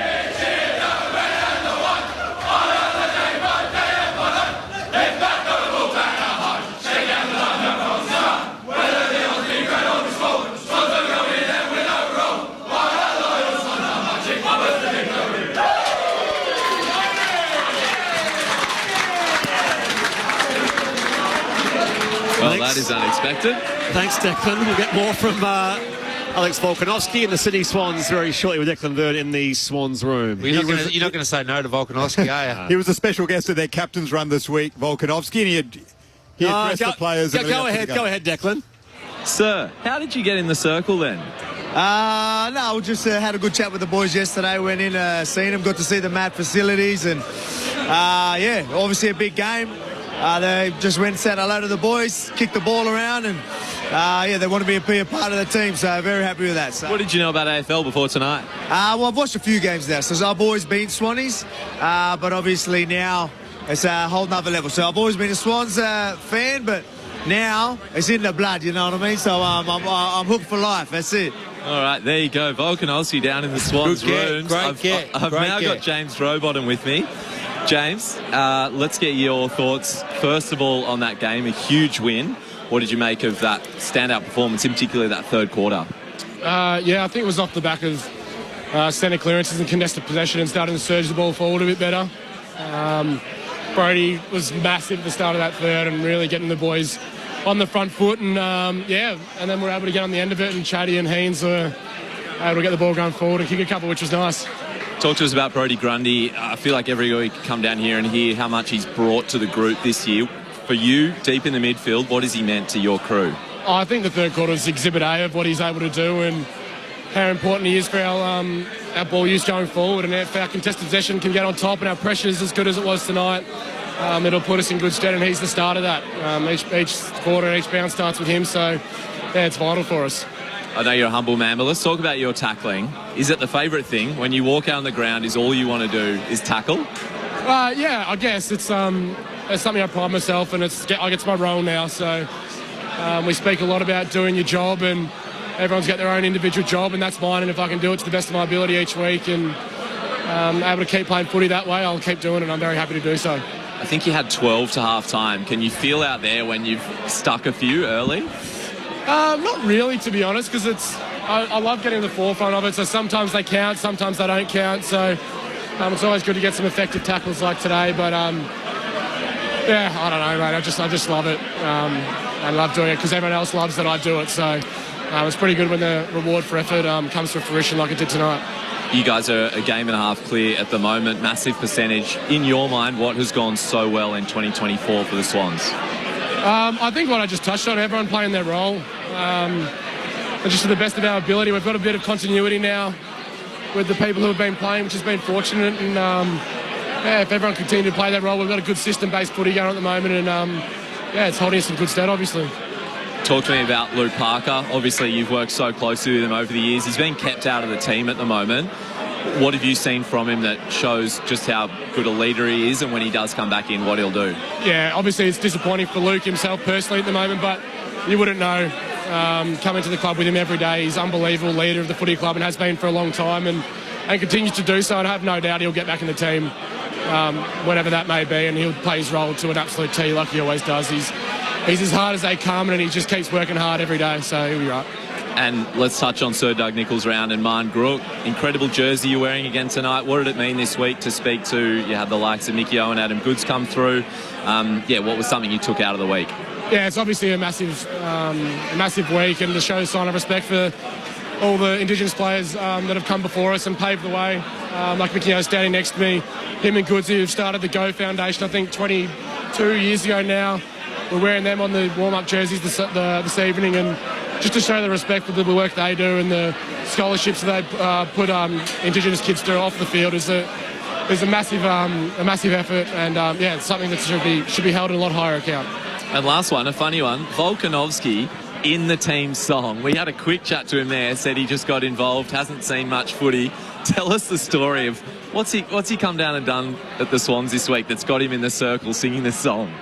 He came and chatted to us yesterday, actually, and just ran us through his mindset whilst he was the champ and what his mindset's like when he's put in uncomfortable positions, and how we can relate to that. And it was actually really interesting to draw parallels from obviously fighting in the UFC and being one-on-one in the octagon, and drawing comparisons into what we can do week in, week out. And yeah, saw him on the boundary line after the game, and then to get him in the circle after the game was pretty special. Any physical did you do any wrestling, tackling stuff with you?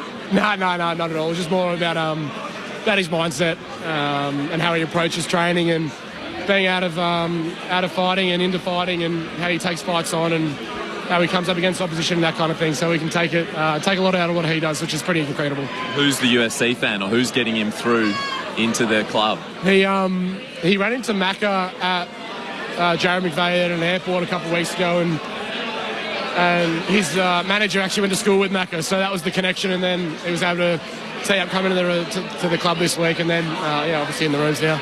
Last one, you're an epic tackler. If it's not you, who's going into the octagon with Volk? I'd put Tay Adams in there. He's a hard-nosed footballer, and he's got a bit of white line fever, so he'd go all right, I reckon. James Rowbottom, thanks for your time. Congrats, top of the ladder. Big win tonight against Carlton. Thank you very much. Appreciate it. Thank you, Declan. James Rowbottom down there in the Swans rooms off the back of that 52-point win for the Swans over Carlton, featuring a cameo from Alexander Volkanovski, the MMA UFC champion. By the way, on the VFL, so Luke Parker did play in the VFL. That game happened basically concurrently with this one tonight. The Swans reserves against Frankston, in which Frankston prevailed by 15 points. Luke Parker having 26 disposals with 9 tackles, 9 clearances, and that was his. Angus Sheldrick also had 28 touches. A few little key numbers there as far as Luke Parker and his potential path back into a Swans team, which, as we said, I said there were 2 games clear.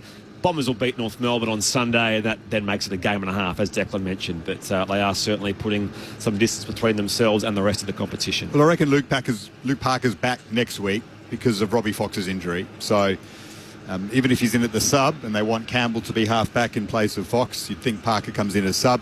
But there could be Parker and Sheldrick in the team, because I think Chad Warner has something to worry about with that high elbow on Mark Pittonet. Hopefully not but it'll be looked at. It was just unnecessary. The game he was having, I just don't know why he would do something like that. It was a bit of a brain fade, and it could potentially cost him a week, although from a Sydney point of view and Chad Warner point of view, we hope that's not the case. Mark Pitnet's all right, so maybe that saves Warner, but maybe there's a couple of changes for the clash against the Bulldogs on Thursday night in Melbourne. The Dogs, of course, here in Sydney at the moment, they take on their rivals, the Giants, tomorrow afternoon.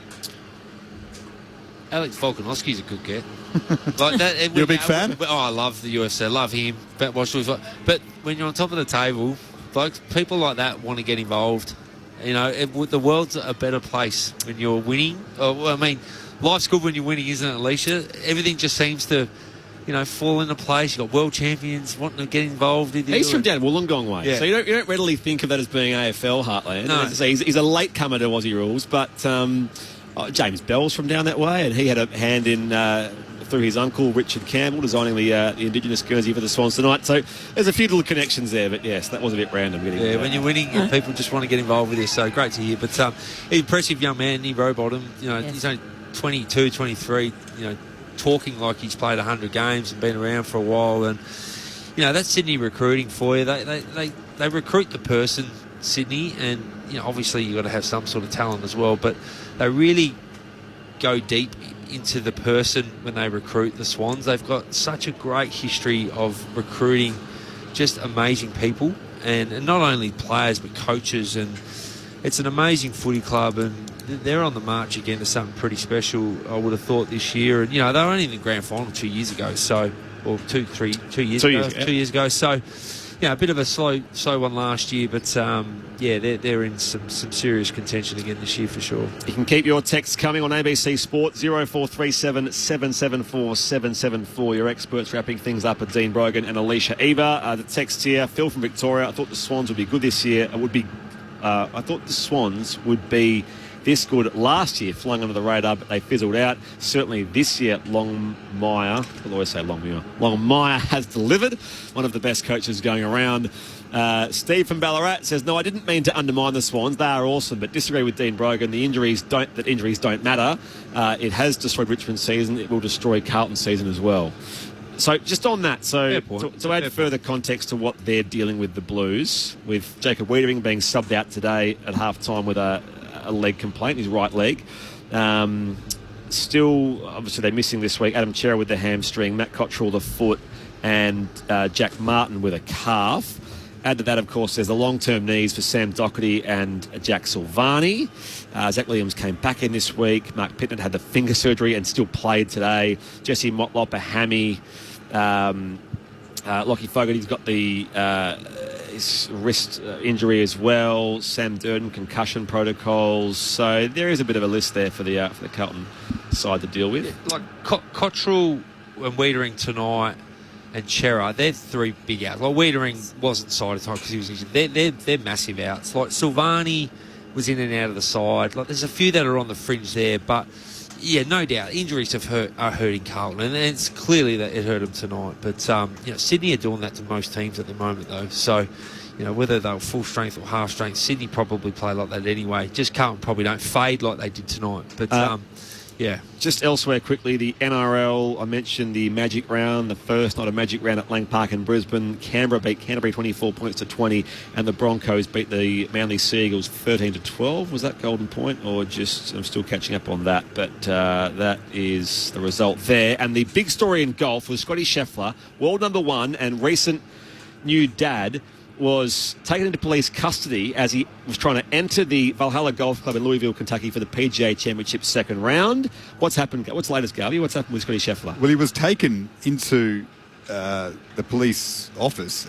He was charged, but there's a mugshot going around as well. He's now been released from custody and he's on his way to the golf course. Now, who knows if he faces criminal charges at a later date. There are allegations of him assaulting a police officer, but he has been released from custody and he's on his way to the golf course to play in the second round of a major, of which he is unsurprisingly in contention. I think 5 shots off the lead. I mean, if he goes and wins it from here, Scotty Scheffler, after becoming a dad this week, and this drama this morning, arrested on his way into the golf course, then, I mean, he's just superhuman. Enormous sports story, but such a bizarre one, considering he's such an innocent personality, really. So, yeah. Not in this case, I mean, just in general. There's a misunderstanding that he didn't he said he didn't stop at a traffic stop on the way in because there had been a separate incident involving potentially a fatality, I think, which is why the cops were trying to cordon off a part of the entrance. This is my understanding while I'm trying to call a game of footy.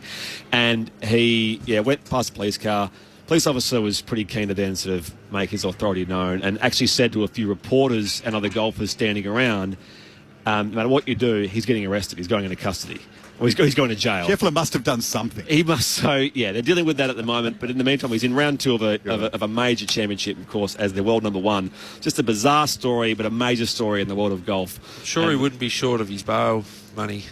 No. By those golfers getting paid. Wouldn't be I'm sure he posted it out of his pocket as he walked in. I saw a few tweets. Like Minwoo Lee, for example, a few guys are tweeting free Scotty, and he has been since freed from police custody. But it's just a bizarre situation in golf surrounding Scotty Scheffler. Here, the Sydney Swans trailed by 26 points midway through the first quarter to win it in the end by 52 points over Carlton. You mentioned the Swans away to the Bulldogs next week. That's the Thursday night game at Docklands, while Carlton at home against the Gold Coast Suns. That's Saturday afternoon at Docklands. So that's what's next for the Blues. And the way this top 8 can shake up. So I mentioned the Swans sort of move their percentage further ahead. But Geelong, for example, who were beaten last night and resoundingly by Gold Coast, they could also fall all the way down to, I think, as low as 7th or maybe even 8th. Geelong. In fact, it must be, now that Carlton have lost, it would probably be, they'd have to be at least 7th.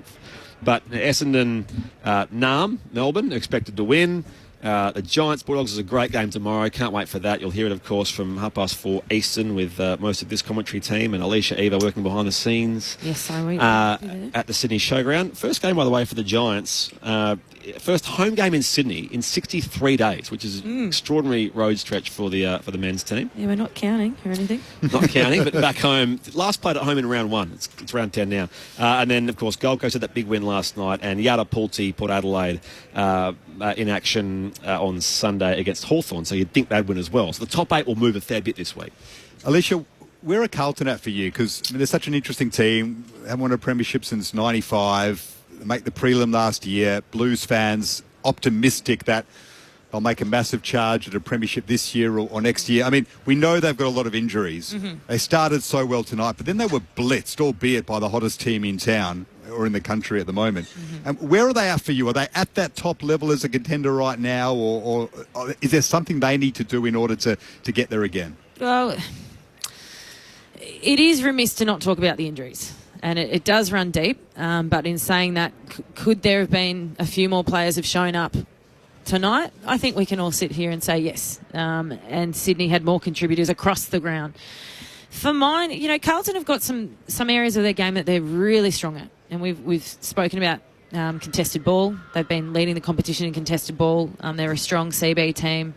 Centre bounce team. They've got some absolute jets running through that midfield. Cripps, Walsh, Cherry when he's out there. So there are some really strong components to their game. My concern is how they move the ball out of the back half. Just some numbers here. 17th in the comp for D50 transition.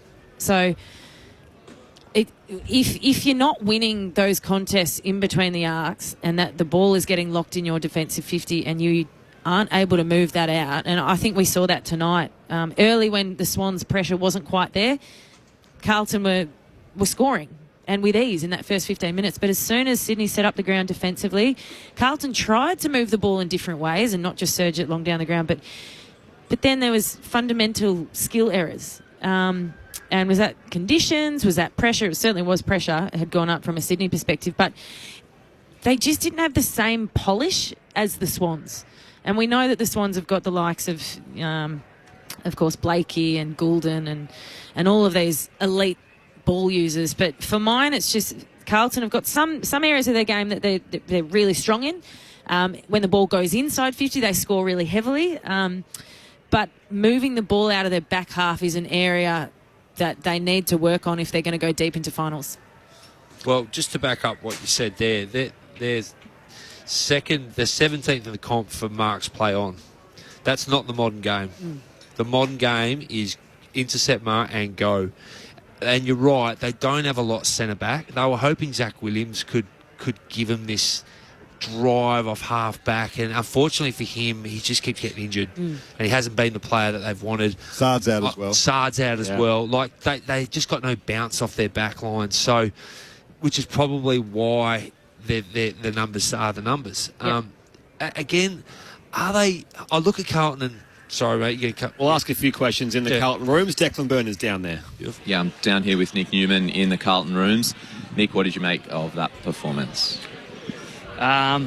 Disappointing. I think when you start like we did, felt like the game was, sort of going the way we wanted it to go, and felt like it was in control with the first 20 minutes of the game, and then, to fall away that poorly was disappointing.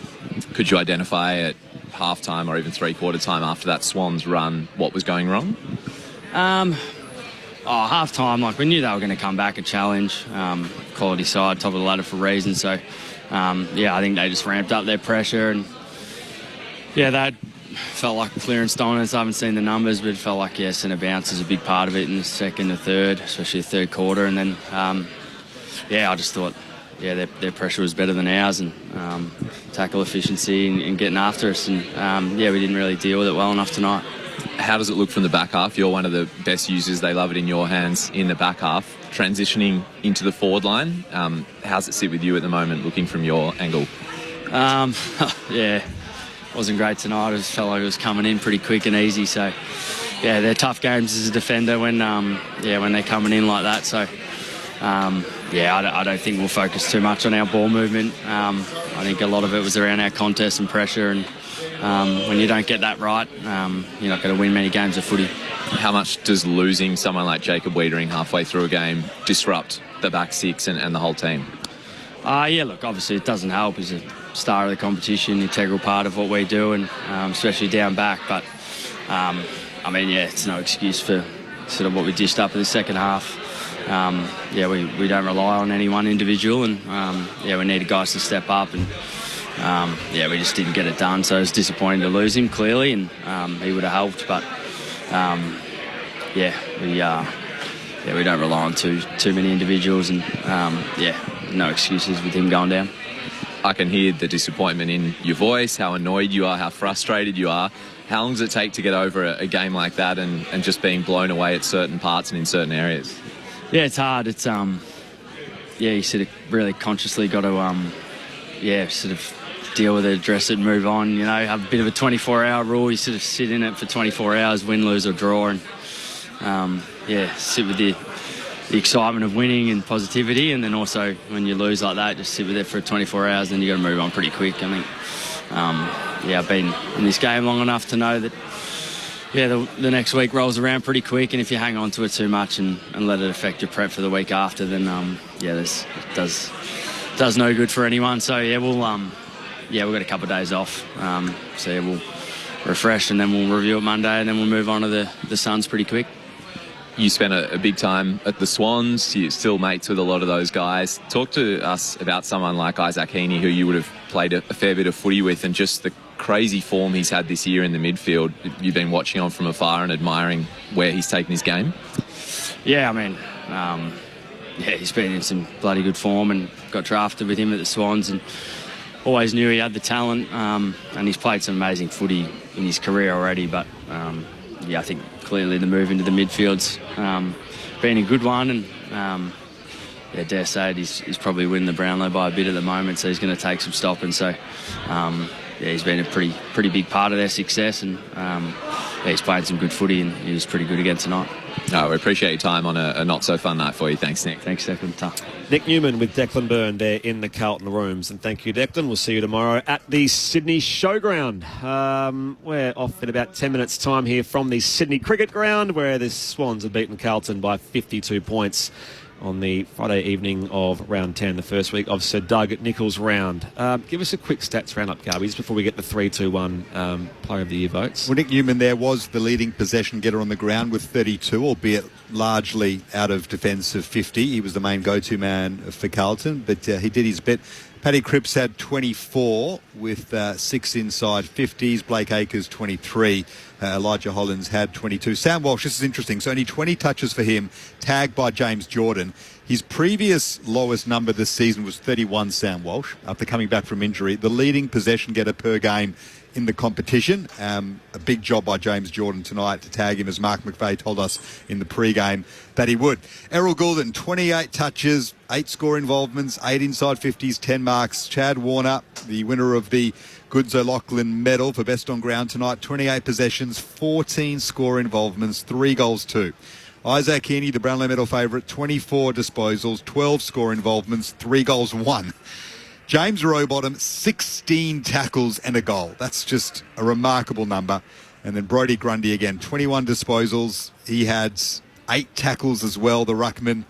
He was masterful in the middle of the ground. What an impact he's had on this Swans midfield. And, some of the leading possession getters for both sides. It's just every single week we come here and it's those same names, not only collecting big possession numbers, but score involvements and goal assists and goals, all of them every single week contributing for the Swans. It's quite insane, but 5 of those Swans mids, so I mentioned Heaney, Goulden, Rowbottom, Warner and Grundy, across something like 23 categories, which includes not just clearances, marks, but also intercept possessions, pressure acts all around the ground.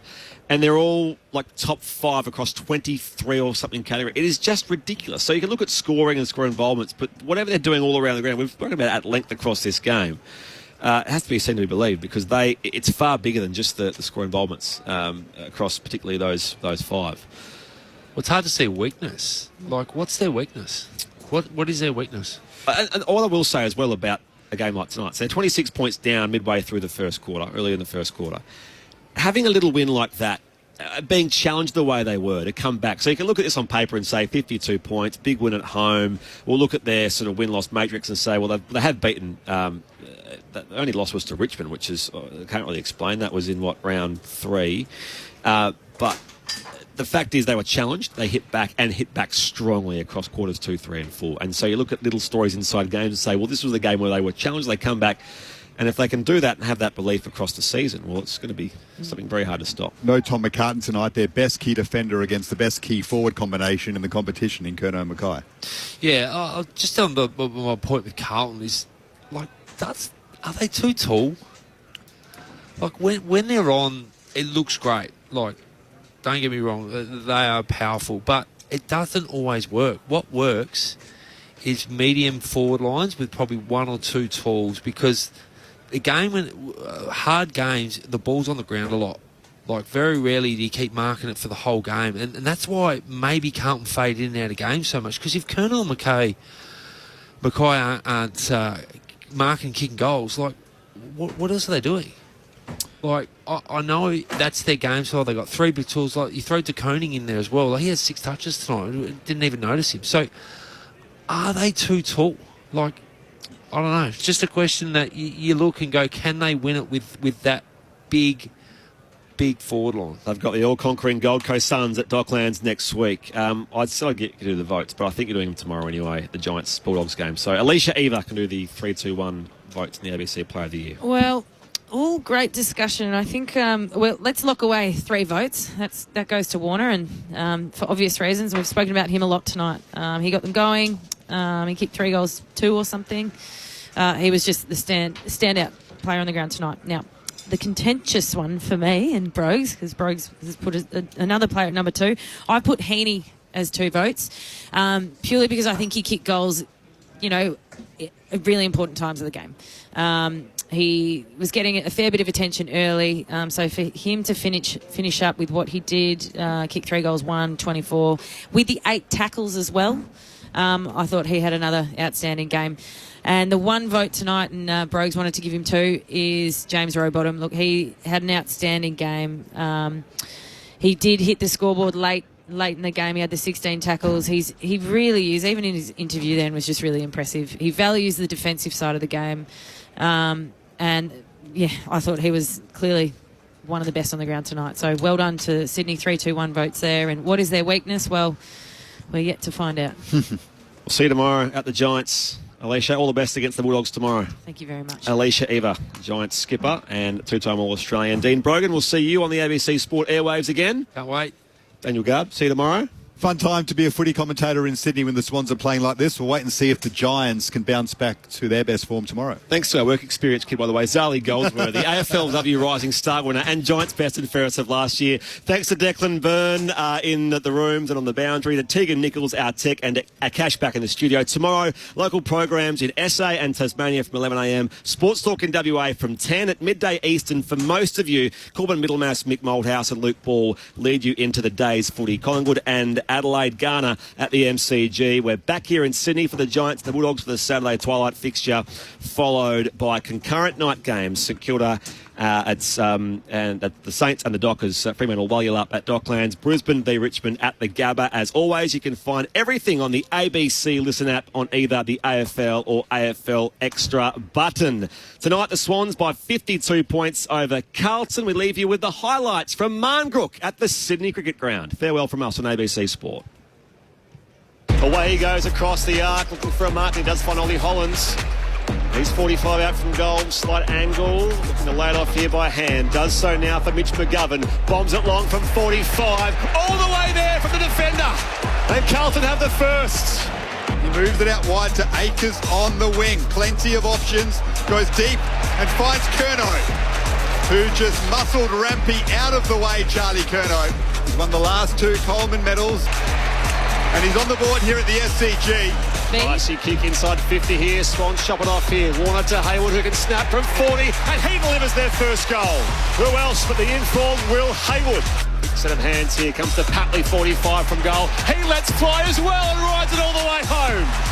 The Swans are finding their mojo after a slow start. Off to Goulden, who can thump from 50. High toward the goal square. Amadi back with the flight. Controls the grab. What a mark. That was a brave mark, wasn't it? Running back with the flight of the ball. This kid's got some serious talent. Put the Swans in front for the first time tonight. He does just that, Joel Amadi. Pitnet knocks it down. Here's Warner on the snap. It is through. It is the Chad's night so far. That is his 17th disposal, his 7th score involvement, and now he's got a goal to go with it. Now, I believe Carlton have made their sub. I'm not sure if you got a better angle up there. I think Wiedering is out of the game and Carroll is in. I'll keep you updated. And now Jordan, 52 from goal. Pops it to the hot spot now. Marty back with the flight. Kemp coming the other way. One down to Heaney here. It was great teamwork. McDonald to Heaney. Well roved, well snapped, and they get the immediate reply, the Swans. Through Isaac Heaney. Ball bounced into the ground, picked up by Rowbottom. Now Warner, centre half forward, driving it long at goal for 2 in a minute for the Swans. It bounces through. And Chad has got 2. Oh, this little dynamo. Picked off here again by McLean. Sweeps it wide for Warner. He's goal side from 35. Snaps and curls it around. What about that from the chat? 3 goals for Warner. It's a blood blitz. Inboard, here goes to Campbell, the sub. Now to Wicks at centre half forward. Another handball to Cunningham. He'd be a popular goal kicker. Oh, yes! And Hayward, who has been a big contributor again, marks at centre half forward and spots up Heaney on a lead. Isaac Heaney in the midst of his best ever season. And he's been an All-Australian before. For his 3rd goal of the night, never looked like missing. They were challenged early, Sydney, but they have made a massive statement in their premiership quest. The Swans thumping the Blues by 52 points at the SCG.